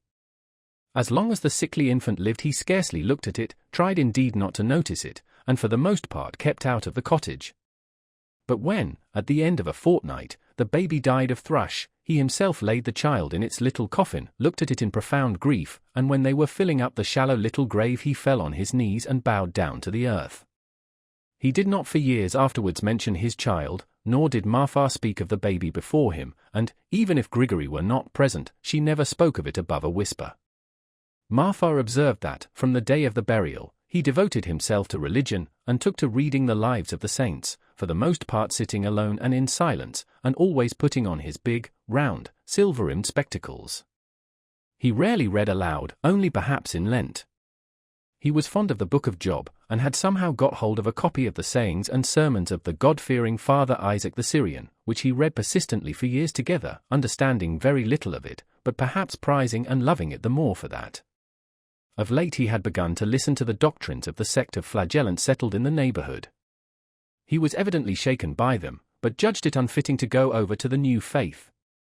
His habit of theological reading gave him an expression of still greater gravity. He was perhaps predisposed to mysticism. And the birth of his deformed child, and its death, had, as though by special design, been accompanied by another strange and marvelous event, which, as he said later, had left stamps upon his soul. It happened that, on the very night after the burial of his child, Marfa was awakened by the wail of a newborn baby. She was frightened and waked her husband. He listened and said he thought it was more like someone groaning, it might be a woman. He got up and dressed. It was a rather warm night in May. As he went down the steps, he distinctly heard groans coming from the garden. But the gate from the yard into the garden was locked at night, and there was no other way of entering it, for it was enclosed all round by a strong, high fence. Going back into the house, Grigory lighted a lantern, took the garden key, and taking no notice of the hysterical fears of his wife, who was still persuaded that she heard a child crying, and that it was her own baby crying and calling for her, went into the garden in silence. There he heard at once that the groans came from the bathhouse that stood near the garden gate, and that they were the groans of a woman. Opening the door of the bathhouse, he saw a sight which petrified him. An idiot girl, who wandered about the streets and was known to the whole town by the nickname of Lizaveta Smerdyaschaya, Stinking Lizaveta, had got into the bathhouse and had just given birth to a child. She lay dying with the baby beside her. She said nothing, for she had never been able to speak. But her story needs a chapter to itself. Chapter 2. Lizaveta. There was one circumstance which struck Grigory particularly, and confirmed a very unpleasant and revolting suspicion. This Lizaveta was a dwarfish creature, not 5 foot within a wee bit, as many of the pious old women said pathetically about her, after her death. Her broad, healthy, red face had a look of blank idiocy, and the fixed stare in her eyes was unpleasant, in spite of their meek expression. She wandered about, summer and winter alike, barefooted, wearing nothing but a hempen smock. Her coarse, almost black hair curled like lamb's wool, and formed a sort of huge cap on her head. It was always crusted with mud, and had leaves, bits of stick, and shavings clinging to it, as she always slept on the ground and in the dirt. Her father, a homeless, sickly drunkard, called Ilya, had lost everything and lived many years as a workman with some well-to-do tradespeople. Her mother had long been dead. Spiteful and diseased, Ilya used to beat Lizaveta inhumanly whenever she returned to him. But she rarely did so, for everyone in the town was ready to look after her as being an idiot, and so specially dear to God. Ilya's employers, and many others in the town, especially of the tradespeople, tried to clothe her better, and always rigged her out with high boots and sheepskin coat for the winter. But, although she allowed them to dress her up without resisting, she usually went away, preferably to the cathedral porch, and taking off all that had been given her, kerchief, sheepskin, skirt, or boots, she left them there and walked away barefoot in her smock as before. It happened on one occasion that a new governor of the province, making a tour of inspection in our town, saw Lizaveta, and was wounded in his tenderest susceptibilities. And though he was told she was an idiot, he pronounced that for a young woman of 20 to wander about in nothing but a smock was a breach of the proprieties, and must not occur again. But the governor went his way, and Lizaveta was left as she was. At last her father died, which made her even more acceptable in the eyes of the religious persons of the town, as an orphan. In fact, everyone seemed to like her, even the boys did not tease her, and the boys of our town, especially the schoolboys, are a mischievous set. She would walk into strange houses, and no one drove her away. Everyone was kind to her and gave her something. If she were given a copper, she would take it, and at once drop it in the alms jug of the church or prison. If she were given a roll or bun in the market, she would hand it to the first child she met. Sometimes she would stop one of the richest ladies in the town and give it to her, and the lady would be pleased to take it. She herself never tasted anything but black bread and water. If she went into an expensive shop, where there were costly goods or money lying about, no one kept watch on her, for they knew that if she saw thousands of rubles overlooked by them, she would not have touched a farthing. She scarcely ever went to church. She slept either in the church porch or climbed over a hurdle. There are many hurdles instead of fences to this day in our town, into a kitchen garden. She used at least once a week to turn up at home, that is at the house of her father's former employers, and in the winter went there every night, and slept either in the passage or the cowhouse. People were amazed that she could stand such a life, but she was accustomed to it, and, although she was so tiny, she was of a robust constitution. Some of the townspeople declared that she did all this only from pride, but that is hardly credible. She could hardly speak, and only from time to time uttered an inarticulate grunt. How could she have been proud? It happened one clear, warm, moonlight night in September, many years ago. 5 or 6 drunken revellers were returning from the club at a very late hour, according to our provincial notions. They passed through the back way, which led between the back gardens of the houses, with hurdles on either side. This way leads out onto the bridge over the long, stinking pool which we were accustomed to call a river. Among the nettles and burdocks under the hurdle our revellers saw Lizaveta asleep. They stopped to look at her, laughing, and began jesting with unbridled licentiousness. It occurred to one young gentleman to make the whimsical inquiry whether anyone could possibly look upon such an animal as a woman, and so forth. They all pronounced with lofty repugnance that it was impossible. But Fyodor Pavlovitch, who was among them, sprang forward and declared that it was by no means impossible, and that, indeed, there was a certain piquancy about it, and so on. It is true that at that time he was overdoing his part as a buffoon. He liked to put himself forward and entertain the company, ostensibly on equal terms, of course, though in reality he was on a servile footing with them. It was just at the time when he had received the news of his first wife's death in Petersburg, and, with crape upon his hat, was drinking and behaving so shamelessly that even the most reckless among us were shocked at the sight of him. The revellers, of course, laughed at this unexpected opinion, and one of them even began challenging him to act upon it. The others repelled the idea even more emphatically, although still with the utmost hilarity, and at last they went on their way. Later on, Fyodor Pavlovitch swore that he had gone with them, and perhaps it was so, no one knows for certain, and no one ever knew. But 5 or 6 months later, all the town was talking, with intense and sincere indignation, of Lizaveta's condition, and trying to find out who was the miscreant who had wronged her. Then suddenly a terrible rumor was all over the town that this miscreant was no other than Fyodor Pavlovitch. Who set the rumor going? Of that drunken band 5 had left the town, and the only one still among us was an elderly and much respected civil councillor, the father of grown-up daughters, who could hardly have spread the tale, even if there had been any foundation for it. But rumor pointed straight at Fyodor Pavlovitch, and persisted in pointing at him. Of course this was no great grievance to him. He would not have troubled to contradict a set of tradespeople. In those days he was proud, and did not condescend to talk except in his own circle of the officials and nobles, whom he entertained so well. At the time, Grigory stood up for his master vigorously. He provoked quarrels and altercations in defense of him and succeeded in bringing some people round to his side. It's the wench's own fault, he asserted, and the culprit was Karp, a dangerous convict, who had escaped from prison and whose name was well known to us, as he had hidden in our town. This conjecture sounded plausible, for it was remembered that Karp had been in the neighborhood just at that time in the autumn, and had robbed 3 people. But this affair and all the talk about it did not estrange popular sympathy from the poor idiot. She was better looked after than ever. A well-to-do merchant's widow named Kondrativ arranged to take her into her house at the end of April, meaning not to let her go out until after the confinement. They kept a constant watch over her, but in spite of their vigilance she escaped on the very last day, and made her way into Fyodor Pavlovitch's garden. How, in her condition, she managed to climb over the high, strong fence remained a mystery.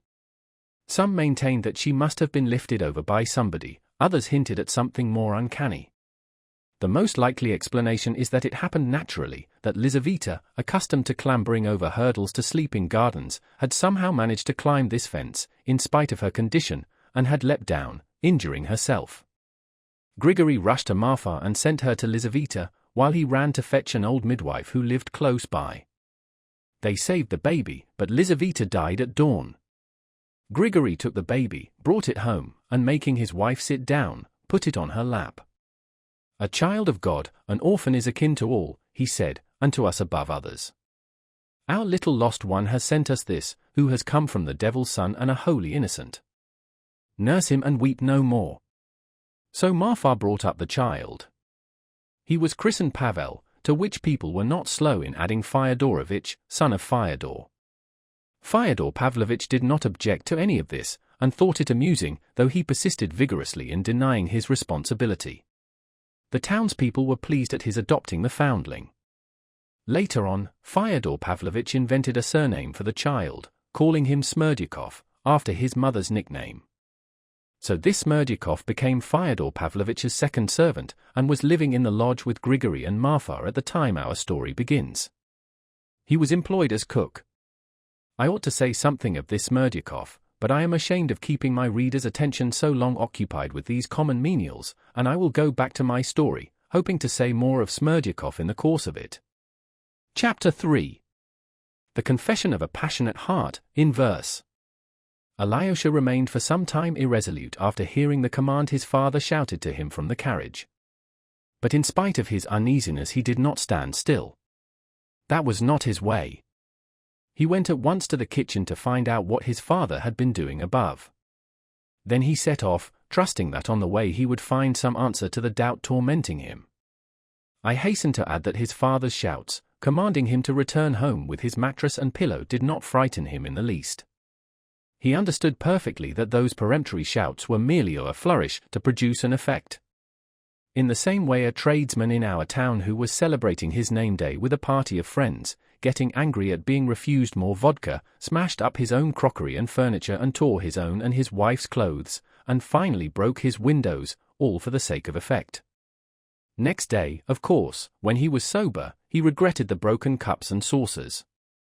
Alyosha knew that his father would let him go back to the monastery next day, possibly even that evening. Moreover, he was fully persuaded that his father might hurt anyone else, but would not hurt him. Alyosha was certain that no one in the whole world ever would want to hurt him, and, what is more, he knew that no one could hurt him. This was for him an axiom, assumed once for all without question, and he went his way without hesitation, relying on it. But at that moment an anxiety of a different sort disturbed him, and worried him the more because he could not formulate it. It was the fear of a woman, of Katerina Ivanovna, who had so urgently entreated him in the note handed to him by Madame Holikov to come and see her about something. This request and the necessity of going had at once aroused an uneasy feeling in his heart, and this feeling had grown more and more painful all the morning in spite of the scenes at the hermitage and at the Father Superior's. He was not uneasy because he did not know what she would speak of and what he must answer. And he was not afraid of her simply as a woman. Though he knew little of women, he had spent his life, from early childhood till he entered the monastery, entirely with women. He was afraid of that woman, Katerina Ivanovna. He had been afraid of her from the first time he saw her. He had only seen her 2 or 3 times, and had only chanced to say a few words to her. He thought of her as a beautiful, proud, imperious girl. It was not her beauty which troubled him, but something else. And the vagueness of his apprehension increased the apprehension itself. The girl's aims were of the noblest, he knew that. She was trying to save his brother Dmitri simply through generosity, though he had already behaved badly to her. Yet, although Alyosha recognized and did justice to all these fine and generous sentiments, a shiver began to run down his back as soon as he drew near her house. He reflected that he would not find Ivan, who was so intimate a friend, with her, for Ivan was certainly now with his father. Dmitri he was even more certain not to find there, and he had a foreboding of the reason. And so his conversation would be with her alone. He had a great longing to run and see his brother Dmitri before that fateful interview. Without showing him the letter, he could talk to him about it. But Dmitri lived a long way off, and he was sure to be away from home too. Standing still for a minute, he reached a final decision. Crossing himself with a rapid and accustomed gesture, and at once smiling, he turned resolutely in the direction of his terrible lady. He knew her house. If he went by the high street and then across the market-place, it was a long way round. Though our town is small, it is scattered, and the houses are far apart. And meanwhile his father was expecting him, and perhaps had not yet forgotten his command. He might be unreasonable, and so he had to make haste to get there and back. So he decided to take a short cut by the back way, for he knew every inch of the ground. This meant skirting fences, climbing over hurdles, and crossing other people's backyards, where everyone he met knew him and greeted him.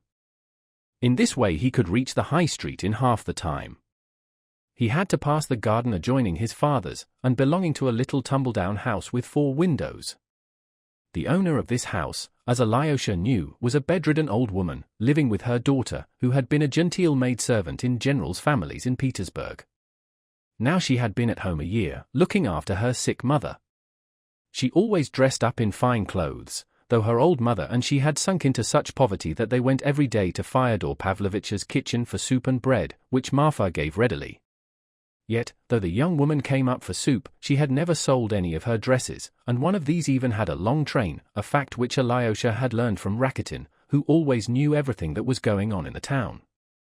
He had forgotten it as soon as he heard it, but now, on reaching the garden, he remembered the dress with the train, raised his head, which had been bowed in thought, and came upon something quite unexpected. Over the hurdle in the garden, Dmitri, mounted on something, was leaning forward, gesticulating violently, beckoning to him, obviously afraid to utter a word for fear of being overheard. Alyosha ran up to the hurdle. "It's a good thing you looked up. I was nearly shouting to you," Mitya said in a joyful, hurried whisper. "Climb in here quickly. How splendid that you've come. I was just thinking of you." Alyosha was delighted too, but he did not know how to get over the hurdle. Mitya put his powerful hand under his elbow to help him jump. Tucking up his cassock, Alyosha leapt over the hurdle with the agility of a bare-legged street urchin. "Well done! Now come along," said Mitya in an enthusiastic whisper. "Where?" whispered Alyosha, looking about him and finding himself in a deserted garden with no one near but themselves. The garden was small, but the house was at least 50 paces away. "There's no one here." "Why do you whisper?" asked Alyosha. "Why do I whisper?" "Deuce take it," cried Dmitri at the top of his voice. "You see what silly tricks nature plays one. I am here in secret, and on the watch. I'll explain later on, but, knowing it's a secret, I began whispering like a fool when there's no need. Let us go. Over there. Till then be quiet. I want to kiss you. Glory to God in the world. Glory to God in me. I was just repeating that, sitting here, before you came." The garden was about 3 acres in extent, and planted with trees only along the fence at the 4 sides. There were apple trees, maples, limes, and birch trees. The middle of the garden was an empty grass space, from which several hundredweight of hay was carried in the summer. The garden was let out for a few rubles for the summer. There were also plantations of raspberries and currants and gooseberries laid out along the sides. A kitchen garden had been planted lately near the house. Dmitri led his brother to the most secluded corner of the garden. There, in a thicket of lime trees and old bushes of black currant, elder, snowball tree, and lilac, there stood a tumble-down green summer house, blackened with age. Its walls were of lattice work, but there was still a roof which could give shelter. God knows when this summer house was built. There was a tradition that it had been put up some 50 years before by a retired colonel called von Schmidt, who owned the house at that time. It was all in decay, the floor was rotting, the planks were loose, the woodwork smelled musty. In the summer house there was a green wooden table fixed in the ground, and round it were some green benches upon which it was still possible to sit. Alyosha had at once observed his brother's exhilarated condition, and on entering the arbor he saw half a bottle of brandy and a wineglass on the table. "That's brandy," Mitya laughed. "I see your look, he's drinking again. Distrust the apparition. Distrust the worthless, lying crowd. And lay aside thy doubts. I'm not drinking, I'm only indulging, as that pig, your Rakitin, says. He'll be a civil councillor one day, but he'll always talk about indulging. Sit down. I could take you in my arms, Alyosha, and press you to my bosom till I crush you, for in the whole world, in reality, in real itai, can you take it in? I love no one but you." He uttered the last words in a sort of exultation. "No one but you and one jade I have fallen in love with, to my ruin. But being in love doesn't mean loving. You may be in love with a woman and yet hate her. Remember that. I can talk about it gaily still. Sit down here by the table and I'll sit beside you and look at you, and go on talking. You shall keep quiet and I'll go on talking, for the time has come. But on reflection, you know, I'd better speak quietly, for here, you can never tell what ears are listening. I will explain everything, as they say, the story will be continued. Why have I been longing for you? Why have I been thirsting for you all these days, and just now? It's 5 days since I've cast anchor here. Because it's only to you I can tell everything, because I must, because I need you, because tomorrow I shall fly from the clouds, because tomorrow life is ending and beginning. Have you ever dreamt of falling down a precipice into a pit? That's just how I'm falling, but not in a dream. And I'm not afraid, and don't you be afraid. At least, I am afraid, but I enjoy it. It's not enjoyment though, but ecstasy. Damn it all, whatever it is. A strong spirit, a weak spirit, a womanish spirit, whatever it is. Let us praise nature. You see what sunshine, how clear the sky is, the leaves are all green, it's still summer, 4 o'clock in the afternoon and the stillness. Where were you going? I was going to father's, but I meant to go to Katerina Ivanovna's first. To her, and to father. Oh. What a coincidence. Why was I waiting for you? Hungering and thirsting for you in every cranny of my soul and even in my ribs? Why, to send you to father and to her, Katerina Ivanovna, so as to have done with her and with father. To send an angel. I might have sent anyone, but I wanted to send an angel. And here you are on your way to see father and her. Did you really mean to send me? Cried Alyosha with a distressed expression. Stay. You knew it. And I see you understand it all at once.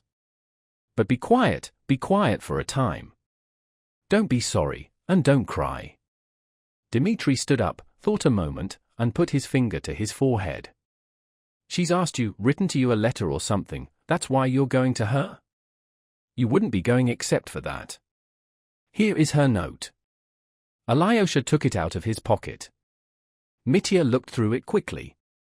And you were going the back way. Oh, gods, I thank you for sending him by the back way, and he came to me like the golden fish to the silly old fisherman in the fable. Listen, Alyosha, listen, brother. Now I mean to tell you everything, for I must tell someone.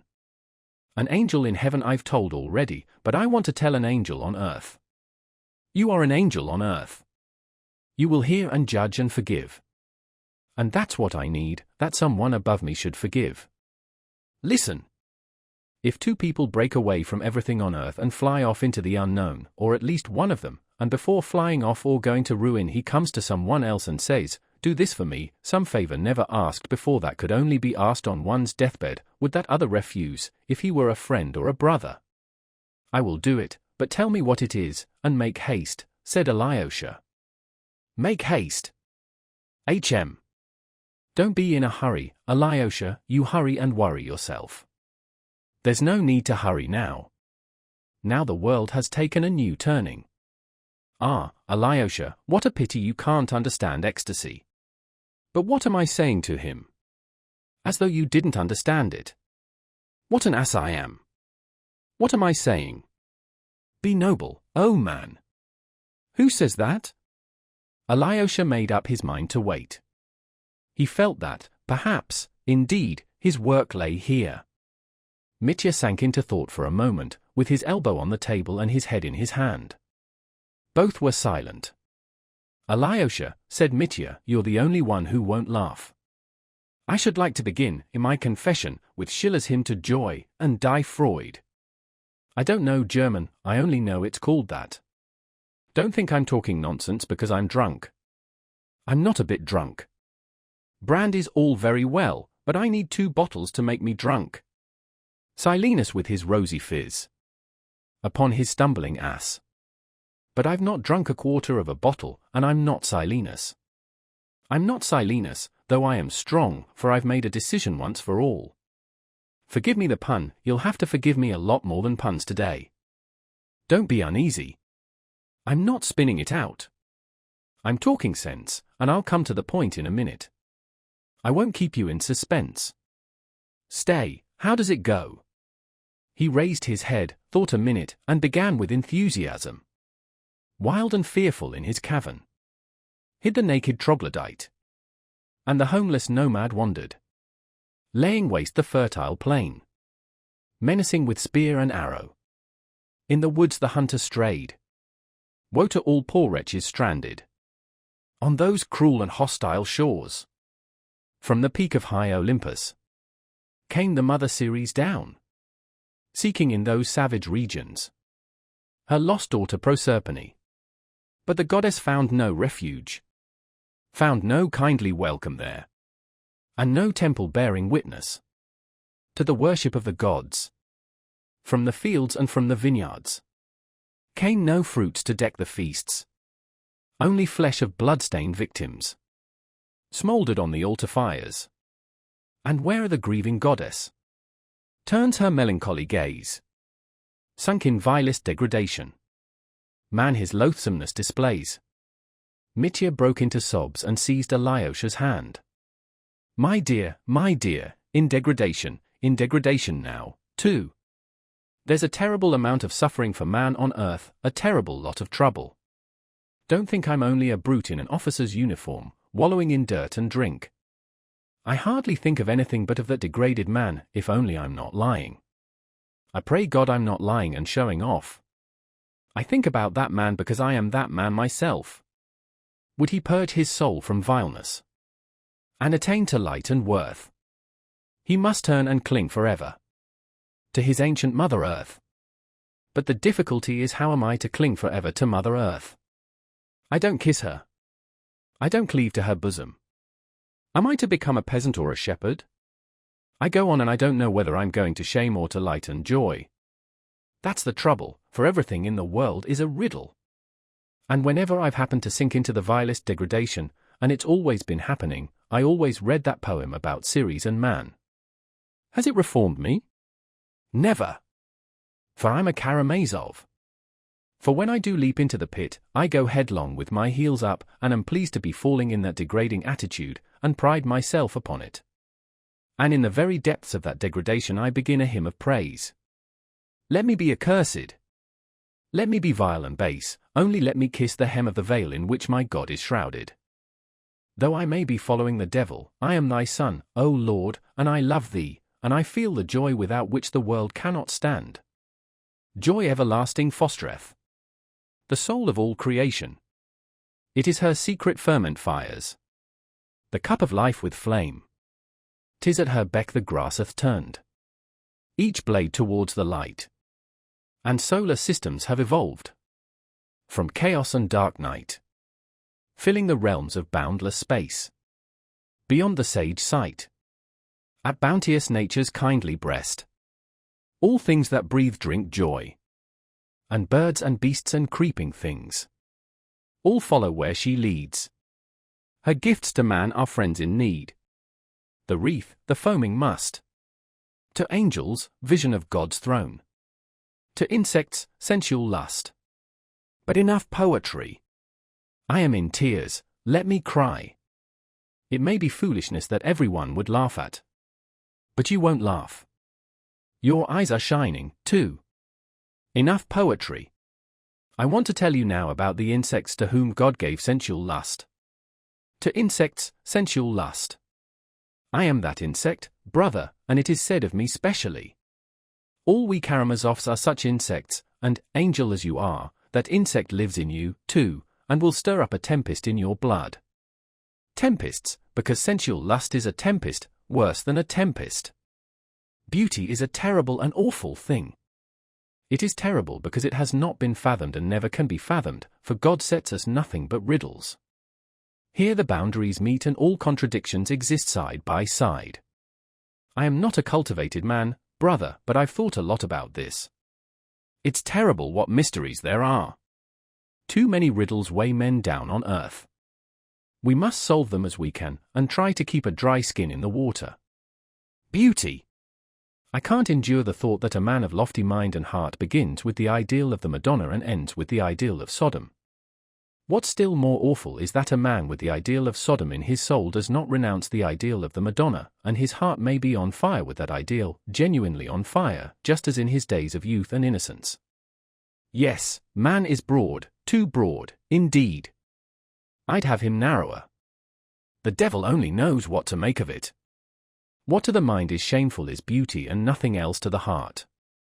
Is there beauty in Sodom? Believe me, that for the immense mass of mankind beauty is found in Sodom.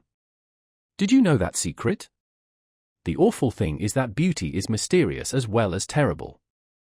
God and the devil are fighting there, and the battlefield is the heart of man. But a man always talks of his own ache. Listen, now to come to facts. Chapter 4. The Confession of a Passionate Heart, in Anecdote. I was leading a wild life then.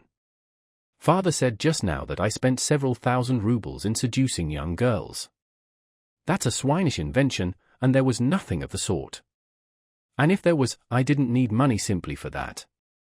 With me, money is an accessory, the overflow of my heart, the framework. Today she would be my lady, tomorrow a wench out of the streets in her place. I entertained them both. I threw away money by the handful on music, rioting, and gypsies. Sometimes I gave it to the ladies, too, for they'll take it greedily, that must be admitted, and be pleased and thankful for it. Ladies used to be fond of me, not all of them, but it happened. But I always liked side paths, little dark back alleys behind the main road, there one finds adventures and surprises, and precious metal in the dirt. I am speaking figuratively, brother. In the town I was in, there were no such back alleys in the literal sense, but morally there were. If you were like me, you'd know what that means. I loved vice, I loved the ignominy of vice. I loved cruelty. Am I not a bug? Am I not a noxious insect? In fact, a Karamazov. Once we went, a whole lot of us, for a picnic, in 7 sledges. It was dark, it was winter, and I began squeezing a girl's hand, and forced her to kiss me. She was the daughter of an official, a sweet, gentle, submissive creature. She allowed me much in the dark. She thought, poor thing, that I should come next day to make her an offer. I was looked upon as a good match, too. But I didn't say a word to her for 5 months. I used to see her in a corner at dances, we were always having dances, her eyes watching me. I saw how they glowed with fire, a fire of gentle indignation. This game only tickled that insect lust I cherished in my soul. 5 months later she married an official and left the town, still angry, and still, perhaps, in love with me. Now they live happily. Observe that I told no one. I didn't boast of it. Though I'm full of low desires, and love what's low, I'm not dishonorable. You're blushing, your eyes flashed. Enough of this filth with you. And all this was nothing much, wayside blossoms à la Paul de Kock, though the cruel insect had already grown strong in my soul. I've a perfect album of reminiscences, brother. God bless them, the darlings. I tried to break it off without quarreling. And I never gave them away. I never bragged of one of them. But that's enough. You can't suppose I brought you here simply to talk of such nonsense. No, I'm going to tell you something more curious, and don't be surprised that I'm glad to tell you, instead of being ashamed. You say that because I blushed, Alyosha said suddenly. I wasn't blushing at what you were saying or at what you've done. I blushed because I am the same as you are. You? Come, that's going a little too far. No, it's not too far, said Alyosha warmly. Obviously the idea was not a new one. The ladder's the same. I'm at the bottom step, and you're above, somewhere about the 13th. That's how I see it. But it's all the same. Absolutely the same in kind. Anyone on the bottom step is bound to go up to the top one. Then one ought not to step on at all. Anyone who can help it had better not. But can you? I think not. Hush, Alyosha, hush, darling. I could kiss your hand, you touch me so. That rogue Grushenka has an eye for men. She told me once that she'd devour you one day. There, I won't. From this field of corruption fouled by flies, let's pass to my tragedy, also befouled by flies, that is by every sort of vileness. Although the old man told lies about my seducing innocence, there really was something of the sort in my tragedy, though it was only once, and then it did not come off. The old man who has reproached me with what never happened does not even know of this fact. I never told anyone about it. You're the first, except Ivan. Of course, Ivan knows everything. He knew about it long before you. But Ivan's a tomb. Ivan's a tomb. Yes. Alyosha listened with great attention. I was lieutenant in a line regiment, but still I was under supervision, like a kind of convict. Yet I was awfully well received in the little town. I spent money right and left. I was thought to be rich, I thought so myself. But I must have pleased them in other ways as well. Although they shook their heads over me, they liked me. My colonel, who was an old man, took a sudden dislike to me. He was always down upon me, but I had powerful friends, and, moreover, all the town was on my side, so he couldn't do me much harm. I was in fault myself for refusing to treat him with proper respect. I was proud. This obstinate old fellow, who was really a very good sort, kind-hearted and hospitable, had had 2 wives, both dead. His first wife, who was of a humble family, left a daughter as unpretentious as herself. She was a young woman of 24 when I was there, and was living with her father and an aunt, her mother's sister. The aunt was simple and illiterate, the niece was simple but lively. I like to say nice things about people. I never knew a woman of more charming character than Agafya. Fancy, her name was Agafya Ivanovna. And she wasn't bad-looking either, in the Russian style, tall, stout, with a full figure and beautiful eyes, though a rather coarse face. She had not married, although she had had 2 suitors. She refused them, but was as cheerful as ever. I was intimate with her, not in that way, it was pure friendship. I have often been friendly with women quite innocently. I used to talk to her with shocking frankness, and she only laughed. Many women like such freedom, and she was a girl too, which made it very amusing. Another thing, one could never think of her as a young lady. She and her aunt lived in her father's house with a sort of voluntary humility, not putting themselves on an equality with other people. She was a general favorite, and of use to everyone, for she was a clever dressmaker. She had a talent for it. She gave her services freely without asking for payment, but if anyone offered her payment, she didn't refuse. The colonel, of course, was a very different matter. He was one of the chief personages in the district. He kept open house, entertained the whole town, gave suppers and dances. At the time I arrived and joined the battalion, all the town was talking of the expected return of the colonel's second daughter, a great beauty, who had just left a fashionable school in the capital. This second daughter is Katerina Ivanovna, and she was the child of the second wife, who belonged to a distinguished general's family, although, as I learnt on good authority, she too brought the colonel no money. She had connections, and that was all. There may have been expectations, but they had come to nothing. Yet, when the young lady came from boarding school on a visit, the whole town revived. Our most distinguished ladies, 2 Your Excellencies and a colonel's wife, and all the rest following their lead, at once took her up and gave entertainments in her honor. She was the belle of the balls and picnics, and they got up tableaux vivants in aid of distressed governesses. I took no notice, I went on as wildly as before, and one of my exploits at the time set all the town talking. I saw her eyes taking my measure one evening at the battery commander's, but I didn't go up to her, as though I disdained her acquaintance. I did go up and speak to her at an evening party not long after. She scarcely looked at me, and compressed her lips scornfully. Wait a bit. I'll have my revenge, thought I. I behaved like an awful fool on many occasions at that time, and I was conscious of it myself. What made it worse was that I felt that Shkatenka was not an innocent boarding school miss, but a person of character, proud and really high-principled. Above all, she had education and intellect, and I had neither. You think I meant to make her an offer? No, I simply wanted to revenge myself, because I was such a hero and she didn't seem to feel it. Meanwhile, I spent my time in drink and riot, till the lieutenant colonel put me under arrest for 3 days. Just at that time father sent me 6,000 rubles in return for my sending him a deed giving up all claims upon him, settling our accounts, so to speak, and saying that I wouldn't expect anything more. I didn't understand a word of it at the time. Until I came here, Alyosha, till the last few days, indeed, perhaps even now, I haven't been able to make head or tail of my money affairs with father. But never mind that, we'll talk of it later. Just as I received the money, I got a letter from a friend telling me something that interested me immensely. The authorities, I learnt, were dissatisfied with our lieutenant colonel. He was suspected of irregularities, in fact, his enemies were preparing a surprise for him. And then the commander of the division arrived, and kicked up the devil of a shindy. Shortly afterwards he was ordered to retire. I won't tell you how it all happened. He had enemies certainly.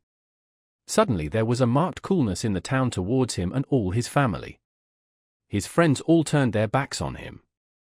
Then I took my first step. I met Agafya Ivanovna, with whom I'd always kept up a friendship, and said, "Do you know there's a deficit of 4,500 rubles of government money in your father's accounts?" "What do you mean? What makes you say so? The general was here not long ago, and everything was all right." Then it was, "But now it isn't." She was terribly scared. "Don't frighten me," she said. "Who told you so?" "Don't be uneasy," I said, "I won't tell anyone. You know I'm as silent as the tomb.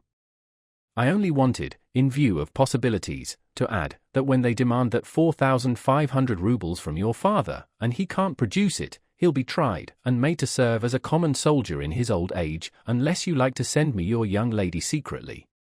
I've just had money paid me. I'll give her 4,000, if you like, and keep the secret religiously." "Ah, you scoundrel!" That's what she said. "You wicked scoundrel! How dare you?" She went away furiously indignant, while I shouted after her once more that the secret should be kept sacred. Those two simple creatures, Agafya and her aunt, I may as well say at once, behaved like perfect angels all through this business. They genuinely adored their Ukatya, thought her far above them, and waited on her, hand and foot. But Agafya told her of our conversation. I found that out afterwards. She didn't keep it back, and of course that was all I wanted. Suddenly the new major arrived to take command of the battalion. The old lieutenant colonel was taken ill at once, couldn't leave his room for 2 days, and didn't hand over the government money. Dr. Kravchenko declared that he really was ill. But I knew for a fact, and had known for a long time, that for the last 4 years the money had never been in his hand except when the commander made his visits of inspection. He used to lend it to a trustworthy person, a merchant of our town called Trifonov, an old widower, with a big beard and gold-rimmed spectacles. He used to go to the fair, do a profitable business with the money, and return the whole sum to the colonel, bringing with it a present from the fair, as well as interest on the loan. But this time, I heard all about it quite by chance from Trifonov's son and heir, a drivelling youth and one of the most vicious in the world. This time, I say, Trifonov brought nothing back from the fair. The lieutenant colonel flew to him. "I've never received any money from you, and couldn't possibly have received any." That was all the answer he got. So now our lieutenant colonel is confined to the house, with a towel round his head, while they're all three busy putting ice on it. All at once an orderly arrives on the scene with the book and the auditors hand over the battalion money immediately, within 2 hours. He signed the book, I saw the signature in the book afterwards, stood up, saying he would put on his uniform, ran to his bedroom, loaded his double-barreled gun with a service bullet, took the boot off his right foot, fixed the gun against his chest, and began feeling for the trigger with his foot. But Agafya, remembering what I had told her, had her suspicions. She stole up and peeped into the room just in time. She rushed in, flung herself upon him from behind, threw her arms round him, and the gun went off, hit the ceiling, but hurt no one. The others ran in, took away the gun, and held him by the arms. I heard all about this afterwards. I was at home, it was getting dusk, and I was just preparing to go out. I had dressed, brushed my hair, scented my handkerchief, and taken up my cap, when suddenly the door opened, and facing me in the room stood Katerina Ivanovna. It's strange how things happen sometimes. No one had seen her in the street, so that no one knew of it in the town. I lodged with 2 decrepit old ladies, who looked after me. They were most obliging old things, ready to do anything for me, and at my request were as silent afterwards as 2 cast-iron posts. Of course I grasped the position at once. She walked in and looked straight at me, her dark eyes determined, even defiant, but on her lips and round her mouth I saw uncertainty. "My sister told me," she began, "that you would give me 4,500 rubles if I came to you for it, for myself. I have come, give me the money." She couldn't keep it up. She was breathless, frightened, her voice failed her, and the corners of her mouth and the lines round it quivered. "Alyosha, are you listening, or are you asleep?" "Mitya, I know you will tell the whole truth," said Alyosha in agitation. "I am telling it. If I tell the whole truth just as it happened I shan't spare myself. My first idea was a Karamazov one. Once I was bitten by a centipede, brother, and laid up a fortnight with fever from it. Well, I felt a centipede biting at my heart then, a noxious insect, you understand. I looked her up and down. You've seen her? She's a beauty. But she was beautiful in another way then.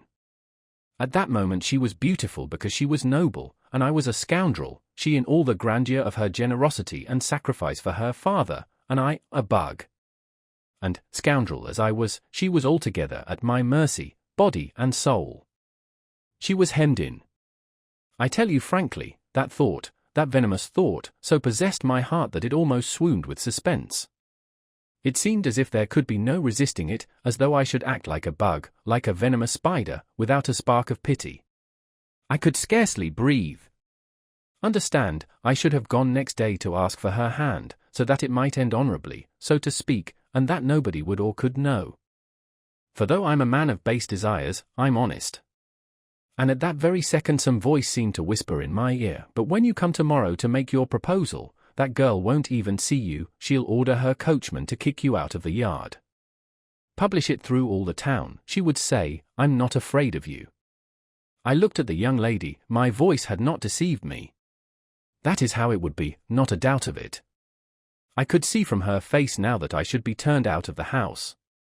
My spite was roused. I longed to play her the nastiest swinish cad's trick, to look at her with a sneer, and on the spot where she stood before me to stun her with a tone of voice that only a shopman could use. 4,000. What do you mean? I was joking. You've been counting your chickens too easily, madam. 200, if you like, with all my heart. But 4,000 is not a sum to throw away on such frivolity. You've put yourself out to no purpose. I should have lost the game, of course. She'd have run away. But it would have been an infernal revenge. It would have been worth it all. I'd have howled with regret all the rest of my life, only to have played that trick. Would you believe it, it has never happened to me with any other woman, not one, to look at her at such a moment with hatred. But, on my oath, I looked at her for 3 seconds, or 5 perhaps, with fearful hatred, that hate which is only a hair's breadth from love, from the maddest love.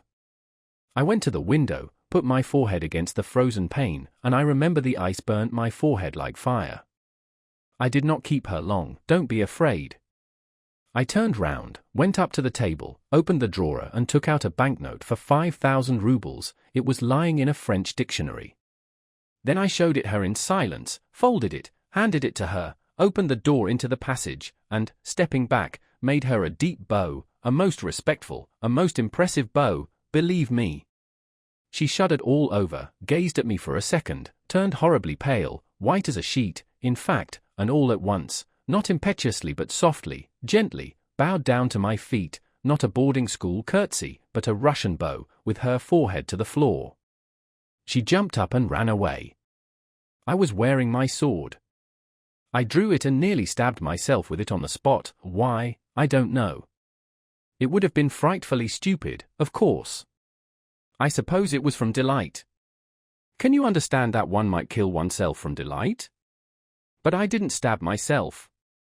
I only kissed my sword and put it back in the scabbard, which there was no need to have told you, by the way. And I fancy that in telling you about my inner conflict I have laid it on rather thick to glorify myself. But let it pass, and to hell with all who pry into the human heart. Well, so much for that adventure with Katerina Ivanovna. So now Ivan knows of it, and you or no one else. Dmitri got up, took a step or two in his excitement, pulled out his handkerchief and mopped his forehead, then sat down again, not in the same place as before, but on the opposite side, so that Alyosha had to turn quite round to face him. Chapter 5. The Confession of a Passionate Heart, Heels Up. Now, said Alyosha, I understand the first half. You understand the first half. That half is a drama, and it was played out there. The second half is a tragedy, and it is being acted here. And I understand nothing of that second half so far, said Alyosha. And I? Do you suppose I understand it? Stop, Dmitri. There's one important question. Tell me, you were betrothed, you are betrothed still. We weren't betrothed at once, not for 3 months after that adventure.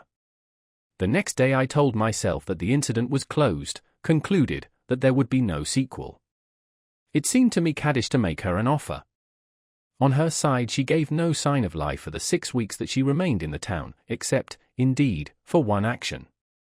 The day after her visit the maidservant slipped round with an envelope addressed to me. I tore it open. It contained the change out of the banknote.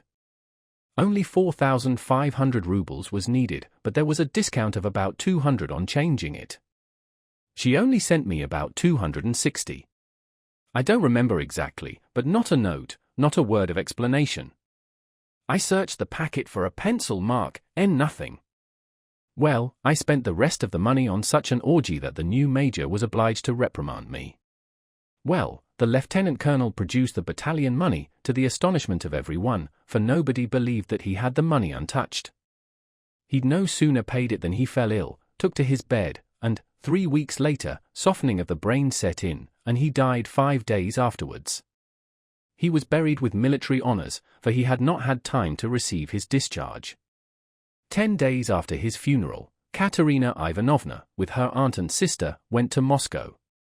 And, behold, on the very day they went away, I hadn't seen them, didn't see them off or take leave, I received a tiny note, a sheet of thin blue paper, and on it only one line in pencil: I will write to you.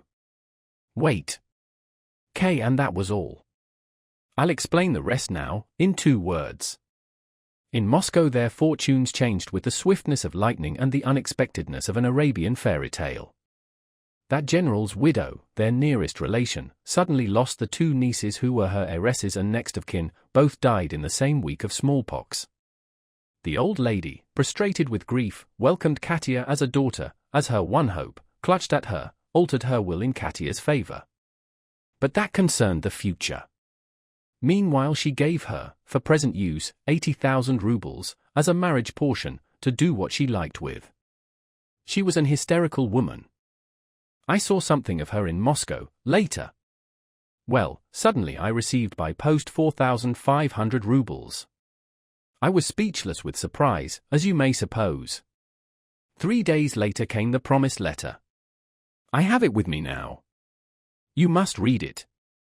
She offers to be my wife, offers herself to me. I love you madly, she says, even if you don't love me, never mind. Be my husband. Don't be afraid. I won't hamper you in any way. I will be your chattel. I will be the carpet under your feet. I want to love you forever. I want to save you from yourself. Alyosha, I am not worthy to repeat those lines in my vulgar words and in my vulgar tone, my everlastingly vulgar tone, that I can never cure myself of.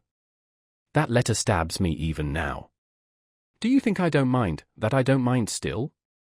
I wrote her an answer at once, as it was impossible for me to go to Moscow. I wrote to her with tears. One thing I shall be ashamed of forever. I referred to her being rich and having a dowry while I was only a stuck-up beggar. I mentioned money. I ought to have borne it in silence, but it slipped from my pen. Then I wrote at once to Ivan, and told him all I could about it in a letter of 6 pages, and sent him to her. Why do you look like that? Why are you staring at me? Yes, Ivan fell in love with her, he's in love with her still. I know that. I did a stupid thing, in the world's opinion, but perhaps that one stupid thing may be the saving of us all now. Oh. Don't you see what a lot she thinks of Ivan, how she respects him? When she compares us, do you suppose she can love a man like me, especially after all that has happened here? But I am convinced that she does love a man like you, and not a man like him.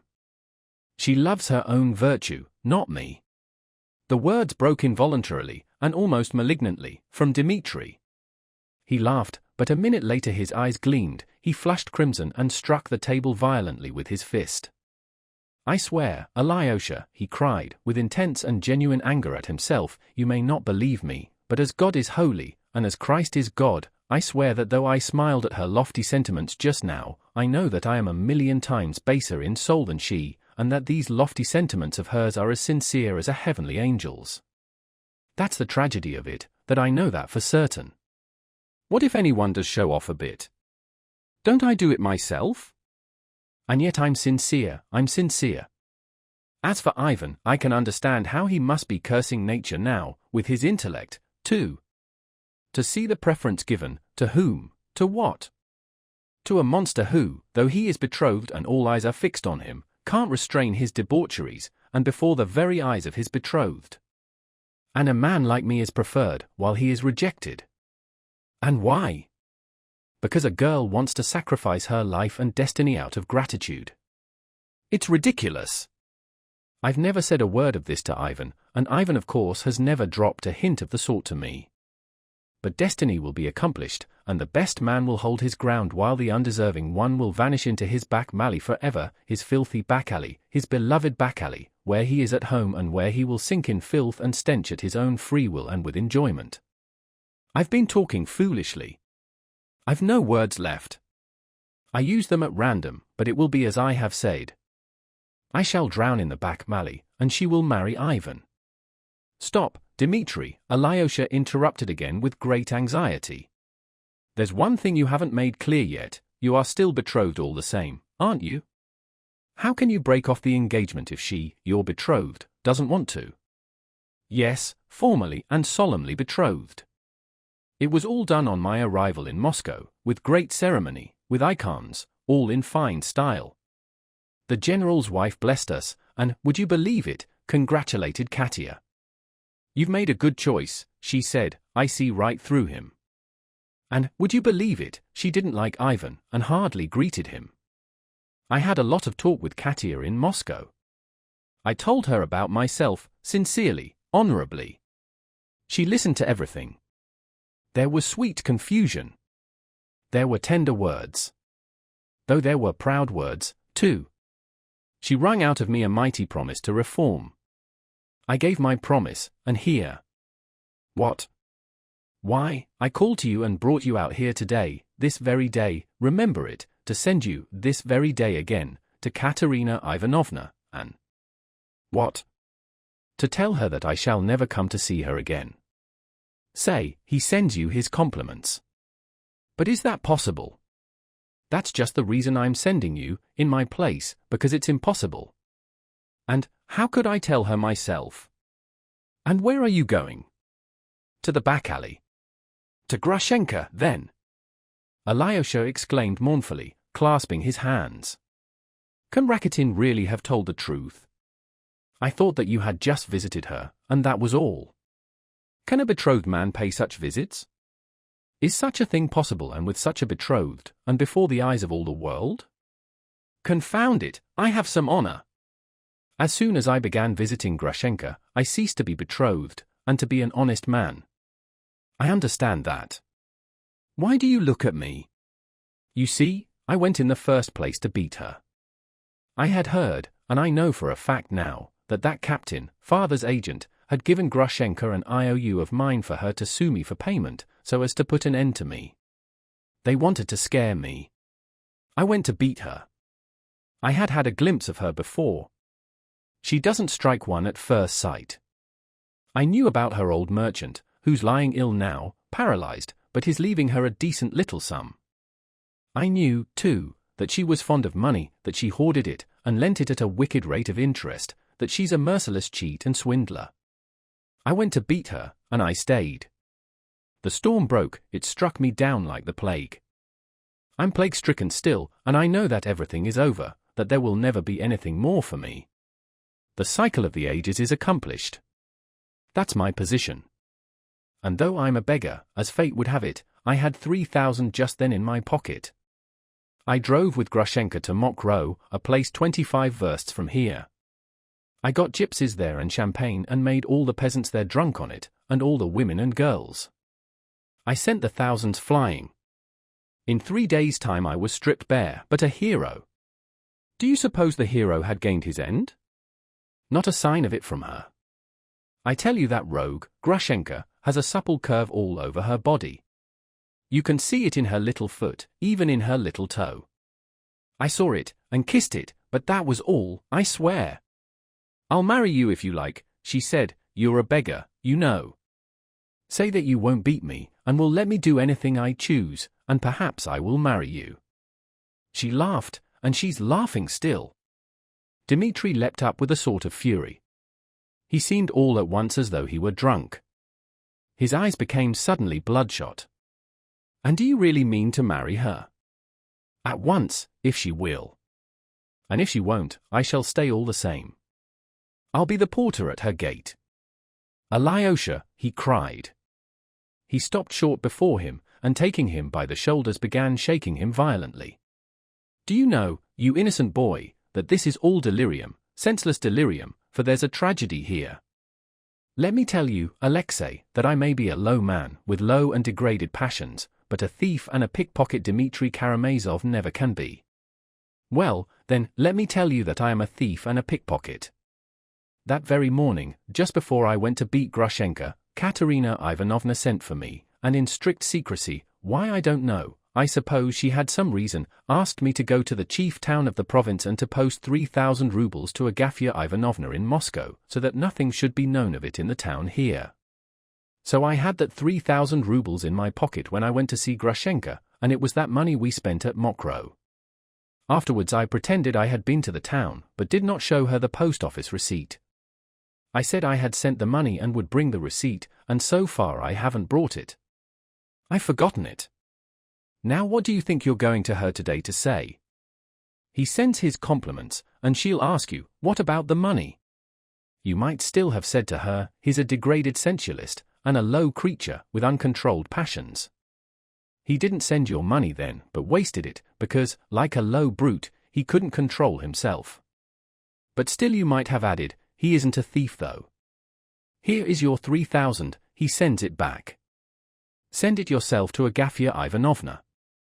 But he told me to say he sends his compliments. But as it is, she will ask, but where is the money? Mitya, you are unhappy, yes. But not as unhappy as you think. Don't worry yourself to death with despair. What, do you suppose I'd shoot myself because I can't get 3,000 to pay back? That's just it. I shan't shoot myself. I haven't the strength now. Afterwards, perhaps.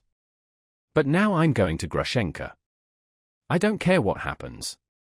And what then? I'll be her husband if she deigns to have me, and when lovers come, I'll go into the next room. I'll clean her friends' galoshes, blow up their samovar, run their errands. Katerina Ivanovna will understand it all, Alyosha said solemnly. She'll understand how great this trouble is and will forgive. She has a lofty mind, and no one could be more unhappy than you. She'll see that for herself. She won't forgive everything, said Dmitri, with a grin. There's something in it, brother, that no woman could forgive. Do you know what would be the best thing to do? What? Pay back the 3,000. Where can we get it from? I say, I have 2,000. Ivan will give you another 1,000, that makes 3. Take it and pay it back. And when would you get it, your 3,000? You're not of age, besides, and you absolutely must, take my farewell to her today, with the money or without it, for I can't drag on any longer, things have come to such a pass. Tomorrow is too late. I shall send you to father. To father? Yes, to father first. Ask him for 3,000. But, Mitya, he won't give it. As though he would. I know he won't. Do you know the meaning of despair, Alexei? Yes. Listen. Legally he owes me nothing. I've had it all from him, I know that. But morally he owes me something, doesn't he? You know he started with 28,000 of my mother's money and made 100,000 with it. Let him give me back only 3 out of the 28,000, and he'll draw my soul out of hell, and it will atone for many of his sins. For that 3,000, I give you my solemn word, I'll make an end of everything, and he shall hear nothing more of me. For the last time I give him the chance to be a father. Tell him God himself sends him this chance. Mitya, he won't give it for anything. I know he won't. I know it perfectly well. Now, especially. That's not all. I know something more. Now, only a few days ago, perhaps only yesterday, he found out for the first time in earnest, underline in earnest, that Grushenka is really perhaps not joking and really means to marry me. He knows her nature, he knows the cat. And do you suppose he's going to give me money to help to bring that about when he's crazy about her himself? And that's not all, either. I can tell you more than that. I know that for the last 5 days he has had 3,000 drawn out of the bank, changed into notes of 100 rubles, packed into a large envelope, sealed with 5 seals, and tied across with red tape. You see how well I know all about it. On the envelope is written, "To my angel, Grushenka, when she will come to me." He scrawled it himself in silence and in secret, and no one knows that the money's there except the valet, Smerdyakov, whom he trusts like himself. So now he has been expecting Grushenka for the last 3 or 4 days, he hopes she'll come for the money. He has sent her word of it, and she has sent him word that perhaps she'll come. And if she does go to the old man, can I marry her after that? You understand now why I'm here in secret and what I'm on the watch for. For her? Yes, for her. Foma has a room in the house of these sluts here. Foma comes from our parts, he was a soldier in our regiment. He does jobs for them. He's watchman at night and goes grouse shooting in the daytime, and that's how he lives. I've established myself in his room. Neither he nor the women of the house know the secret, that is, that I am on the watch here. No one but Smerdyakov knows, then. No one else. He will let me know if she goes to the old man. It was he told you about the money, then? Yes. It's a dead secret. Even Ivan doesn't know about the money, or anything. The old man is sending Ivan to Chermashnya on a 2 or 3 days' journey. A purchaser has turned up for the copse, he'll give 8,000 for the timber. So the old man keeps asking Ivan to help him by going to arrange it. It will take him 2 or 3 days. That's what the old man wants, so that Grushenka can come while he's away. Then he's expecting Grushenka today. No, she won't come today, there are signs. She's certain not to come, cried Mitya suddenly. Smerdyakov thinks so, too. Father's drinking now. He's sitting at table with Ivan. Go to him, Alyosha, and ask for the 3,000. Mitya, dear, what's the matter with you? Cried Alyosha, jumping up from his place, and looking keenly at his brother's frenzied face. For one moment the thought struck him that Dmitri was mad. What is it? I'm not insane, said Dmitri, looking intently and earnestly at him. No fear. I am sending you to father, and I know what I'm saying. I believe in miracles. In miracles? In a miracle of divine providence. God knows my heart. He sees my despair. He sees the whole picture. Surely he won't let something awful happen. Alyosha, I believe in miracles. Go. I am going. Tell me, will you wait for me here? Yes. I know it will take some time. You can't go at him point blank. He's drunk now. I'll wait 3 hours, 4, 5, 6, 7. Only remember you must go to Katerina Ivanovna today, if it has to be at midnight, with the money or without the money, and say, he sends his compliments to you. I want you to say that verse to her, he sends his compliments to you. Mitya! And what if Grushenka comes today, if not today, tomorrow, or the next day? Grushenka? I shall see her. I shall rush out and prevent it. And if there's an if, it will be murder. I couldn't endure it. Who will be murdered? The old man. I shan't kill her. Brother, what are you saying? Oh, I don't know. I don't know. Perhaps I shan't kill, and perhaps I shall. I'm afraid that he will suddenly become so loathsome to me with his face at that moment. I hate his ugly throat, his nose, his eyes, his shameless snigger. I feel a physical repulsion. That's what I'm afraid of. That's what may be too much for me. I'll go, Mitya. I believe that God will order things for the best, that nothing awful may happen. And I will sit and wait for the miracle. And if it doesn't come to pass? Alyosha went thoughtfully towards his father's house. Chapter 6. Smerdyakov. He did in fact find his father still at table. Though there was a dining room in the house, the table was laid as usual in the drawing room, which was the largest room, and furnished with old-fashioned ostentation. The furniture was white and very old, upholstered in old, red, silky material. In the spaces between the windows there were mirrors in elaborate white and gilt frames, of old-fashioned carving. On the walls, covered with white paper, which was torn in many places, there hung 2 large portraits, one of some prince who had been governor of the district 30 years before, and the other of some bishop, also long since dead. In the corner opposite the door there were several icons, before which a lamp was lighted at nightfall, not so much for devotional purposes as to light the room. Fyodor Pavlovitch used to go to bed very late, at 3 or 4 o'clock in the morning, and would wander about the room at night or sit in an armchair, thinking. This had become a habit with him. He often slept quite alone in the house, sending his servants to the lodge, but usually Smerdyakov remained, sleeping on a bench in the hall. When Alyosha came in, dinner was over, but coffee and preserves had been served. Fyodor Pavlovitch liked sweet things with brandy after dinner. Ivan was also at table, sipping coffee. The servants, Grigory and Smerdyakov, were standing by. Both the gentleman and the servant seemed in singularly good spirits. Fyodor Pavlovitch was roaring with laughter. Before he entered the room, Alyosha heard the shrill laugh he knew so well, and could tell from the sound of it that his father had only reached the good-humored stage, and was far from being completely drunk. "Here he is!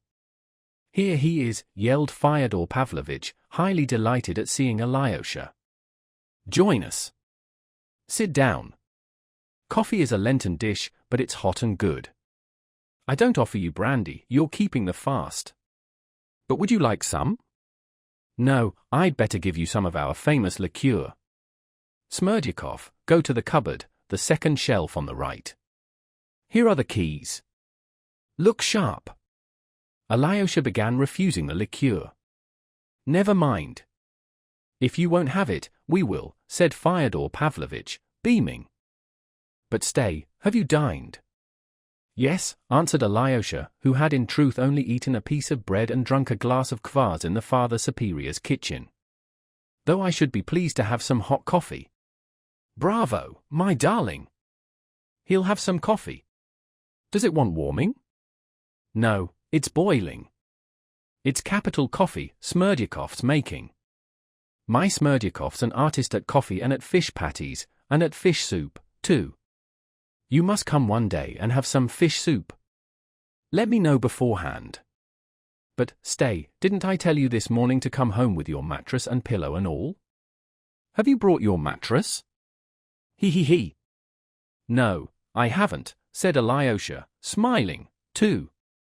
"Ah, but you were frightened this morning, weren't you? There, my darling, I couldn't do anything to vex you. Do you know, Ivan, I can't resist the way he looks one straight in the face and laughs. It makes me laugh all over. I'm so fond of him. Alyosha, let me give you my blessing, a father's blessing." Alyosha rose, but Fyodor Pavlovitch had already changed his mind. No, he said.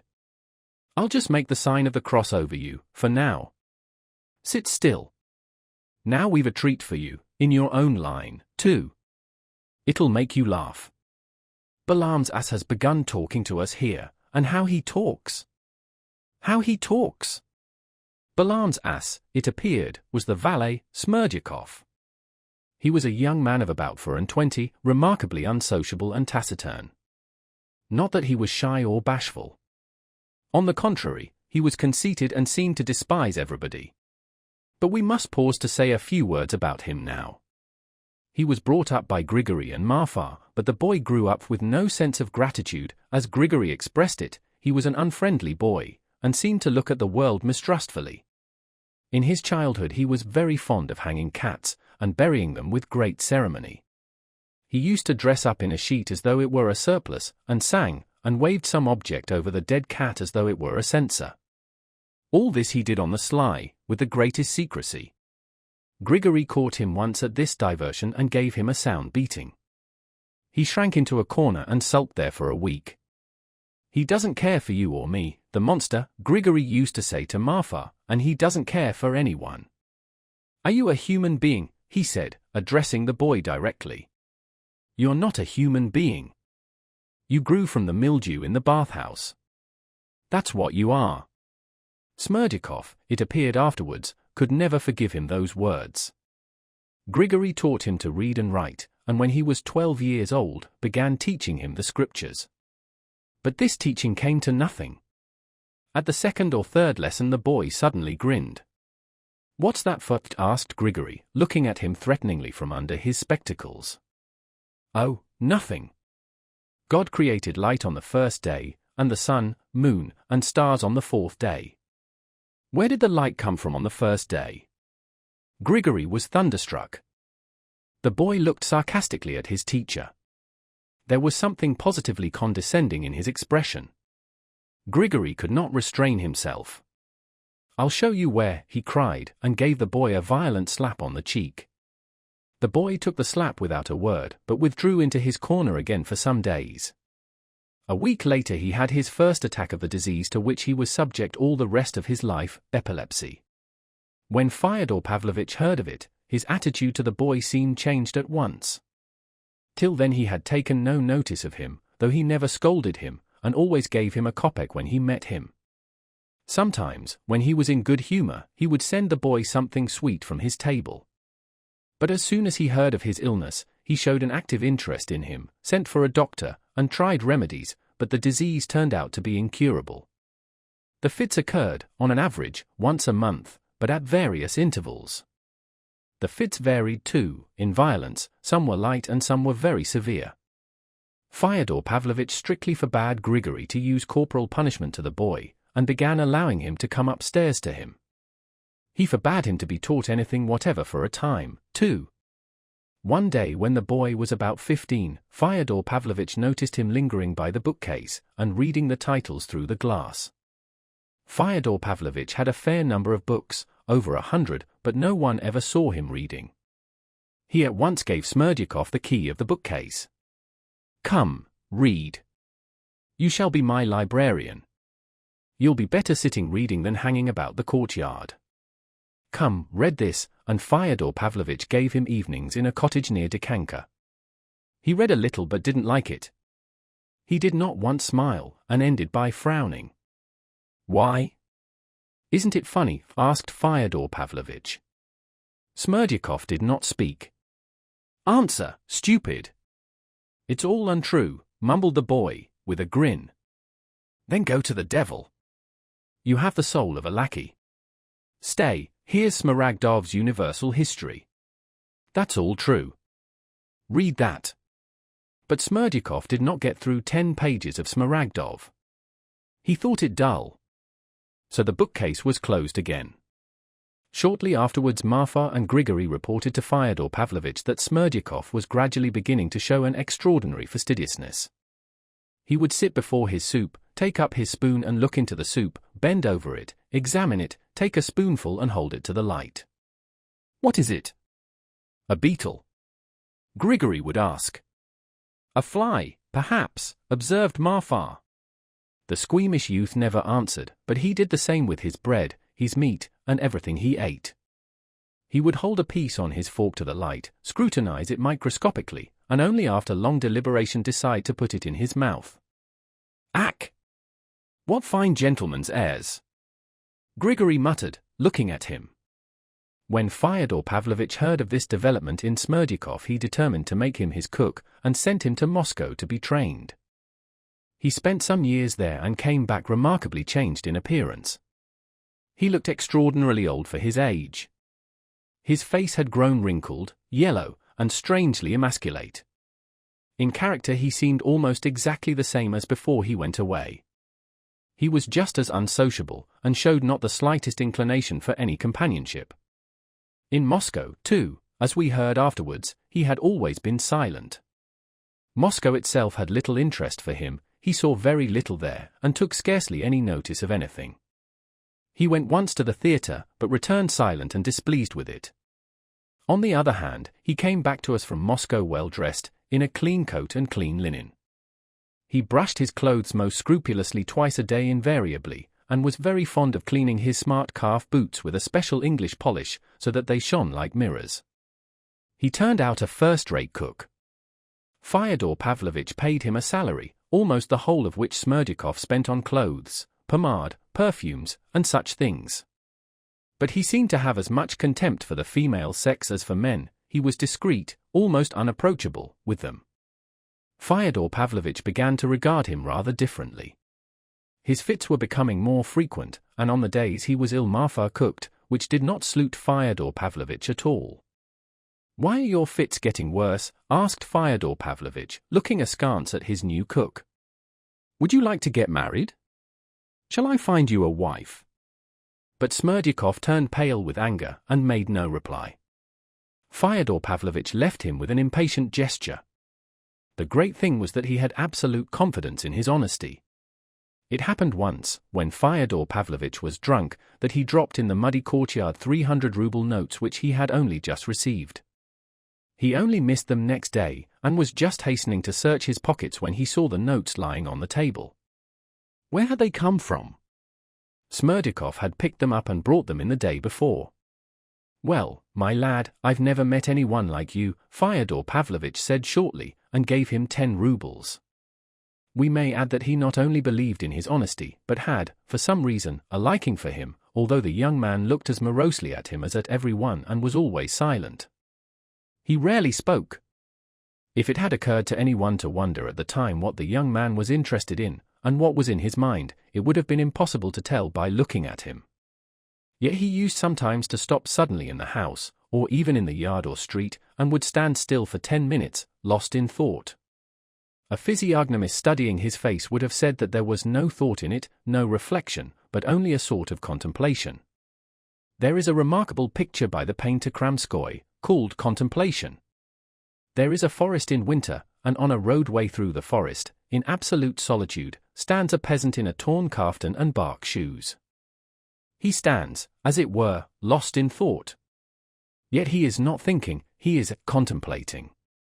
If anyone touched him he would start and look at one as though awakening and bewildered. It's true he would come to himself immediately, but if he were asked what he had been thinking about, he would remember nothing. Yet probably he has, hidden within himself, the impression which had dominated him during the period of contemplation. Those impressions are dear to him and no doubt he hoards them imperceptibly, and even unconsciously. How and why, of course, he does not know either.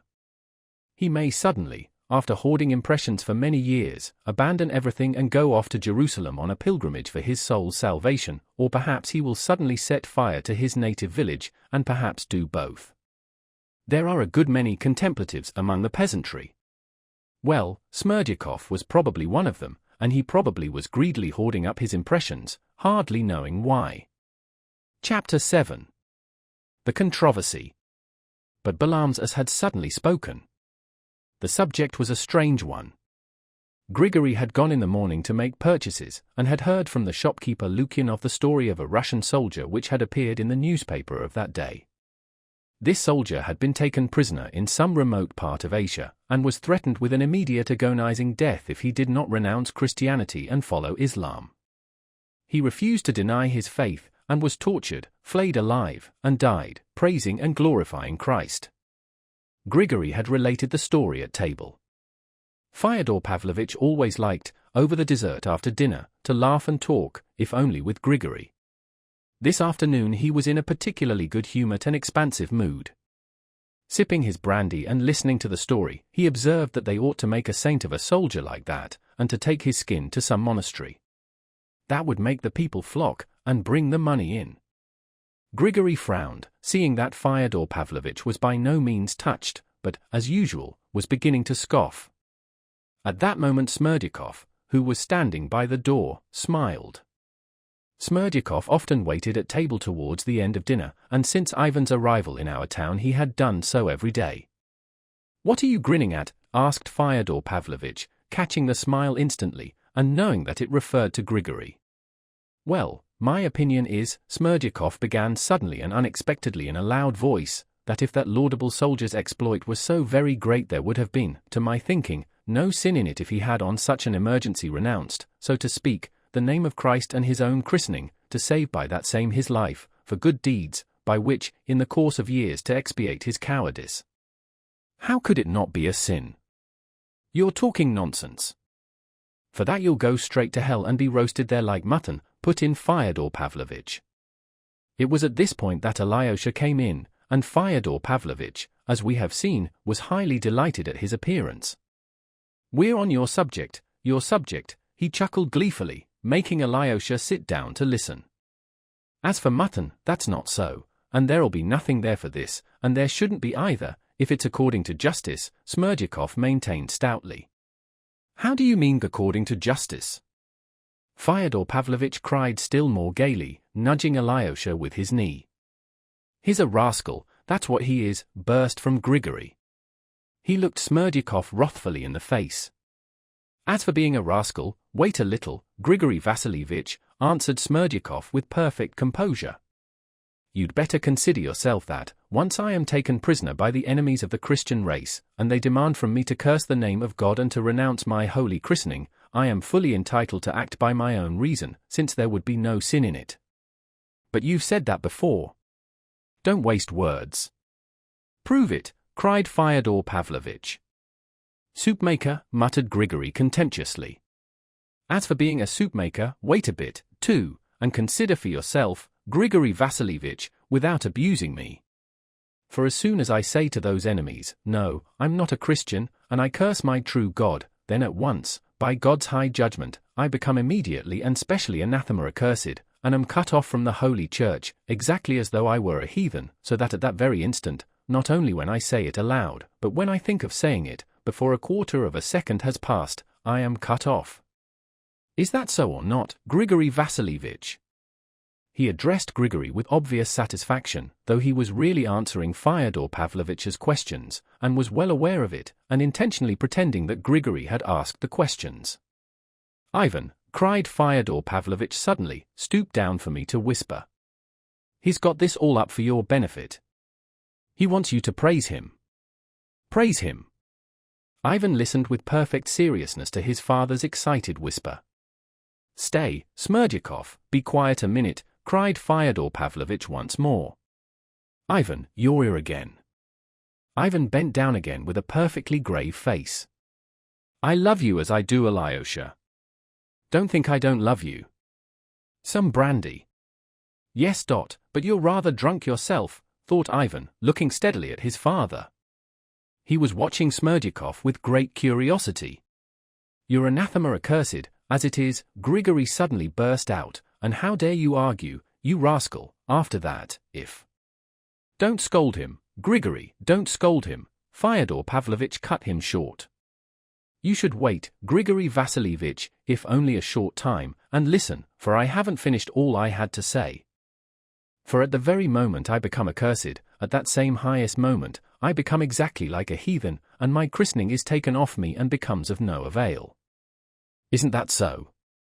Make haste and finish, my boy, Fyodor Pavlovitch urged him, sipping from his wineglass with relish. And if I've ceased to be a Christian, then I told no lie to the enemy when they asked whether I was a Christian or not a Christian, seeing I had already been relieved by God himself of my Christianity by reason of the thought alone, before I had time to utter a word to the enemy. And if I have already been discharged, in what manner and with what sort of justice can I be held responsible as a Christian in the other world for having denied Christ, when, through the very thought alone, before denying him I had been relieved from my christening?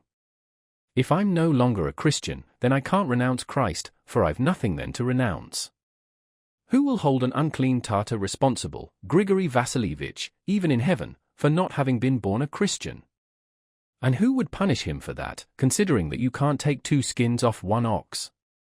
For God Almighty himself, even if he did make the Tatar responsible, when he dies would give him the smallest possible punishment, I imagine, since he must be punished, judging that he is not to blame if he has come into the world an unclean heathen, from heathen parents. The Lord God can't surely take a Tatar and say he was a Christian? That would mean that the Almighty would tell a real untruth. And can the Lord of heaven and earth tell a lie, even in one word? Grigory was thunderstruck and looked at the orator, his eyes nearly starting out of his head. Though he did not clearly understand what was said, he had caught something in this rigmarole, and stood, looking like a man who has just hit his head against a wall. Fyodor Pavlovitch emptied his glass and went off into his shrill laugh. "Alyosha! Alyosha! What do you say to that? Ah, you casuist! He must have been with the Jesuits, somewhere, Ivan. Oh, you stinking Jesuit, who taught you? But you're talking nonsense, you casuist, nonsense, nonsense, nonsense. Don't cry, Grigory, we'll reduce him to smoke and ashes in a moment.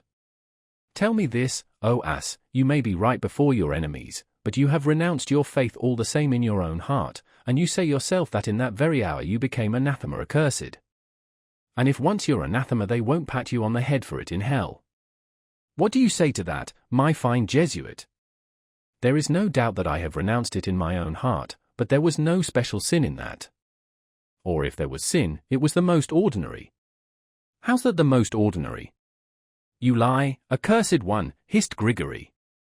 Consider yourself, Grigory Vasilievich, Smerdyakov went on, staid and unruffled, conscious of his triumph, but, as it were, generous to the vanquished foe. Consider yourself, Grigory Vasilievich, it is said in the scripture that if you have faith, even as a mustard seed, and bid a mountain move into the sea, it will move without the least delay at your bidding. Well, Grigory Vasilievich, if I'm without faith and you have so great a faith that you are continually swearing at me, you try yourself telling this mountain, not to move into the sea for that's a long way off, but even to our stinking little river which runs at the bottom of the garden.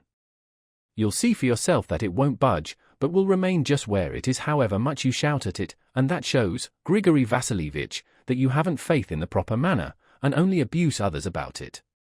Again, taking into consideration that no one in our day, not only you, but actually no one, from the highest person to the lowest peasant, can shove mountains into the sea, except perhaps some one man in the world, or, at most, two, and they most likely are saving their souls in secret somewhere in the Egyptian desert, so you wouldn't find them, if so it be, if all the rest have no faith, will God curse all the rest?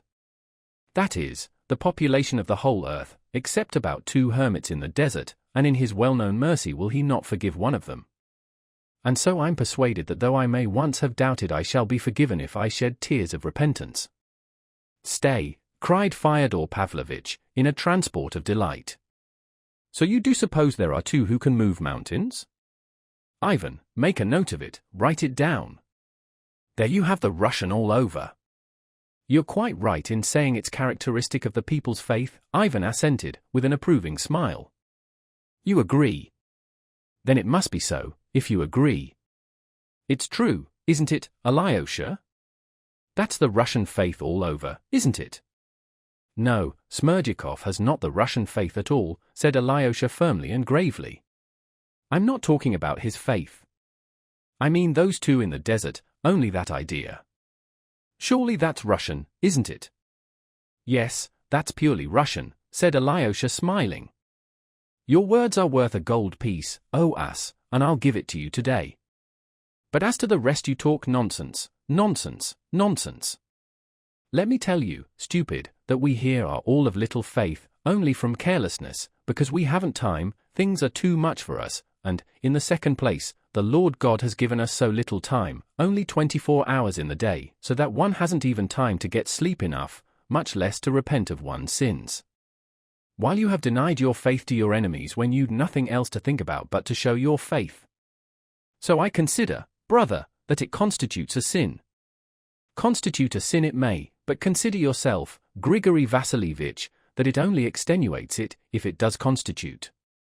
If I had believed then in very truth, as I ought to have believed, then it really would have been sinful if I had not faced tortures for my faith, and had gone over to the pagan Mohammedan faith.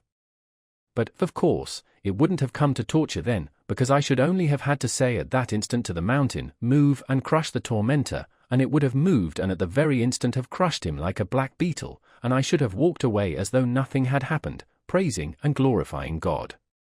But suppose at that very moment I had tried all that, and cried to that mountain, crush these tormentors, and it hadn't crushed them, how could I have helped doubting, pray, at such a time, and at such a dread hour of mortal terror? And apart from that, I should know already that I could not attain to the fullness of the kingdom of heaven, for since the mountain had not moved at my word, they could not think very much of my faith up aloft, and there could be no very great reward awaiting me in the world to come. So why should I let them flay the skin off me as well, and to no good purpose?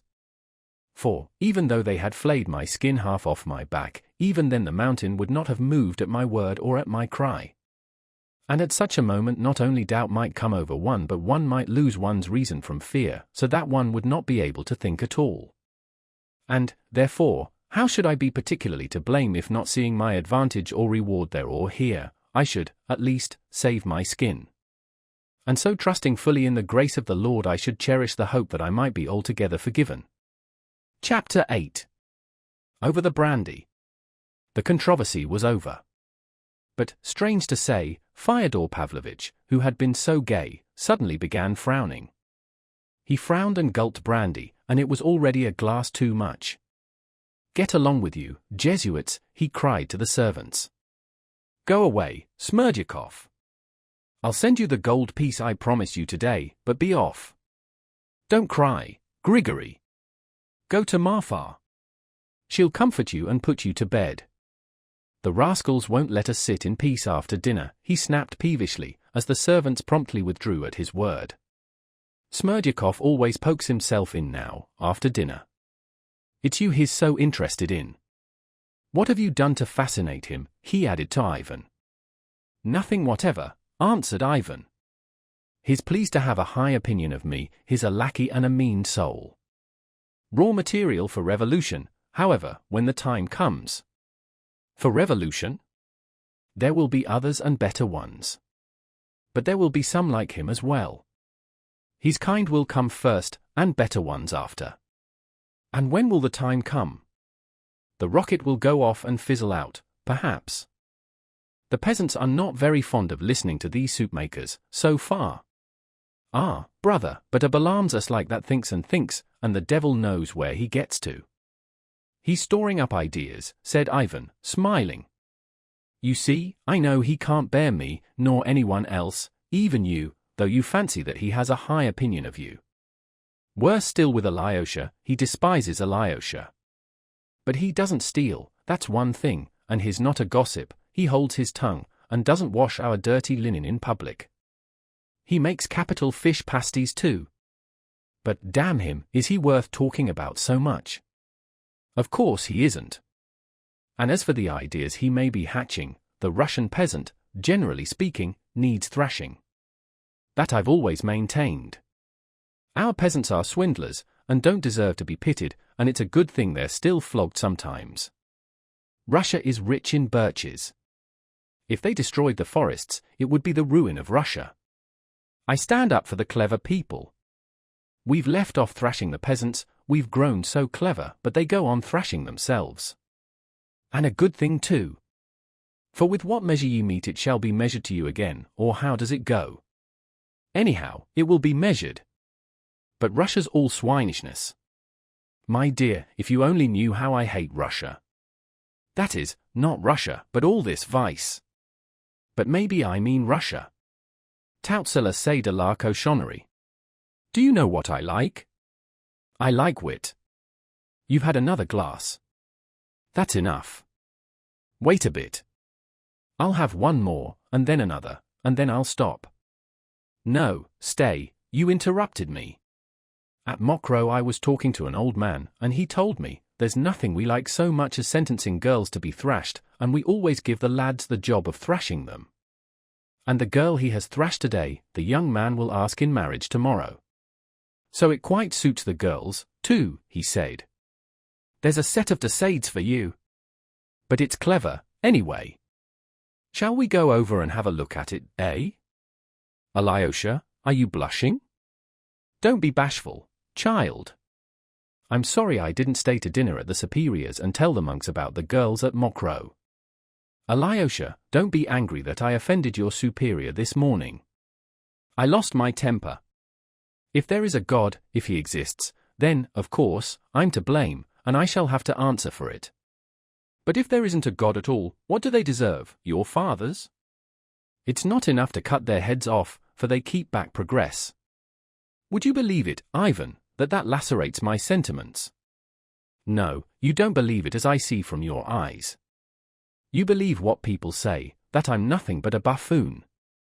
Alyosha, do you believe that I'm nothing but a buffoon? No, I don't believe it. And I believe you don't, and that you speak the truth. You look sincere and you speak sincerely. But not Ivan. Ivan supercilious. I'd make an end of your monks, though, all the same. I'd take all that mystic stuff and suppress it, once for all over Russia, so as to bring all the fools to reason. And the gold and the silver that would flow into the mint. But why suppress it? Asked Ivan. That truth may prevail. That's why.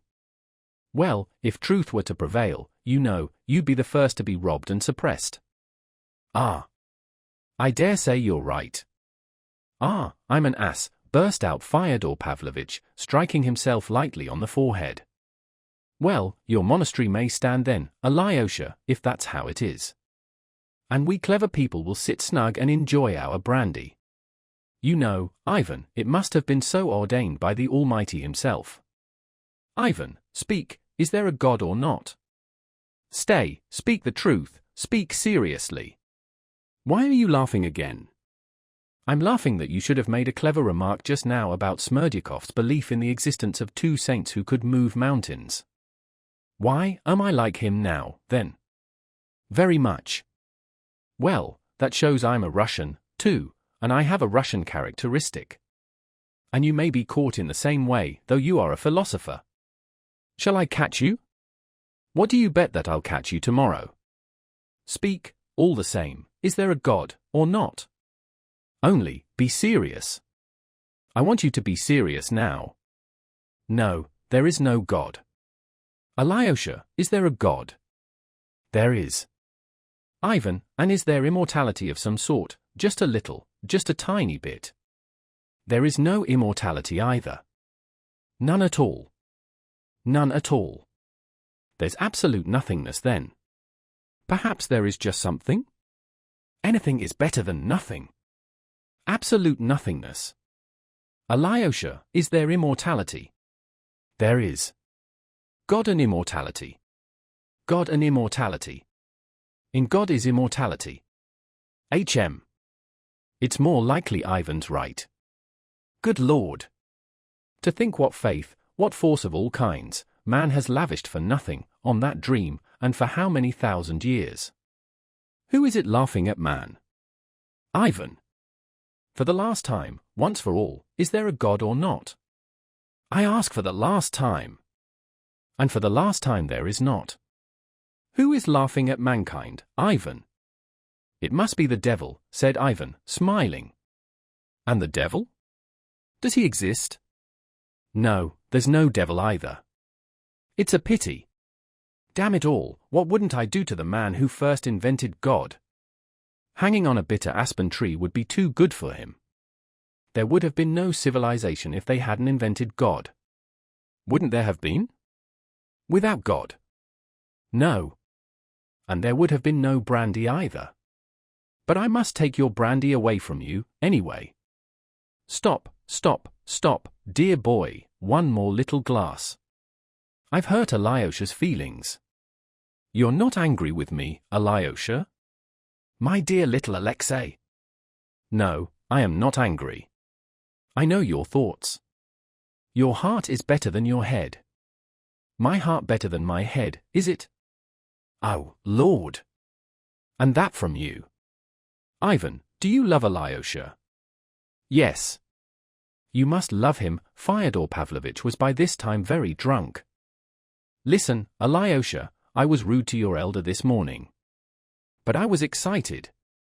But there's wit in that elder, don't you think, Ivan? Very likely.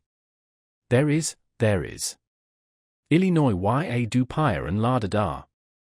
He's a Jesuit, a Russian one, that is. As he's an honorable person, there's a hidden indignation boiling within him at having to pretend and affect holiness. But, of course, he believes in God. Not a bit of it. Didn't you know? Why, he tells everyone so, himself. That is, not everyone, but all the clever people who come to him. He said straight out to Governor Schultz not long ago, credo, but I don't know in what. Really? He really did. But I respect him. There's something of Mephistopheles about him, or rather of the hero of our time. Arbanin, or what's his name? You see, he's a sensualist.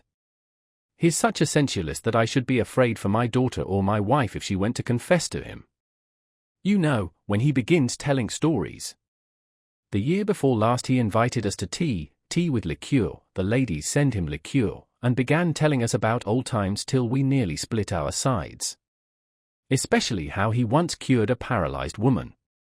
If my legs were not bad, I know a dance I could dance you, he said. What do you say to that? I've plenty of tricks in my time, said he. He did Dernidov, the merchant, out of 60,000. What, he stole it? He brought him the money as a man he could trust, saying, take care of it for me, friend, there'll be a police search at my place tomorrow. And he kept it. You have given it to the church, he declared. I said to him, you're a scoundrel, I said. No, said he, I'm not a scoundrel, but I'm broad-minded. But that wasn't he, that was someone else. I've muddled him with someone else, without noticing it. Come, another glass and that's enough. Take away the bottle, Ivan. I've been telling lies. Why didn't you stop me, Ivan, and tell me I was lying? I knew you'd stop of yourself. That's a lie. You did it from spite, from simple spite against me. You despise me. You have come to me and despised me in my own house. Well, I'm going away. You've had too much brandy. I've begged you for Christ's sake to go to Chermashnya for a day or two, and you don't go. I'll go tomorrow if you're so set upon it. You won't go. You want to keep an eye on me. That's what you want, spiteful fellow. That's why you won't go. The old man persisted. He had reached that state of drunkenness when the drunkard who has till then been inoffensive tries to pick a quarrel and to assert himself. Why are you looking at me? Why do you look like that? Your eyes look at me and say, you ugly drunkard. Your eyes are mistrustful. They're contemptuous. You've come here with some design. Alyosha, here, looks at me and his eyes shine. Alyosha doesn't despise me. Alexei, you mustn't love Ivan. Don't be ill-tempered with my brother. Leave off attacking him, Alyosha said emphatically. Oh, all right. My head aches. Take away the brandy, Ivan. It's the third time I've told you. He mused, and suddenly a slow, cunning grin spread over his face. Don't be angry with a feeble old man, Ivan. I know you don't love me, but don't be angry all the same. You've nothing to love me for. You go to Chermashnya. I'll come to you myself and bring you a present. I'll show you a little wench there. I've had my eye on her a long time. She's still running about barefoot. Don't be afraid of barefooted wenches, don't despise them, they're pearls. And he kissed his hand with a smack. To my thinking, he revived at once, seeming to grow sober the instant he touched on his favorite topic. To my thinking. Ah, you boys. You children, little sucking pigs, to my thinking. I never thought a woman ugly in my life, that's been my rule. Can you understand that? How could you understand it? You've milk in your veins, not blood. You're not out of your shells yet. My rule has been that you can always find something devilishly interesting in every woman that you wouldn't find in any other. Only, one must know how to find it, that's the point. That's a talent. To my mind there are no ugly women. The very fact that she is a woman is half the battle, but how could you understand that? Even in vials fills, even in them you may discover something that makes you simply wonder that men have been such fools as to let them grow old without noticing them. Barefooted girls or unattractive ones, you must take by surprise. Didn't you know that? You must astound them till they're fascinated, upset, ashamed that such a gentleman should fall in love with such a little slut. It's a jolly good thing that there always are and will be masters and slaves in the world, so there always will be a little maid of all work and her master, and you know, that's all that's needed for happiness. Stay, listen, Alyosha, I always used to surprise your mother, but in a different way. I paid no attention to her at all, but all at once, when the minute came, I'd be all devotion to her, crawl on my knees, kiss her feet, and I always, I remember it as though it were today, reduced her to that tinkling, quiet, nervous, queer little laugh. It was peculiar to her. I knew her attacks always used to begin like that. The next day she would begin shrieking hysterically, and this little laugh was not a sign of delight, though it made a very good counterfeit. That's the great thing, to know how to take every one. Once Belyavsky, he was a handsome fellow, and rich, used to like to come here and hang about her, suddenly gave me a slap in the face in her presence. And she, such a mild sheep, why, I thought she would have knocked me down for that blow. How she set on me. You're beaten now, she said. You've taken a blow from him. You have been trying to sell me to him, she said. And how dared he strike you in my presence? Don't dare come near me again, never, never. Run at once, challenge him to a duel. I took her to the monastery then to bring her to her senses. The Holy Fathers prayed her back to reason. But I swear, by God, Alyosha, I never insulted the poor crazy girl. Only once, perhaps, in the first year, then she was very fond of praying. She used to keep the feasts of Our Lady particularly and used to turn me out of her room then. I'll knock that mysticism out of her, thought I. Here, said I, you see your holy image. Here it is. Here I take it down. You believe it's miraculous, but here, I'll spit on it directly and nothing will happen to me for it. When she saw it, good Lord! I thought she would kill me. But she only jumped up, wrung her hands, then suddenly hid her face in them, began trembling all over and fell on the floor, fell all of a heap. Alyosha, Alyosha, what's the matter? The old man jumped up in alarm. From the time he had begun speaking about his mother, a change had gradually come over Alyosha's face. He flushed crimson, his eyes glowed, his lips quivered. The old sot had gone spluttering on, noticing nothing, till the moment when something very strange happened to Alyosha. Precisely what he was describing in The Crazy Woman was suddenly repeated with Alyosha. He jumped up from his seat exactly as his mother was said to have done, wrung his hands, hid his face in them, and fell back in his chair, shaking all over in an hysterical paroxysm of sudden violent, silent weeping. His extraordinary resemblance to his mother particularly impressed the old man. Ivan! Ivan! Water, quickly! It's like her, exactly as she used to be then, his mother. Spurt some water on him from your mouth, that's what I used to do to her. He's upset about his mother, he muttered to Ivan. But she was my mother, too, I believe, his mother. Was she not? Said Ivan, with uncontrolled anger and contempt. The old man shrank before his flashing eyes. But something very strange had happened, though only for a second. It seemed really to have escaped the old man's mind that Alyosha's mother actually was the mother of Ivan too. Your mother, he muttered, not understanding. What do you mean? What mother are you talking about? Was she? Why, damn it! Of course she was yours too. Damn it! My mind has never been so darkened before. Excuse me, why, I was thinking, Ivan. He stopped. A broad, drunken, half-senseless grin overspread his face.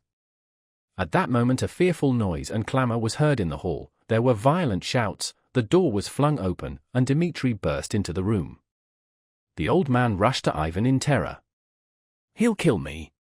He'll kill me. Don't let him get at me, he screamed, clinging to the skirt of Ivan's coat. Chapter 9. The Sensualists. Grigory and Smerdyakov ran into the room after Dmitri. They had been struggling with him in the passage, refusing to admit him, acting on instructions given them by Fyodor Pavlovitch some days before.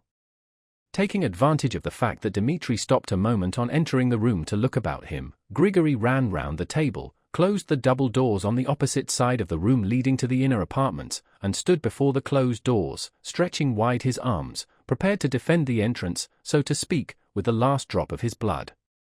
Seeing this, Dmitri uttered a scream rather than a shout and rushed at Grigory. Then she's there. She's hidden there. Out of the way, scoundrel! He tried to pull Grigory away, but the old servant pushed him back. Beside himself with fury, Dmitri struck out and hit Grigory with all his might. The old man fell like a log, and Dmitri, leaping over him, broke in the door. Smerdyakov remained pale and trembling at the other end of the room, huddling close to Fyodor Pavlovitch. "She's here," shouted Dmitri. "I saw her turn towards the house just now, but I couldn't catch her. Where is she? Where is she?" That shout, "She's here," produced an indescribable effect on Fyodor Pavlovitch. All his terror left him. "Hold him! Hold him!" he cried, and dashed after Dmitri. Meanwhile Grigory had got up from the floor, but still seemed stunned. Ivan and Alyosha ran after their father. In the third room something was heard to fall on the floor with a ringing crash. It was a large glass vase, not an expensive one, on a marble pedestal which Dmitri had upset as he ran past it. At him, shouted the old man. "Help!" Ivan and Alyosha caught the old man and were forcibly bringing him back. "Why do you run after him? He'll murder you outright," Ivan cried wrathfully at his father. "Ivan! Alyosha! She must be here. Grushenka's here." He said he saw her himself, running. He was choking. He was not expecting Grushenka at the time, and the sudden news that she was here made him beside himself. He was trembling all over. He seemed frantic. "But you've seen for yourself that she hasn't come," cried Ivan. "But she may have come by that other entrance. You know that entrance is locked, and you have the key." Dmitri suddenly reappeared in the drawing room. He had, of course, found the other entrance locked, and the key actually was in Fyodor Pavlovitch's pocket.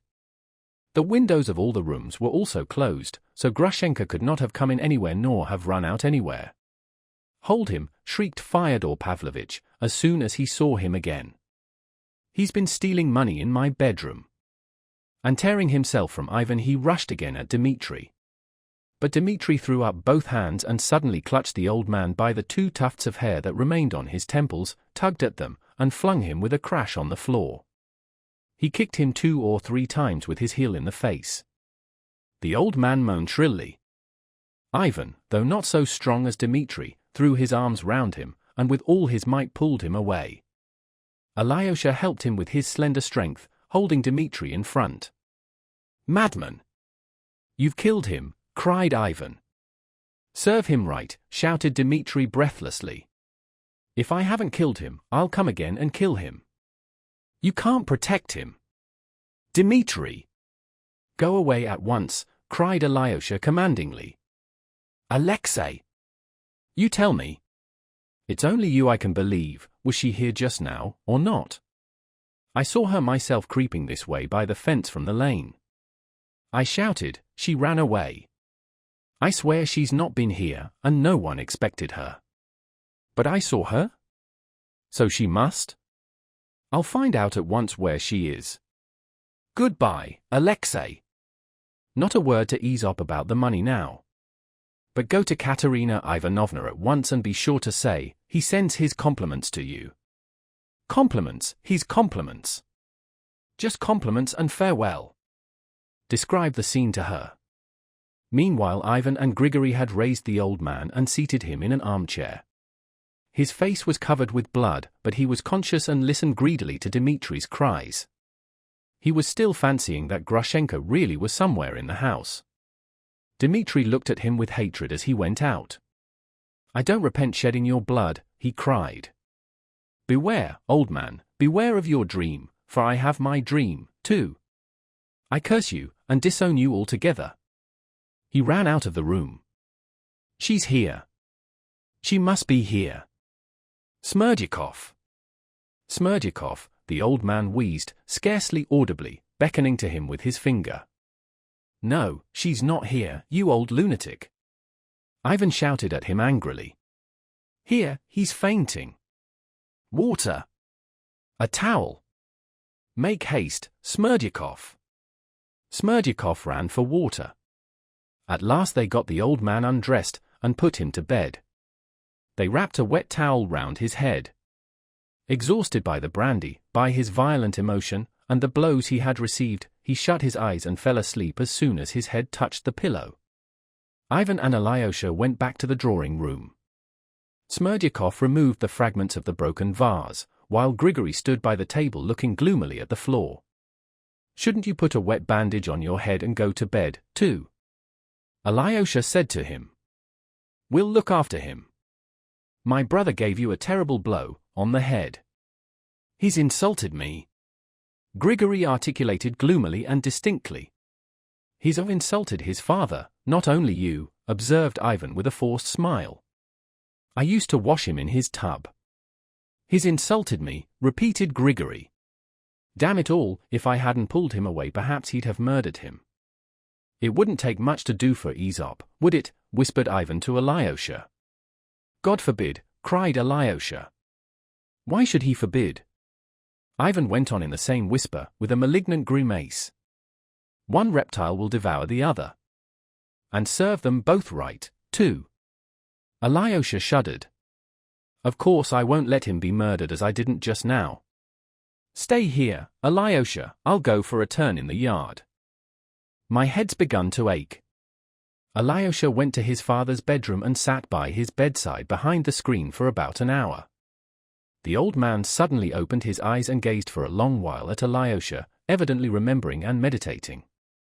All at once his face betrayed extraordinary excitement. "Alyosha," he whispered apprehensively, "where's Ivan?" "In the yard. He's got a headache. He's on the watch. Give me that looking-glass. It stands over there. Give it me."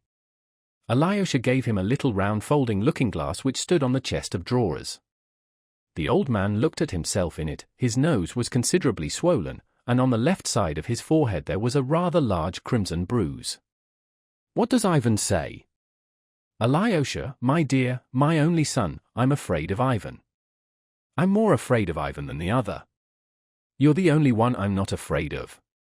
Don't be afraid of Ivan either. He is angry, but he'll defend you."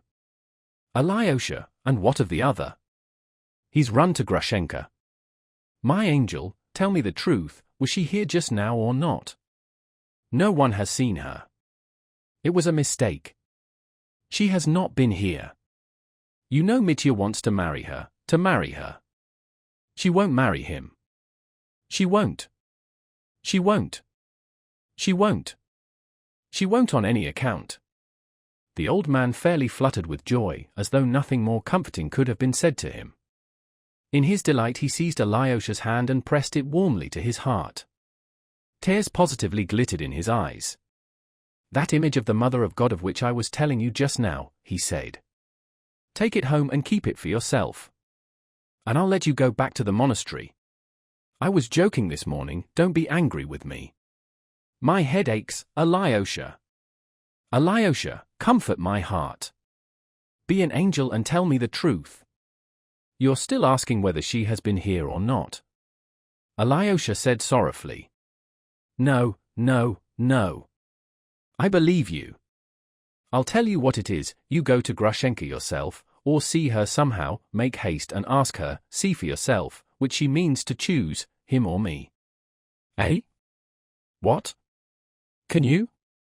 "If I see her I'll ask her," Alyosha muttered, embarrassed. "No, she won't tell you," the old man interrupted, "she's a rogue. She'll begin kissing you and say that it's you she wants. She's a deceitful, shameless hussy. You mustn't go to her, you mustn't." "No, father, and it wouldn't be suitable, it wouldn't be right at all." "Where was he sending you just now?" He shouted go as he ran away. "To Katerina Ivanovna." "For money?" "To ask her for money." "No. Not for money. He's no money, not a farthing. I'll settle down for the night, and think things over, and you can go. Perhaps you'll meet her? Only be sure to come to me tomorrow in the morning. Be sure to. I have a word to say to you tomorrow. Will you come?" "Yes. When you come, pretend you've come of your own accord to ask after me." Don't tell anyone I told you to. Don't say a word to Ivan. Very well. Goodbye, my angel. You stood up for me, just now. I shall never forget it. I've a word to say to you tomorrow, but I must think about it. And how do you feel now? I shall get up tomorrow and go out, perfectly well, perfectly well. Crossing the yard, Alyosha found Ivan sitting on the bench at the gateway. He was sitting writing something in pencil in his notebook. Alyosha told Ivan that their father had waked up, was conscious, and had let him go back to sleep at the monastery. Alyosha, I should be very glad to meet you tomorrow morning, said Ivan cordially, standing up. His cordiality was a complete surprise to Alyosha. I shall be at the Holocaust tomorrow, answered Alyosha. I may be at Katerina Ivanovna's, too, if I don't find her now. But you're going to her now, anyway? For that, compliments and farewell, said Ivan, smiling. Alyosha was disconcerted. I think I quite understand his exclamations just now, and part of what went before.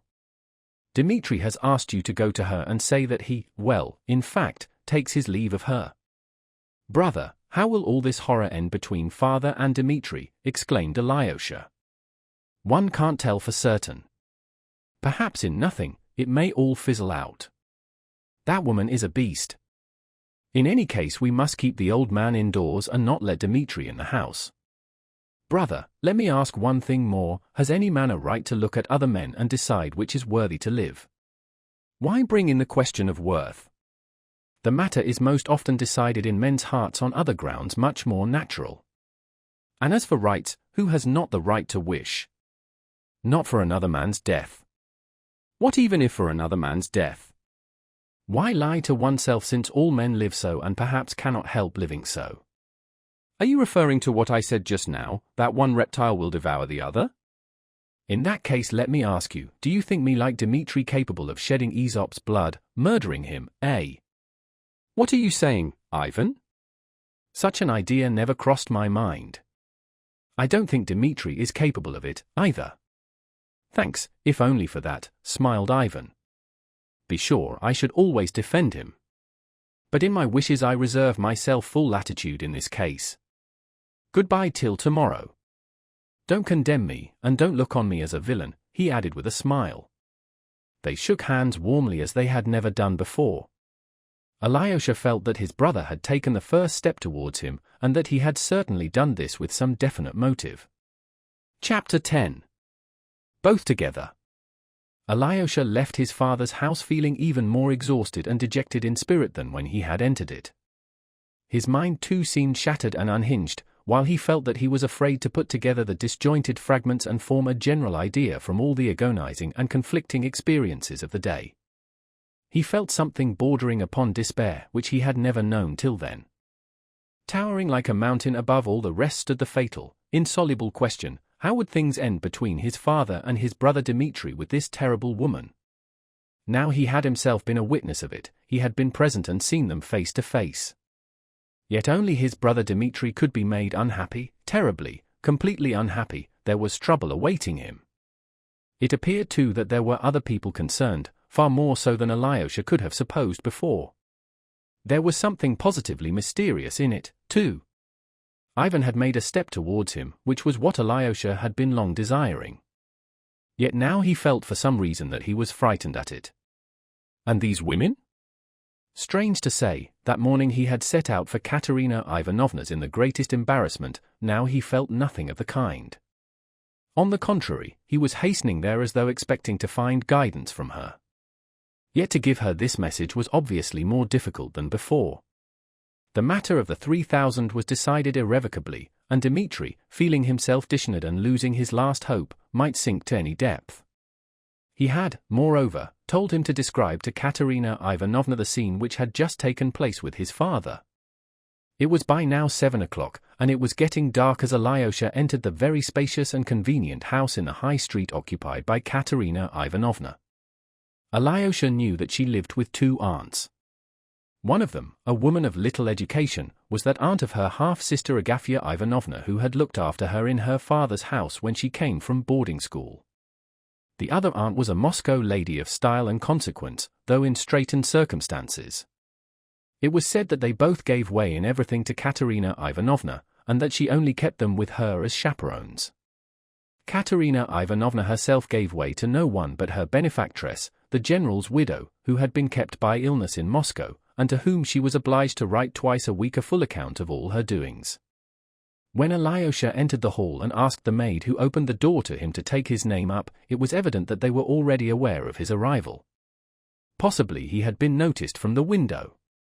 At least, Alyosha heard a noise, caught the sound of flying footsteps and rustling skirts. 2 or 3 women, perhaps, had run out of the room. Alyosha thought it strange that his arrival should cause such excitement. He was conducted, however, to the drawing-room at once. It was a large room, elegantly and amply furnished, not at all in provincial style. There were many sofas, lounges, settees, big and little tables. There were pictures on the walls, vases and lamps on the tables, masses of flowers, and even an aquarium in the window. It was twilight and rather dark. Alyosha made out a silk mantle thrown down on the sofa, where people had evidently just been sitting, and on a table in front of the sofa were 2 unfinished cups of chocolate, cakes, a glass saucer with blue raisins, and another with sweetmeats. Alyosha saw that he had interrupted visitors, and frowned. But at that instant the portiere was raised, and with rapid, hurrying footsteps Katerina Ivanovna came in, holding out both hands to Alyosha with a radiant smile of delight. At the same instant a servant brought in 2 lighted candles and set them on the table. "Thank God! At last you have come too. I've been simply praying for you all day. Sit down." Alyosha had been struck by Katerina Ivanovna's beauty when, 3 weeks before, Dmitri had first brought him, at Katerina Ivanovna's special request, to be introduced to her. There had been no conversation between them at that interview, however. Supposing Alyosha to be very shy, Katerina Ivanovna had talked all the time to Dmitri to spare him. Alyosha had been silent, but he had seen a great deal very clearly. He was struck by the imperiousness, proud ease, and self-confidence of the haughty girl. And all that was certain, Alyosha felt that he was not exaggerating it. He thought her great glowing black eyes were very fine, especially with her pale, even rather sallow, longish face. But in those eyes and in the lines of her exquisite lips there was something with which his brother might well be passionately in love, but which perhaps could not be loved for long. He expressed this thought almost plainly to Dmitri when, after the visit, his brother besought and insisted that he should not conceal his impressions on seeing his betrothed. "You'll be happy with her, but perhaps not tranquilly happy." "Quite so, brother. Such people remain always the same. They don't yield to fate. So you think I shan't love her forever?" "No, perhaps you will love her forever. But perhaps you won't always be happy with her." Alyosha had given his opinion at the time, blushing, and angry with himself for having yielded to his brother's entreaties and put such foolish ideas into words. For his opinion had struck him as awfully foolish immediately after he had uttered it. He felt ashamed too of having given so confident an opinion about a woman. It was with the more amazement that he felt now, at the first glance at Katerina Ivanovna as she ran into him, that he had perhaps been utterly mistaken. This time her face was beaming with spontaneous good-natured kindliness, and direct warm-hearted sincerity. The pride and haughtiness, which had struck Alyosha so much before, was only betrayed now in a frank, generous energy and a sort of bright, strong faith in herself. Alyosha realized at the first glance, at the first word, that all the tragedy of her position in relation to the man she loved so dearly was no secret to her, that she perhaps already knew everything, positively everything. And yet, in spite of that, there was such brightness in her face, such faith in the future. Alyosha felt at once that he had gravely wronged her in his thoughts. He was conquered and captivated immediately. Besides all this, he noticed at her first words that she was in great excitement, an excitement perhaps quite exceptional and almost approaching ecstasy. "I was so eager to see you, because I can learn from you the whole truth, from you and no one else." "I have come," muttered Alyosha confusedly. He sent me." "Ah, he sent you. I foresaw that." "Now I know everything, everything," cried Katerina Ivanovna, her eyes flashing. "Wait a moment, Alexei Fyodorovitch, I'll tell you why I've been so longing to see you. You see, I know perhaps far more than you do yourself, and there's no need for you to tell me anything. I'll tell you what I want from you. I want to know your own last impression of him. I want you to tell me most directly, plainly, coarsely even, oh, as coarsely as you like, what you thought of him just now and of his position after your meeting with him today. That will perhaps be better than if I had a personal explanation with him, as he does not want to come to me. Do you understand what I want from you? Now, tell me simply, tell me every word of the message he sent you with, I knew he would send you. He told me to give you his compliments, and to say that he would never come again, but to give you his compliments. His compliments? Was that what he said, his own expression? Yes. Accidentally perhaps he made a mistake in the word, perhaps he did not use the right word. No, he told me precisely to repeat that word. He begged me 2 or 3 times not to forget to say so. Katerina Ivanovna flushed hotly. Help me now, Alexei Fyodorovitch. Now I really need your help. I'll tell you what I think, and you must simply say whether it's right or not.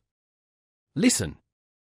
If he had sent me his compliments in passing, without insisting on your repeating the words, without emphasizing them, that would be the end of everything. But if he particularly insisted on those words, if he particularly told you not to forget to repeat them to me, then perhaps he was in excitement, beside himself. He had made his decision and was frightened at it. He wasn't walking away from me with a resolute step, but leaping headlong. The emphasis on that phrase may have been simply bravado.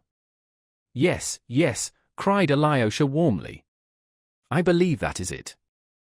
And, if so, he's not altogether lost. I can still save him. Stay.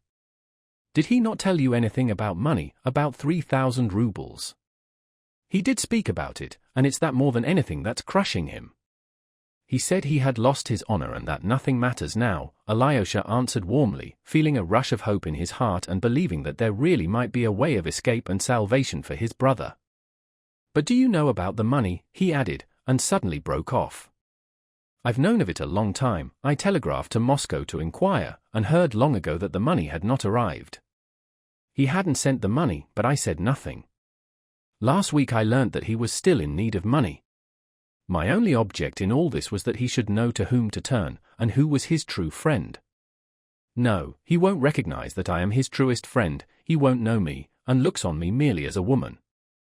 I've been tormented all the week, trying to think how to prevent him from being ashamed to face me because he spent that 3,000. Let him feel ashamed of himself, let him be ashamed of other people's knowing, but not of my knowing. He can tell God everything without shame. Why is it he still does not understand how much I am ready to bear for his sake? Why doesn't he know me? How dare he not know me after all that has happened?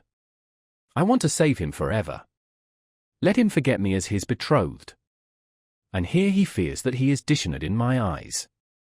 Why, he wasn't afraid to be open with you, Alexei Fyodorovitch. How is it that I don't deserve the same? The last word she uttered in tears. Tears gushed from her eyes. I must tell you, Alyosha began, his voice trembling too, what happened just now between him and my father. And he described the whole scene, how Dmitri had sent him to get the money, how he had broken in, knocked his father down, and after that had again specially and emphatically begged him to take his compliments and farewell. He went to that woman, Alyosha added softly. And do you suppose that I can't put up with that woman? Does he think I can't? But he won't marry her, she suddenly laughed nervously. Could such a passion last forever in a Karamazov? It's passion, not love. He won't marry her because she won't marry him. Again Katerina Ivanovna laughed strangely. He may marry her, said Alyosha mournfully, looking down. He won't marry her, I tell you. That girl is an angel. Do you know that? Do you know that? Katerina Ivanovna exclaimed suddenly with extraordinary warmth. She is one of the most fantastic of fantastic creatures. I know how bewitching she is, but I know too that she is kind, firm and noble. Why do you look at me like that, Alexei Fyodorovitch? Perhaps you are wondering at my words, perhaps you don't believe me? Agrafena Alexandrova, my angel, she cried suddenly to someone, peeping into the next room, come into us. This is a friend. This is Alyosha. He knows all about our affairs. Show yourself to him. I've only been waiting behind the curtain for you to call me, said a soft, one might even say sugary, feminine voice. The portiere was raised and Grushenka herself, smiling and beaming, came up to the table. A violent revulsion passed over Alyosha. He fixed his eyes on her and could not take them off. Here she was, that awful woman, that beast, as Ivan had called her half an hour before. And yet one would have thought the creature standing before him most simple and ordinary, a good-natured, kind woman, handsome certainly, but so like other handsome ordinary women. It is true she was very, very good-looking with that Russian beauty so passionately loved by many men. She was a rather tall woman, though a little shorter than Katerina Ivanovna, who was exceptionally tall. She had a full figure, with soft, as it were, noiseless, movements, softened to a peculiar over-sweetness, like her voice. She moved, not like Katerina Ivanovna, with a vigorous, bold step, but noiselessly. Her feet made absolutely no sound on the floor. She sank softly into a low chair, softly rustling her sumptuous black silk dress, and delicately nestling her milk-white neck and broad shoulders in a costly cashmere shawl. She was 22 years old, and her face looked exactly that age. She was very white in the face, with a pale pink tint on her cheeks. The modelling of her face might be said to be too broad, and the lower jaw was set a trifle forward. Her upper lip was thin, but the slightly prominent lower lip was at least twice as full, and looked pouting. But her magnificent, abundant dark brown hair, her sable-coloured eyebrows and charming grey-blue eyes with their long lashes would have made the most indifferent person, meeting her casually in a crowd in the street, stop at the sight of her face and remember it long after. What struck Alyosha most in that face was its expression of childlike good nature.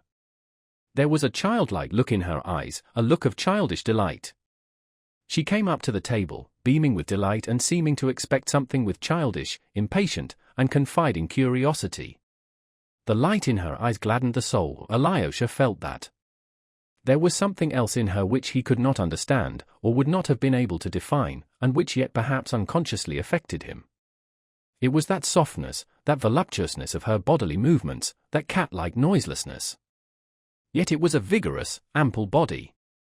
Under the shawl could be seen full broad shoulders, a high, still quite girlish bosom. Her figure suggested the lines of the Venus of Milo, though already in somewhat exaggerated proportions. That could be divined.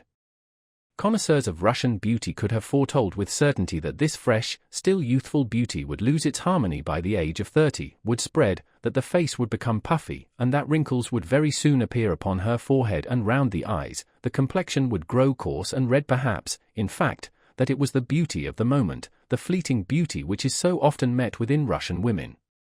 Alyosha, of course, did not think of this, but though he was fascinated, yet he wondered with an unpleasant sensation, and as it were regretfully, why she drawled in that way and could not speak naturally. She did so evidently feeling there was a charm in the exaggerated, honeyed modulation of the syllables. It was, of course, only a bad, underbred habit that showed bad education and a false idea of good manners. And yet this intonation and manner of speaking impressed Alyosha as almost incredibly incongruous with the childishly simple and happy expression of her face, the soft, babyish joy in her eyes. Katerina Ivanovna at once made her sit down in an armchair facing Alyosha, and ecstatically kissed her several times on her smiling lips. She seemed quite in love with her. "This is the first time we've met, Alexey Fyodorovitch," she said rapturously. "I wanted to know her, to see her. I wanted to go to her, but I'd no sooner expressed the wish than she came to me. I knew we should settle everything together, everything. My heart told me so. I was begged not to take the step, but I foresaw it would be a way out of the difficulty, and I was not mistaken. Grushenka has explained everything to me, told me all she means to do. She flew here like an angel of goodness and brought us peace and joy. You did not disdain me, sweet, excellent young lady," drawled Grushenka in her sing-song voice, still with the same charming smile of delight. "Don't dare to speak to me like that, you sorceress, you witch. Disdain you. Here, I must kiss your lower lip once more. It looks as though it were swollen, and now it will be more so, and more and more. Look how she laughs, Alexey Fyodorovitch. It does one's heart good to see the angel. Alyosha flushed, and faint, imperceptible shivers kept running down him. You make so much of me, dear young lady, and perhaps I am not at all worthy of your kindness. Not worthy? She's not worthy of it. Katerina Ivanovna cried again with the same warmth. You know, Alexey Fyodorovitch, we're fanciful, we're self-willed, but proudest of the proud in our little heart. We're noble, we're generous, Alexey Fyodorovitch, let me tell you. We have only been unfortunate. We were too ready to make every sacrifice for an unworthy, perhaps, or fickle man. There was one man, an officer too, we loved him, we sacrificed everything to him. That was long ago, 5 years ago, and he has forgotten us, he has married. Now he is a widower, he has written, he is coming here, and, do you know, we've loved him, none but him, all this time, and we've loved him all our life. He will come, and Grushenka will be happy again. For the last 5 years she's been wretched. But who can reproach her, who can boast of her favor? Only that bedridden old merchant, but he is more like her father, her friend, her protector. He found her then in despair, in agony, deserted by the man she loved. She was ready to drown herself then, but the old merchant saved her, saved her. You defend me very kindly, dear young lady. You are in a great hurry about everything, Grushenka drawled again. Defend you? Is it for me to defend you? Should I dare to defend you?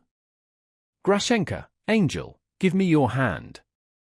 Look at that charming soft little hand, Alexey Fyodorovitch. Look at it. It has brought me happiness and has lifted me up, and I'm going to kiss it, outside and inside, here, here, here. And 3 times she kissed the certainly charming, though rather fat, hand of Grushenka in a sort of rapture. She held out her hand with a charming musical, nervous little laugh, watched the sweet young lady, and obviously liked having her hand kissed. Perhaps there's rather too much rapture, thought Alyosha. He blushed. He felt a peculiar uneasiness at heart the whole time. You won't make me blush, dear young lady, kissing my hand like this before Alexey Fyodorovitch. Do you think I meant to make you blush, said Katerina Ivanovna, somewhat surprised. Ah, my dear, how little you understand me. Yes, and you too perhaps quite misunderstand me, dear young lady. Maybe I'm not so good as I seem to you. I've a bad heart, I will have my own way. I fascinated poor Dmitri Fyodorovitch that day simply for fun. But now you'll save him. You've given me your word. You'll explain it all to him. You'll break to him that you have long loved another man, who is now offering you his hand. Oh, no. I didn't give you my word to do that. It was you kept talking about that. I didn't give you my word. Then I didn't quite understand you, said Katerina Ivanovna slowly, turning a little pale. You promised. Oh, no, angel lady, I've promised nothing, Grushenka interrupted softly and evenly, still with the same gay and simple expression. You see at once, dear young lady, what a willful wretch I am compared with you. If I want to do a thing I do it. I may have made you some promise just now. But now again I'm thinking, I may take to Mitya again. I liked him very much once, liked him for almost a whole hour. Now maybe I shall go and tell him to stay with me from this day forward. You see, I'm so changeable. Just now you said something quite different, Katerina Ivanovna whispered faintly. Ah, just now. But, you know. I'm such a soft-hearted, silly creature. Only think what he's gone through on my account. What if when I go home I feel sorry for him? What then? I never expected. Ah, young lady, how good and generous you are compared with me. Now perhaps you won't care for a silly creature like me, now you know my character. Give me your sweet little hand, angelic lady, she said tenderly, and with a sort of reverence took Katerina Ivanovna's hand. Here, dear young lady, I'll take your hand and kiss it as you did mine. You kiss mine 3 times, but I ought to kiss yours 300 times to be even with you. Well, but let that pass. And then it shall be as God wills. Perhaps I shall be your slave entirely and want to do your bidding like a slave. Let it be as God wills, without any agreements and promises. What a sweet hand you have. You sweet young lady, you incredible beauty. She slowly raised the hands to her lips, with the strange object indeed of being even with her in kisses. Katerina Ivanovna did not take her hand away. She listened with timid hope to the last words, though Grushenka's promise to do her bidding like a slave was very strangely expressed. She looked intently into her eyes. She still saw in those eyes the same simple-hearted, confiding expression, the same bright gaiety. She's perhaps too naive, thought Katerina Ivanovna with a gleam of hope.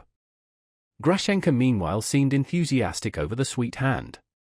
She raised it deliberately to her lips. But she held it for 2 or 3 minutes near her lips, as though reconsidering something.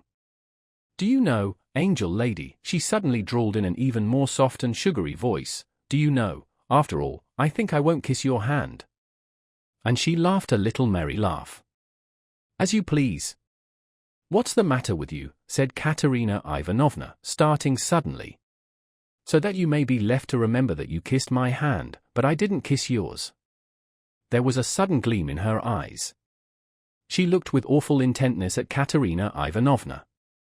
Insolent creature, cried Katerina Ivanovna, as though suddenly grasping something. She flushed all over and leapt up from her seat. Grushenka too got up, but without haste. So I shall tell Mitya how you kissed my hand, but I didn't kiss yours at all. And how he will laugh. Vile slut! Go away. Ah, for shame, young lady. Ah, for shame. That's unbecoming for you, dear young lady, a word like that. Go away. You're a creature for sale, screamed Katerina Ivanovna. Every feature was working in her utterly distorted face. For sale indeed. You used to visit gentlemen in the dusk for money once, you brought your beauty for sale. You see, I know. Katerina Ivanovna shrieked, and would have rushed at her, but Alyosha held her with all his strength. Not a step, not a word. Don't speak, don't answer her. She'll go away, she'll go at once.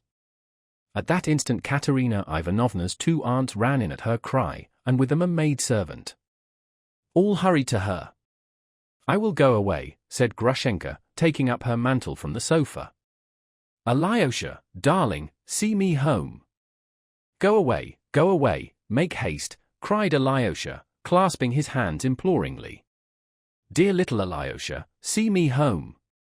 I've got a pretty little story to tell you on the way.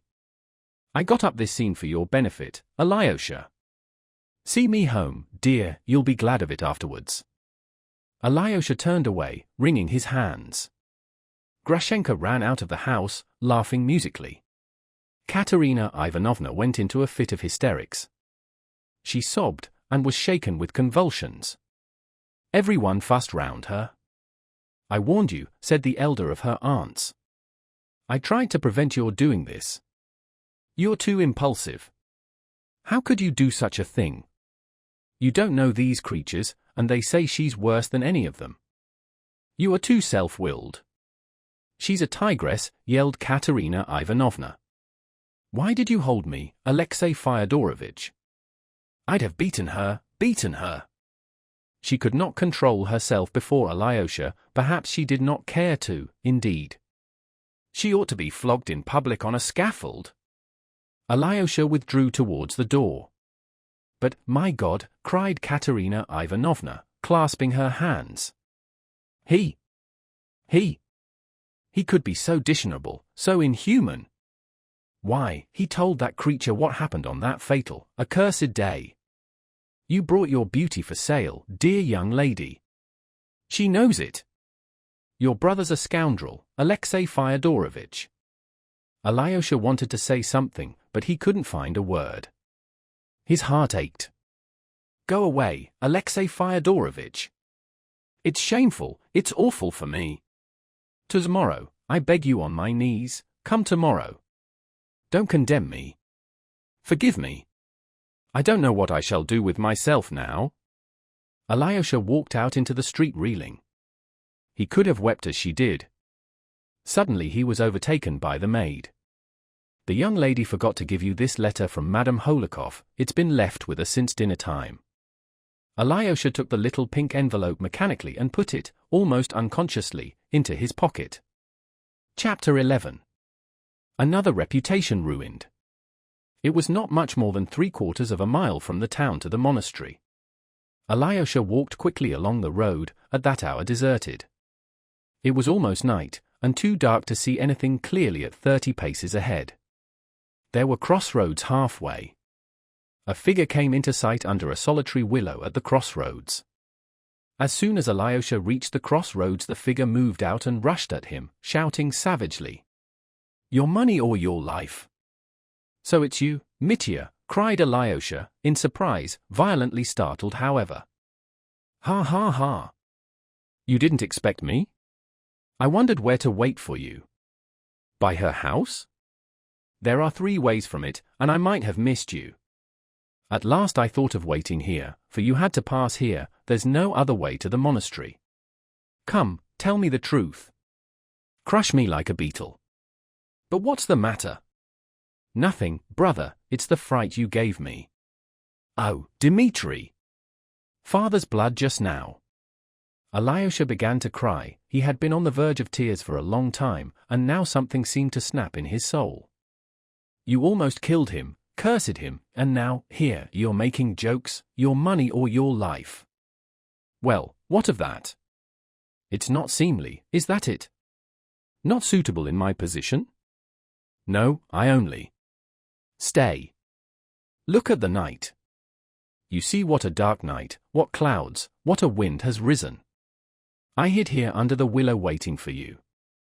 And as God's above, I suddenly thought, why go on in misery any longer? What is there to wait for? Here I have a willow, a handkerchief, a shirt, I can twist them into a rope in a minute, and braces besides, and why go on burdening the earth, dishonouring it with my vile presence? And then I heard you coming. Heavens, it was as though something flew down to me suddenly. So there is a man, then, whom I love. Here he is, that man, my dear little brother, whom I love more than anyone in the world, the only one I love in the world. And I loved you so much at that moment that I thought, I'll fall on his neck at once. Then a stupid idea struck me, to have a joke with you and scare you. I shouted, like a fool, your money! Forgive my foolery, it was only nonsense, and there's nothing unseemly in my soul. Damn it all, tell me what's happened. What did she say? Strike me, crush me, don't spare me. Was she furious? No, not that. There was nothing like that, Mitya. There, I found them both there. Both? Whom? Grushenka at Katerina Ivanovna's. Dmitri was struck dumb. Impossible, he cried. You're raving. Grushenka with her. Alyosha described all that had happened from the moment he went into Katerina Ivanovna's. He was 10 minutes telling his story. He can't be said to have told it fluently and consecutively, but he seemed to make it clear, not omitting any word or action of significance, and vividly describing, often in one word, his own sensations. Dmitri listened in silence, gazing at him with a terrible fixed stare, but it was clear to Alyosha that he understood it all, and had grasped every point. But as the story went on, his face became not merely gloomy, but menacing. He scowled, he clenched his teeth, and his fixed stare became still more rigid, more concentrated, more terrible, when suddenly, with incredible rapidity, his wrathful, savage face changed, his tightly compressed lips parted, and Dmitri Fyodorovitch broke into uncontrolled, spontaneous laughter. He literally shook with laughter. For a long time he could not speak. So she wouldn't kiss her hand. So she didn't kiss it, so she ran away, he kept exclaiming with hysterical delight, insolent delight it might have been called, if it had not been so spontaneous. So the other one called her tigress. And a tigress she is. So she ought to be flogged on a scaffold? Yes, so she ought. That's just what I think, she ought to have been long ago. It's like this, brother, let her be punished, but I must get better first. I understand the queen of impudence. That's her all over. You saw her all over in that hand-kissing, the she-devil. She's magnificent in her own line. So she ran home? I'll run to her. Alyosha, don't blame me, I agree that hanging is too good for her. But Katerina Ivanovna, exclaimed Alyosha sorrowfully. I see her, too. I see right through her, as I've never done before. It's a regular discovery of the 4 continents of the world, that is, of the 5. What a thing to do! That's just like Katya, who was not afraid to face a coarse, unmannerly officer and risk a deadly insult on a generous impulse to save her father. But the pride, the recklessness, the defiance of fate, the unbounded defiance. You say that aunt tried to stop her? That aunt, you know, is overbearing, herself. She's the sister of the general's widow in Moscow, and even more stuck-up than she. But her husband was caught stealing government money. He lost everything, his estate and all, and the proud wife had to lower her colors, and hasn't raised them since. So she tried to prevent Katya, but she wouldn't listen to her. She thinks she can overcome everything, that everything will give way to her. She thought she could bewitch Grushenka if she liked, and she believed it herself. She plays a part to herself, and whose fault is it? Do you think she kissed Grushenka's hand first, on purpose, with a motive? No, she really was fascinated by Grushenka, that's to say, not by Grushenka, but by her own dream, her own delusion, because it was her dream, her delusion. Alyosha, darling, how did you escape from them, those women? Did you pick up your cassock and run? Ha ha ha. Brother, you don't seem to have noticed how you've insulted Katerina Ivanovna by telling Grushenka about that day. And she flung it in her face just now that she had gone to gentlemen in secret to sell her beauty. Brother, what could be worse than that insult? What worried Alyosha more than anything was that, incredible as it seemed, his brother appeared pleased at Katerina Ivanovna's humiliation. Bah! Dmitri frowned fiercely, and struck his forehead with his hand. He only now realized it, though Alyosha had just told him of the insult, and Katerina Ivanovna's cry, "Your brother is a scoundrel." Yes, perhaps, I really did tell Grushenka about that fatal day, as Katya calls it. Yes, I did tell her, I remember. It was that time at Mokroe. I was drunk, the gypsies were singing. But I was sobbing. I was sobbing then, kneeling and praying to Katya's image, and Grushenka understood it. She understood it all then. I remember, she cried herself. Damn it all! But it's bound to be so now. Then she cried, but now the dagger in the heart. That's how women are. He looked down and sank into thought. Yes, I am a scoundrel, a thorough scoundrel, he said suddenly, in a gloomy voice. It doesn't matter whether I cried or not, I'm a scoundrel. Tell her I accept the name, if that's any comfort. Come, that's enough. Goodbye. It's no use talking. It's not amusing. You go your way and I mine. And I don't want to see you again except as a last resource. Goodbye, Alexei. He warmly pressed Alyosha's hand, and still looking down, without raising his head, as though tearing himself away, turned rapidly towards the town. Alyosha looked after him, unable to believe he would go away so abruptly. Stay, Alexei, one more confession to you alone, cried Dmitri, suddenly turning back. Look at me. Look at me well. You see here, there's terrible disgrace in store for me. As he said here, Dmitri struck his chest with his fist with a strange air, as though the Dishna lay precisely on his chest, in some spot, in a pocket, perhaps, or hanging round his neck.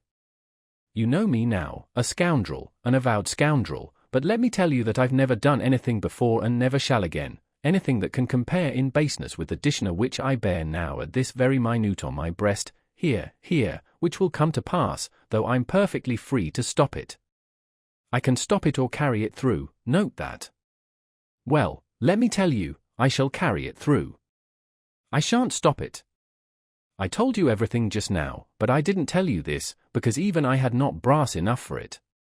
I can still pull up. If I do, I can give back the full half of my lost honor tomorrow. But I shan't pull up. I shall carry out my base plan, and you can bear witness that I told you so beforehand. Darkness and destruction. No need to explain. You'll find out in due time. The filthy back alley and the she-devil. Goodbye. Don't pray for me, I'm not worth it. And there's no need at all. I don't need it. Away. And he suddenly retreated, this time finally. Alyosha went towards the monastery. What? I shall never see him again. What is he saying? He wondered wildly. Why, I shall certainly see him tomorrow. I shall look him up. I shall make a point of it. What does he mean? He went round the monastery and crossed the pinewood to the hermitage. The door was open to him, though no one was admitted at that hour. There was a tremor in his heart as he went into Father Zosima's cell. Why had he gone forth? Why had he sent him into the world? Here was peace. Here was holiness. But there was confusion, there was darkness in which one lost one's way and went astray at once. In the cell he found the novice Porphyry and Father Pacey, who came every hour to inquire after Father Zosima. Alyosha learnt with alarm that he was getting worse and worse. Even his usual discourse with the brothers could not take place that day. As a rule, every evening after service the monks flocked into Father Zosima's cell, and all confessed aloud their sins of the day, their sinful thoughts and temptations, even their disputes, if there had been any. Some confessed kneeling. The elder absolved, reconciled, exhorted, imposed penance, blessed, and dismissed them. It was against this general confession that the opponents of elders protested, maintaining that it was a profanation of the sacrament of confession, almost a sacrilege, though this was quite a different thing. They even represented to the diocesan authorities that such confessions attained no good object, but actually to a large extent led to sin and temptation. Many of the brothers disliked going to the elder, and went against their own will because every one went, and for fear they should be accused of pride and rebellious ideas. People said that some of the monks agreed beforehand, saying, "I'll confess I lost my temper with you this morning, and you confirm it, simply in order to have something to say." Alyosha knew that this actually happened sometimes. He knew, too, that there were among the monks some who deeply resented the fact that letters from relations were habitually taken to the elder, to be opened and read by him before those to whom they were addressed. It was assumed, of course, that all this was done freely, and in good faith, by way of voluntary submission and salutary guidance. But, in fact, there was sometimes no little insincerity, and much that was false and strained in this practice. Yet the older and more experienced of the monks adhered to their opinion, arguing that for those who have come within these walls sincerely seeking salvation, such obedience and sacrifice will certainly be salutary and of great benefit. Those, on the other hand, who find it irksome and repine, are no true monks, and have made a mistake in entering the monastery. Their proper place is in the world. Even in the temple one cannot be safe from sin and the devil. So it was no good taking it too much into account. He is weaker, a drowsiness has come over him, Father Pacey whispered to Alyosha, as he blessed him. It's difficult to rouse him. And he must not be roused. He waked up for 5 minutes, sent his blessing to the brothers, and begged their prayers for him at night. He intends to take the sacrament again in the morning. He remembered you, Alexei. He asked whether you had gone away, and was told that you were in the town. I blessed him for that work, he said. His place is there, not here, for a while. Those were his words about you. He remembered you lovingly, with anxiety. Do you understand how he honored you? But how is it that he has decided that you shall spend some time in the world? He must have foreseen something in your destiny. Understand, Alexei, that if you return to the world, it must be to do the duty laid upon you by your elder, and not for frivolous vanity and worldly pleasures. Father Pacey went out. Alyosha had no doubt that Father Zosima was dying, though he might live another day or two. Alyosha firmly and ardently resolved that in spite of his promises to his father, the Holocausts, and Katerina Ivanovna, he would not leave the monastery next day, but would remain with his elder to the end. His heart glowed with love, and he reproached himself bitterly for having been able for one instant to forget him whom he had left in the monastery on his deathbed, and whom he honored above everyone in the world. He went into Father Zosima's bedroom, knelt down, and bowed to the ground before the elder, who slept quietly without stirring, with regular, hardly audible breathing and a peaceful face. Alyosha returned to the other room, where Father Zosima had received his guests in the morning. Taking off his boots, he lay down on the hard, narrow, leathern sofa which he had long used as a bed, bringing nothing but a pillow. The mattress, about which his father had shouted to him that morning, he had long forgotten to lie on. He took off his cassock, which he used as a covering. But before going to bed, he fell on his knees and prayed a long time. In his fervent prayer he did not beseech God to lighten his darkness but only thirsted for the joyous emotion, which always visited his soul after the praise and adoration of which his evening prayer usually consisted. That joy always brought him light, untroubled sleep. As he was praying, he suddenly felt in his pocket the little pink note the servant had handed him as he left Katerina Ivanovna's. He was disturbed, but finished his prayer. Then, after some hesitation, he opened the envelope. In it was a letter to him, signed by Lise, the young daughter of Madame Holikov, who had laughed at him before the elder in the morning. Alexey Fyodorovitch, she wrote, I am writing to you without anyone's knowledge, even Mamma's, and I know how wrong it is. But I cannot live without telling you the feeling that has sprung up in my heart, and this no one but us two must know for a time. But how am I to say what I want so much to tell you? Paper, they say, does not blush, but I assure you it's not true and that it's blushing just as I am now, all over. Dear Alyosha, I love you, I've loved you from my childhood, since our Moscow days, when you were very different from what you are now, and I shall love you all my life. My heart has chosen you, to unite our lives, and pass them together till our old age. Of course, on condition that you will leave the monastery. As for our age we will wait for the time fixed by the law. By that time I shall certainly be quite strong, I shall be walking and dancing. There can be no doubt of that.